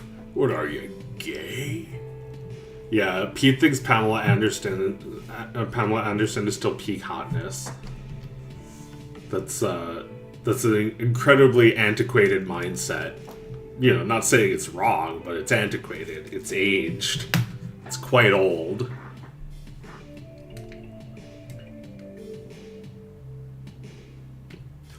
Yeah, like, before we were thinking the hottest thing ever was like a woman in a bikini. But now we know the hottest thing ever is a woman in normal clothes.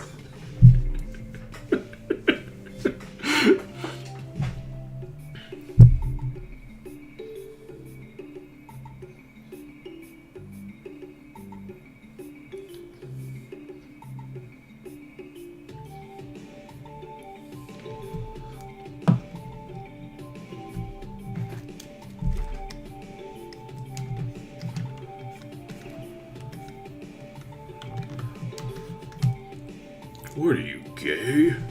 That son of yours, is he a fagala?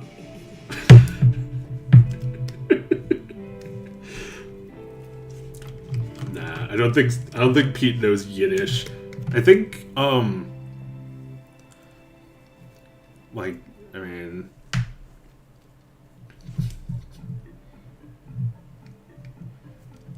the hottest thing ever now is 9-foot Amazonian women with watermelon-sized thighs. Yeah, like fucking this like garnet. It's just like thighs with a body attached.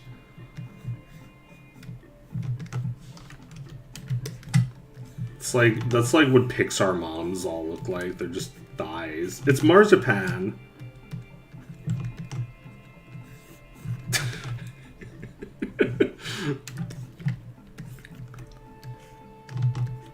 It's like, does marzipan have a big ass? Until that one where Homestar's in the shower, I didn't think they could even be naked.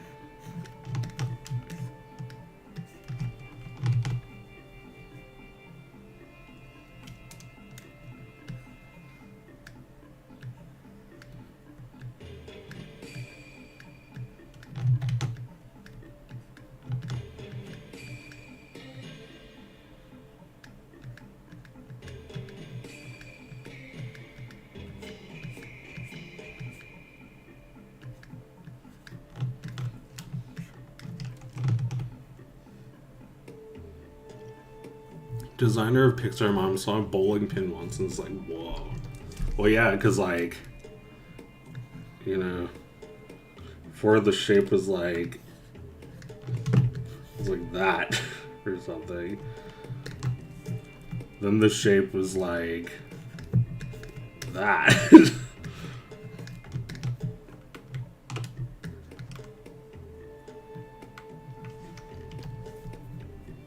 And a bowling pin is hot if you imagine it to be hot.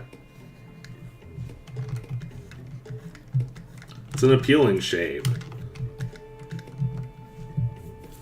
You just give it a little face and it's cute. It looks just like marzipan. She's a bowling pin.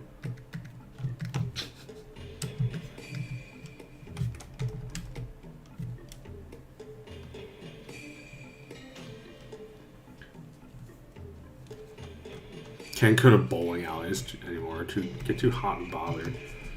I guess that's probably someone's fetish is bowling. Like they imagine themselves as a bowling pin and getting knocked down.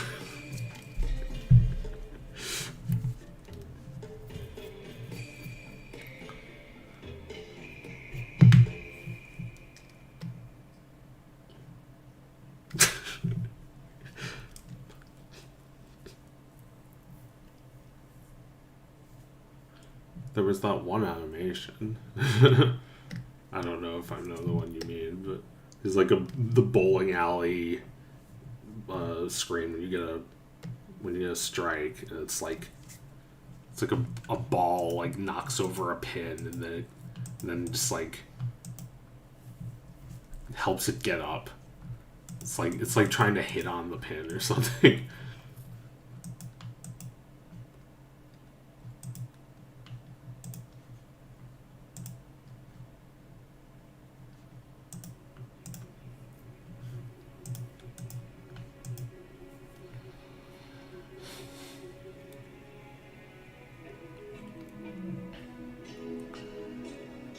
Remember when there was outrage about that bowling pin animation?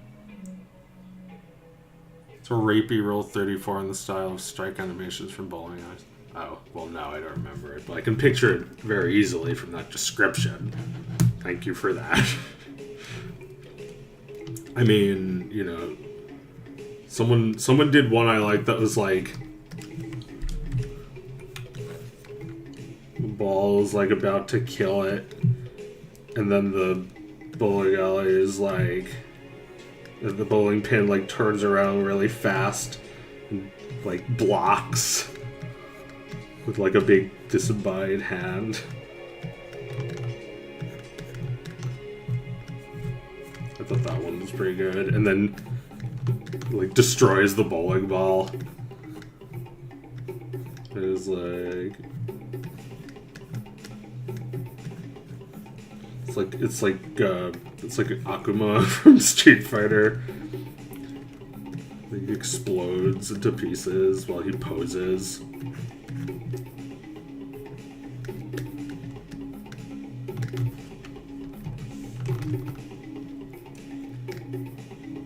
Oh, hey, buddy. What's up, Chimpy? I'm not kink shaming, just kink asking why. I mean, yeah, I don't know. because it's exciting, like to have your life about to be ended, I guess.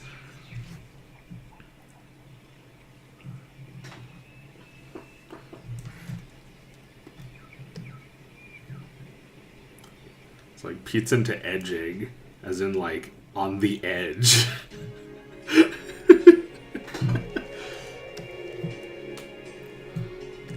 It's like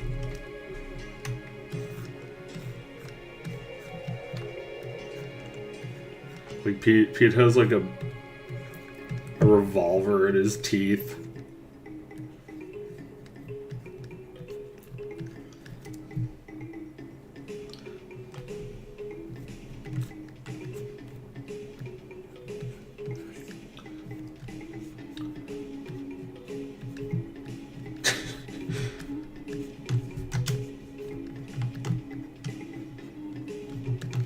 And it's like he's like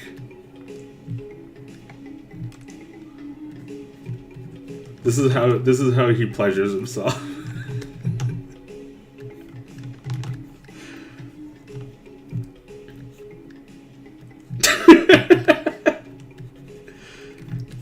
With a gun in his mouth.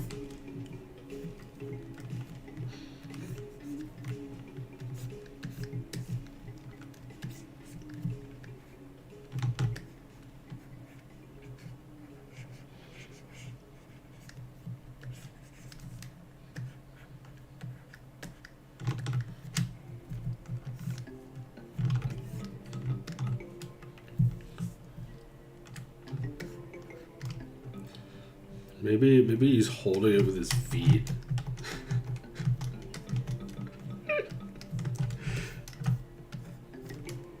They'll conveniently censor anything that would be happening underneath that.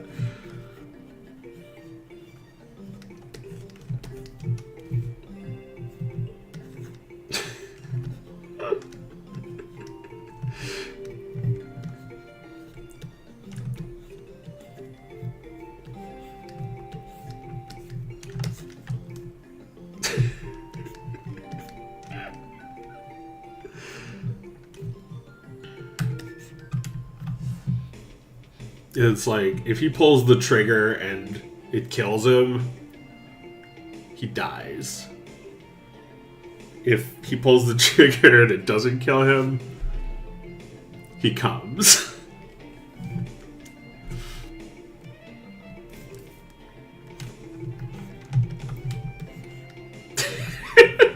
This is, I think, maybe a result of excessive masturbation.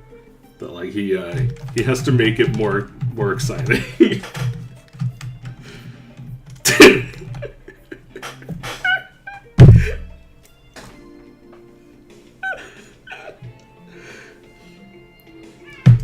They say orgasm is a little death. Yes, it's the little death. It's something the French say. Eat your heart out, David Carradine. I assume that's a reference to him dying by like strangling himself. Is that what happened? Autoerotic asphyxiation, and I'm not sure. Maybe there was a gun involved. Yeah, autoerotic asphyxiation. Well, you know, that yeah, that's like trying to enhance it by kind of like getting closer to killing yourself while doing it. I'm sure Pete is into that shit.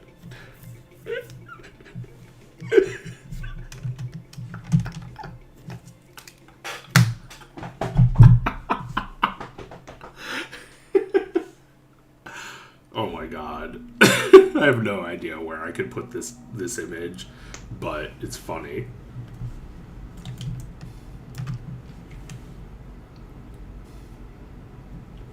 That's this house now looks like a background. Like he's in his mansion all by himself without his wife, and he's just like doing this. He just does this every other night. Because, like, it knocks him out for 24 hours. I believe Pete's buddy is mushroom-shaped. Not very long, but pretty thick.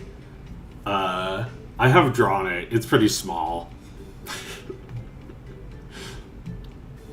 I'd show it on the stream, but I don't know if that's gonna be a problem with fucking wholesomeness tube. It's like a non-sexual drawing of a penis.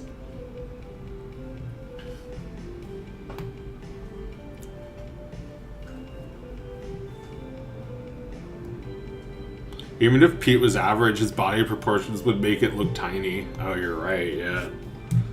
It's got, like, very small dick for his size.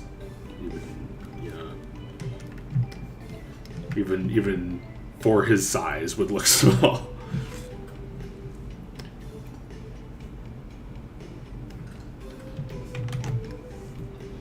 But yeah, like, Pete, I think, has to keep up with the hip new lingo. That's something that he always does. Probably so he can just, like, be a salesman in general. So he can, like, relate to whoever he's selling to. He's always selling a bill of goods.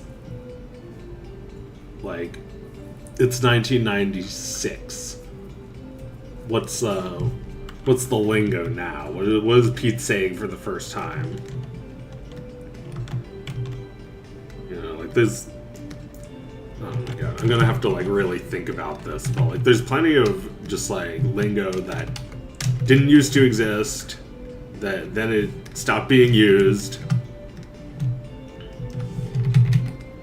I feel like a lot of it is being overwritten constantly. Like, people were telling me yesterday about, like, the, you know, skibbity rizzler and kind of, like, modern lingo. So, like, you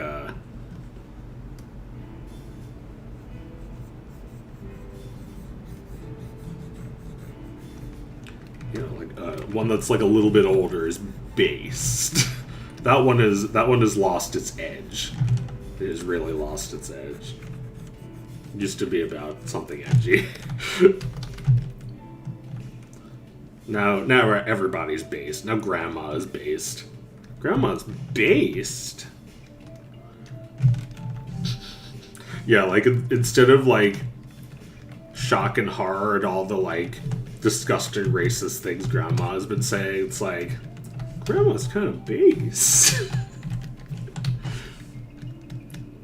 God, I just keep adding more and more detail to these. Just like doing all this manually. Go Pete. It's your birthday. It's your birthday. Yeah, that's... Oh my god, thank you. Yeah, that didn't used to exist, and then it stopped existing.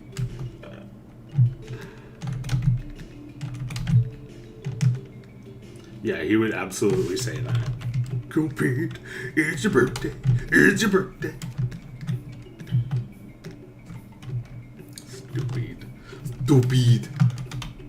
But definitely how people went along with all that shit. People do it so much on Twitter, like, with things that are, like, perceived to be, like, underground, but are, like, just, like, everyone's fucking getting on it. There's so many, like, meme images that, like, nobody's gonna give a shit about in a few years.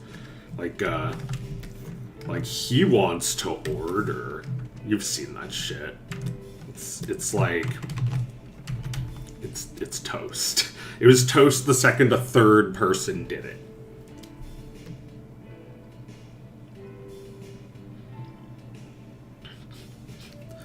And, like, that's just an ad for McDonald's.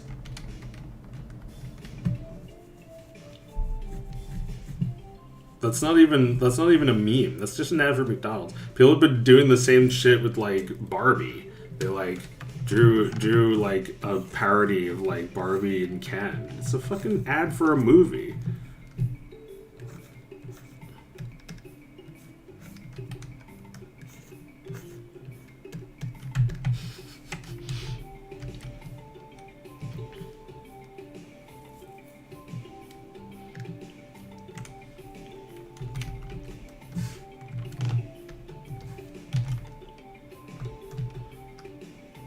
And like people went along with the Harlem Shake. I'm like, maybe I can only think backwards. So like now we have Twitter memes that are just fast food commercials.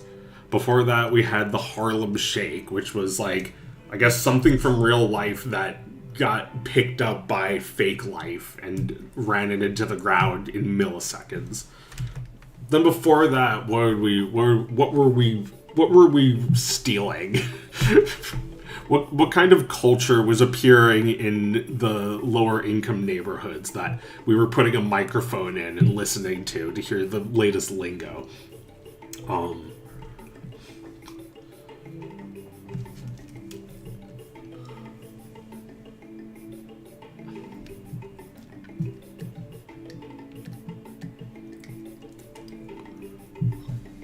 Don't go there, girlfriend. Booyah. Oh yeah, that was 2000. People were saying booyah in like 2000. Don't even go there. Get a clue. Take a picture. It'll last longer. I remember when Futurama started using Futurama memes in their advertising, and everyone stopped using those memes for like a year. Yeah, cringe was introduced. It's like the new Coke. That's cringe. Didn't Filthy Frank start Harlem Shake? Well, I mean, that would make sense because that's like a real internet person as opposed to like some brand, some bland. Like, you can imagine like Ellen DeGeneres doing it next and it becoming a fucking thing everywhere. The Simpsons should do the Homer Shake. It's a business.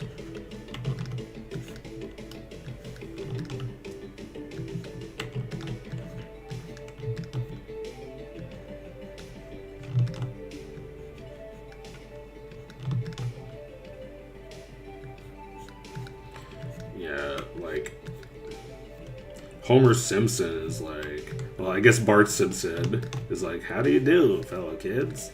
He's like as old as Steve Buscemi. Oh boy, me too.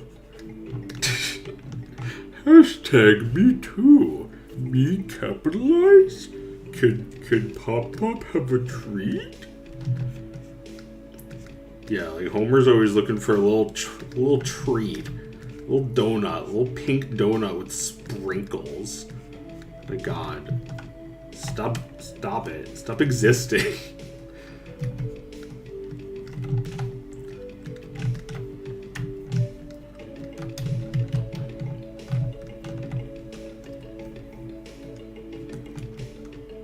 You said do the Homer Shake in Homer's voice and I frowned. Yeah. It's nah, get out of here. It's sad. It's saddening. It makes us depressed that like not only are we once again forced to witness the stupid thing that we don't even get. The Simpsons is still going.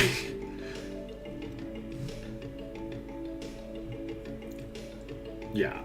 In addition to that, The Simpsons is still going. Please show that Simpsons image so we can cry about.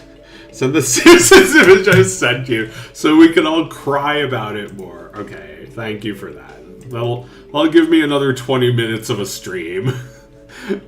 then I'll probably get some lunch. Let me find it first. Give me a second.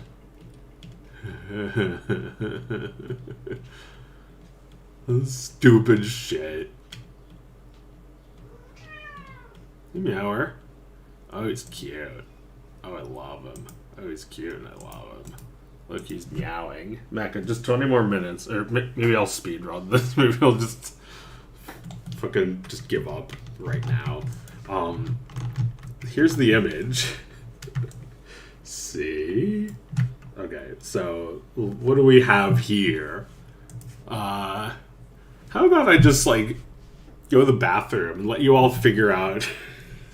I'll just come back to a bunch of comments.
Oh, I'm muted. Whoops.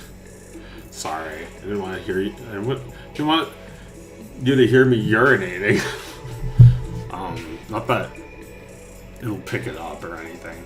But like, I was just like reading what you guys are saying. When my friend showed me this image, I thought a child had drawn it on DeviantArt, and I didn't want to make fun of it. After he told me it was real, I literally couldn't believe it, and it broke my reality. It's like, yeah, that's what I thought too. I thought it was like I thought it was an adult, like an autistic adult on DeviantArt. It looks like an autistic person's DeviantArt. It's like, what if all the characters met? Like, that's like what people do, like really just like shitty cutout pictures of on DeviantArt. And like, they're extremely like obsessive types of people. It looks fine to me. I mean, suit yourself. It's like, it looks like it has no understanding of like space. None of the characters are doing anything. There's inconsistencies with like the line color. Like, look how Lilo and her sister have like more lighter colored outlines. Like it's more apparent down here than compared to like the harsh outlines of this character that's just like inches away from her. Like, this looks traced. This doesn't look traced. They look bad together. This looks worse than my first animations. What the fuck is this? Why do some of them have Simpsons overbites and others don't?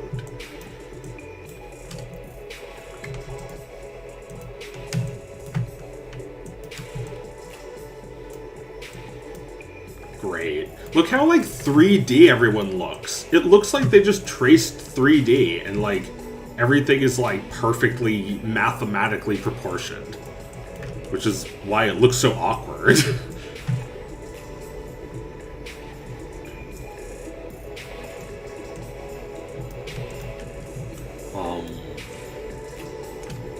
These stormtroopers in Simpsons look no different from the stormtroopers in Family Guy. This is terrible. This is DeviantArt. Well, yeah, alright. Are we done crying? Because like now we have to talk about what is even happening, like, what's going on, how did we get here, and what's next? It's like the people who own things don't even know what to do with them. They just like whore them out whenever they can. That's, you know, The Simpsons, that's Star Wars, etc. Everything in this image. It's like, how come they don't associate with the other characters from things? They don't associate with like the characters owned by DreamWorks. They don't invite the DreamWorks people over. What the fuck is that? Are they like a different country? Are they at war? They should have their own barbecue, and maybe they'll actually have enough food. What does she even have here? This looks like Lisa's idea of a shitty barbecue. It's like, there's enough gazpacho for all. Although, it's probably what they're drinking out of these cups. It could be punch, but I don't know. It looks like gazpacho. Those are just garbanzo beans. There's nothing in that salad but garbanzo beans. Coleslaw. And here we have some pieces of bread.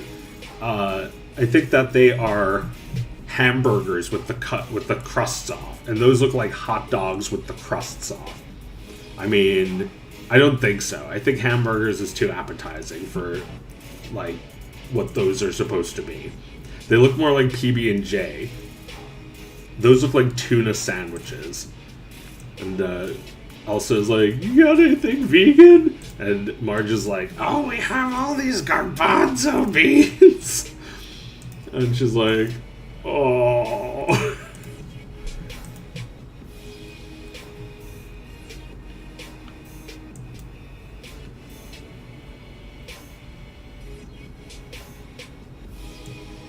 I mean, I haven't even seen this in motion. It would probably look even worse. Why does this look like Flash? Like, I thought they used Toon Boom. It's just like, anytime you do a crowd now, it looks cheap as fuck. Because nobody actually feels like drawing all of the characters. Like, Family Guy crowd awful. It's like computer operated, it looks. Okay. So I was actually raving about Family Guy yesterday in the Discord, saying how it used to be good. And here's actually a really good one, because someone actually drew this crowd. It's not just generated. It's not just completely like hollow and soulless. Like this shit. Everyone's doing the same face. It's like everything is just like computer operated. Like it's a fucking video game NPC now. They all have the same like character, but they're all like differently like they have different mouths and hair and clothing. But they all make the exact same face, have the exact same animation, and it looks like shit. It looks like diarrhea. Hey Lois, diarrhea.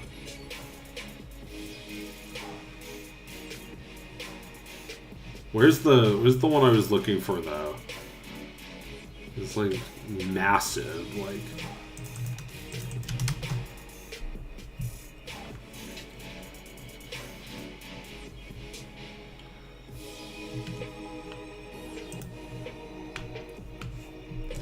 Yeah, this. I like how this creepy music is playing with this image. Everyone's just an NPC. Get out of there, Peter. Yeah, even your friends. They're all controlled by the computer. You're the only human left. Run. But like this was a funny gag too. It was like, this one goes out to all the ladies out there, and he like from all the way back there, he runs up to the guy like right into the camera and punches him. And like, I think the best gag they ever did was like, Peter opens a door on a plane and gets sucked out and laughs the whole way down. But like, Family Guy is not made with storyboards anymore. And this is like, everything is doing this shit. It's like really obviously everything is just like a shitty script. Shitty. Storyboards are funny though. They sell the fucking joke. Like, would this be funny if they didn't like put a little effort into that crowd? I think it would be a lot less funny. They still, it looks like they still may have taken some shortcuts. Looks like that guy on that side and that woman next to him, they look like they're the same, but like with different hair and noses. No, but like, okay, but there's like different hair, noses, and chins, and they didn't use a computer to swap them out. So they probably did just draw an entire crowd instead of like copying and pasting them. They probably didn't even use a computer. Although I think they did color this show digitally.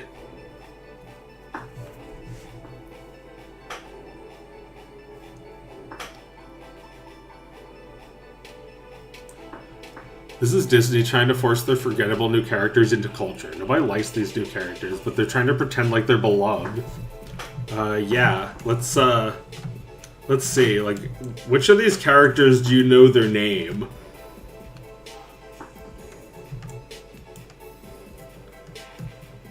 Basically just them.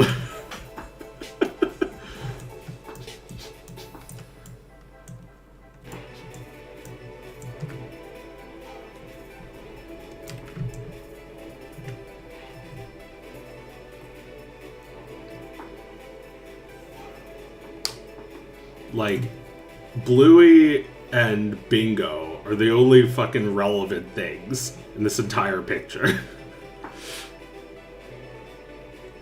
They can have as many Dalmatians as they want, but they all suck.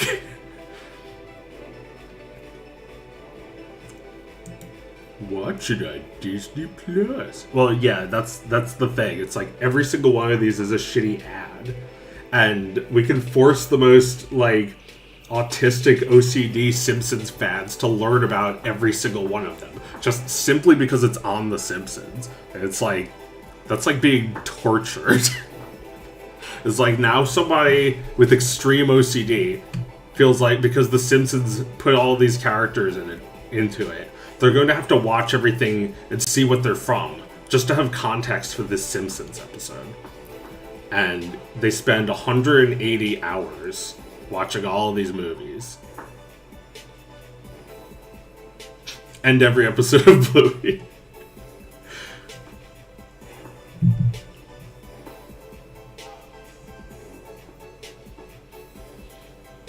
Tars, Lilo, Bluetooth, Elsa,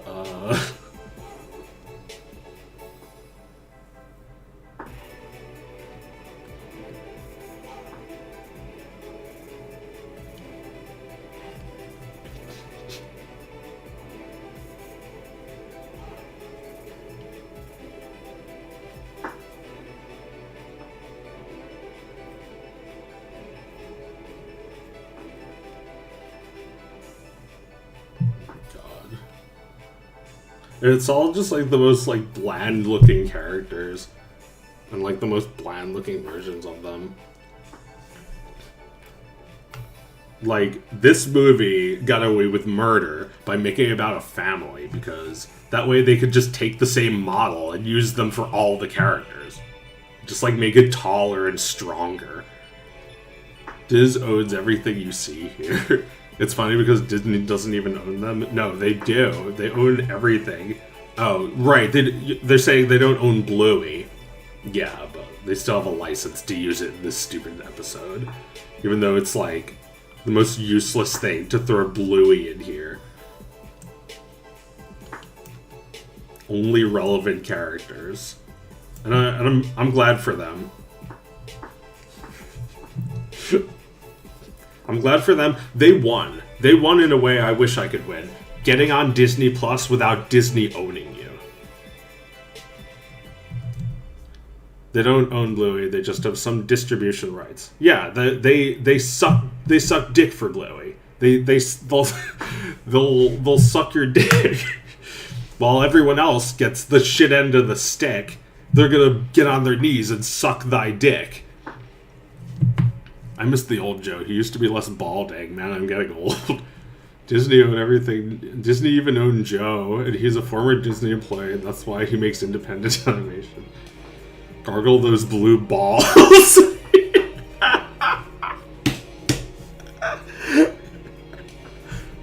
Yeah. Bluey is king. Bluey is the new Mickey Mouse. Bluey is what they fucking wish they owned. They're not allowed to make more than a few bucks off of Bluey. They're their bitch. They're allowed to show Bluey.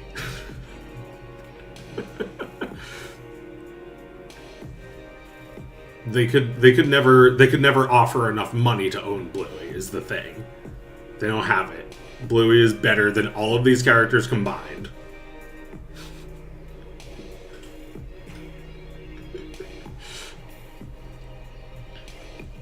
Australia's animation's been popping off lately. Right, like, is that even something people know, that Bluey is Australian? Because, like, you know, who's making animations?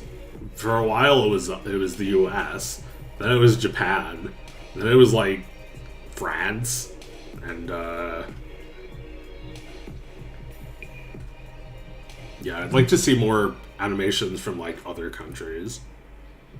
The old lady from Soul, everyone's favorite iconic Disney character. Yeah, old lady from Soul. And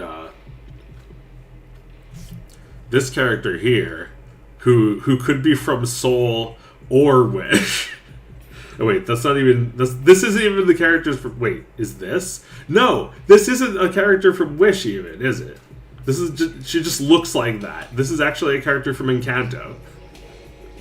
Right? Because she's standing between two other characters from Encanto.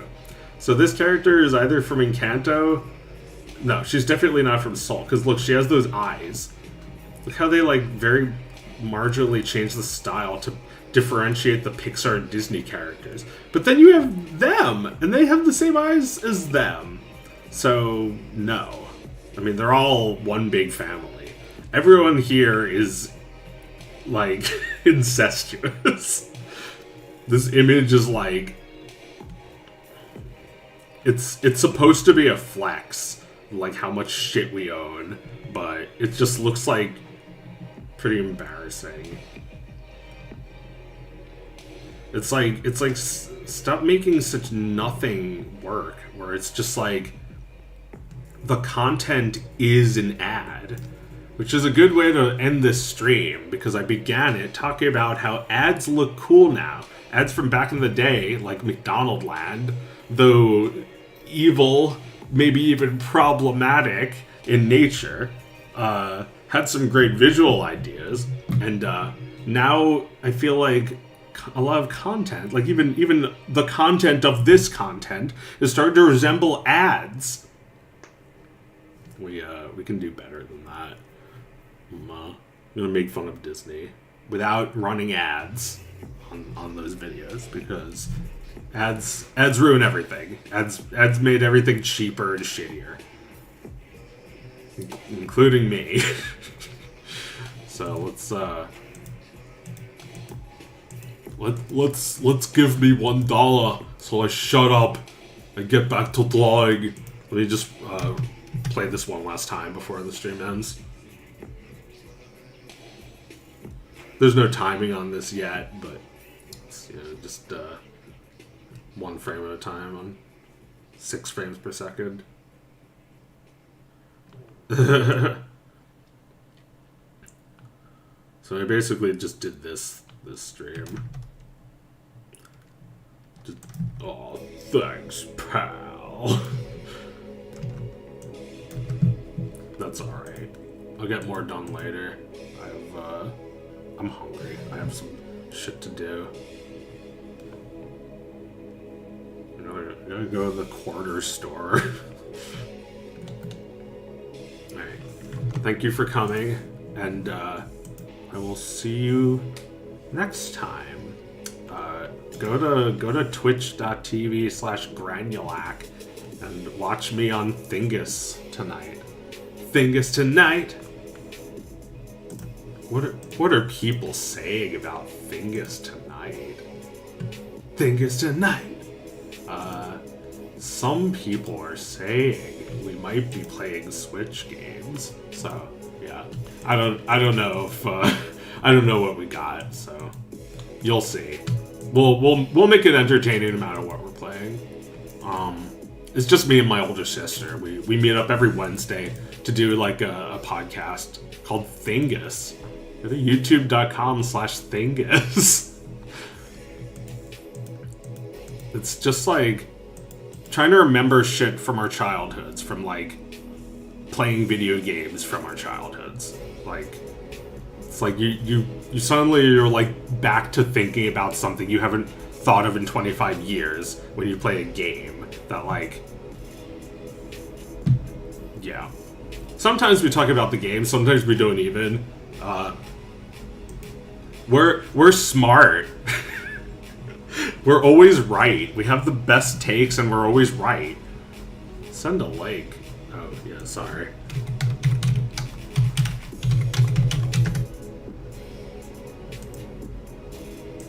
Is that even a clickable link?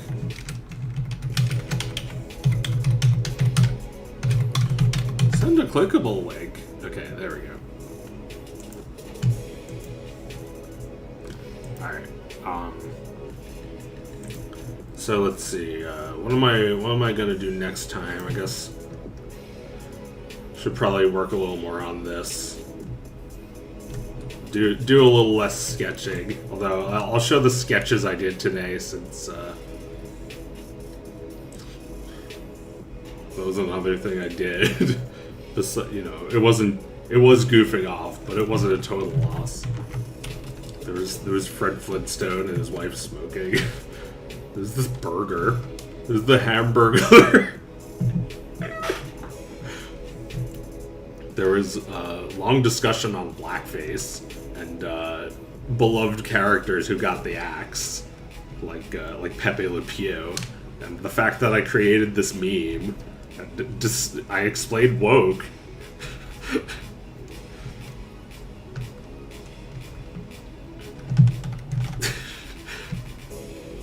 Bad man, bad man.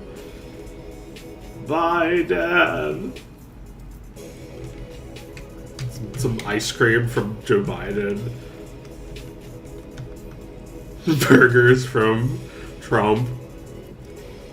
That's what it's come down to. It's like, what unhealthy thing do you want? Burgers or ice cream? Biden gives us ice cream. Trump gives us burgers. That's probably the industry that has the most in their pocket.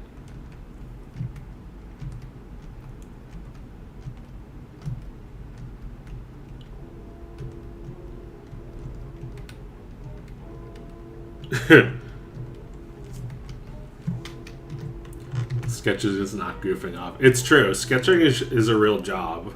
I drew this John McCain. That's a real job. I drew this Peg. That's a real job. Give me $5. I have done that before, where I've charged $5 for sketches when I've done in-person stuff. That was fun. I wish I got like hundreds of people in line for that. That would get like $500. $5 is like, you know, I don't know. I feel like I'd rather get more people getting sketches than charging more. $5 seems like the good amount. I would, but I'm $6 in the red.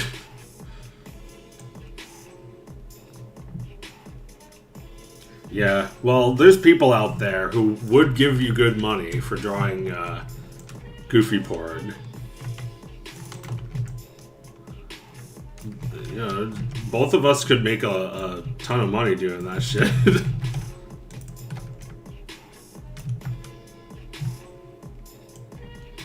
Oh my god, I said the stream was over like 5 minutes ago, and now I'm back to working. I guess I'm not hungry anymore. Alright, I actually have to go now. Alright. Thank you. Goodbye.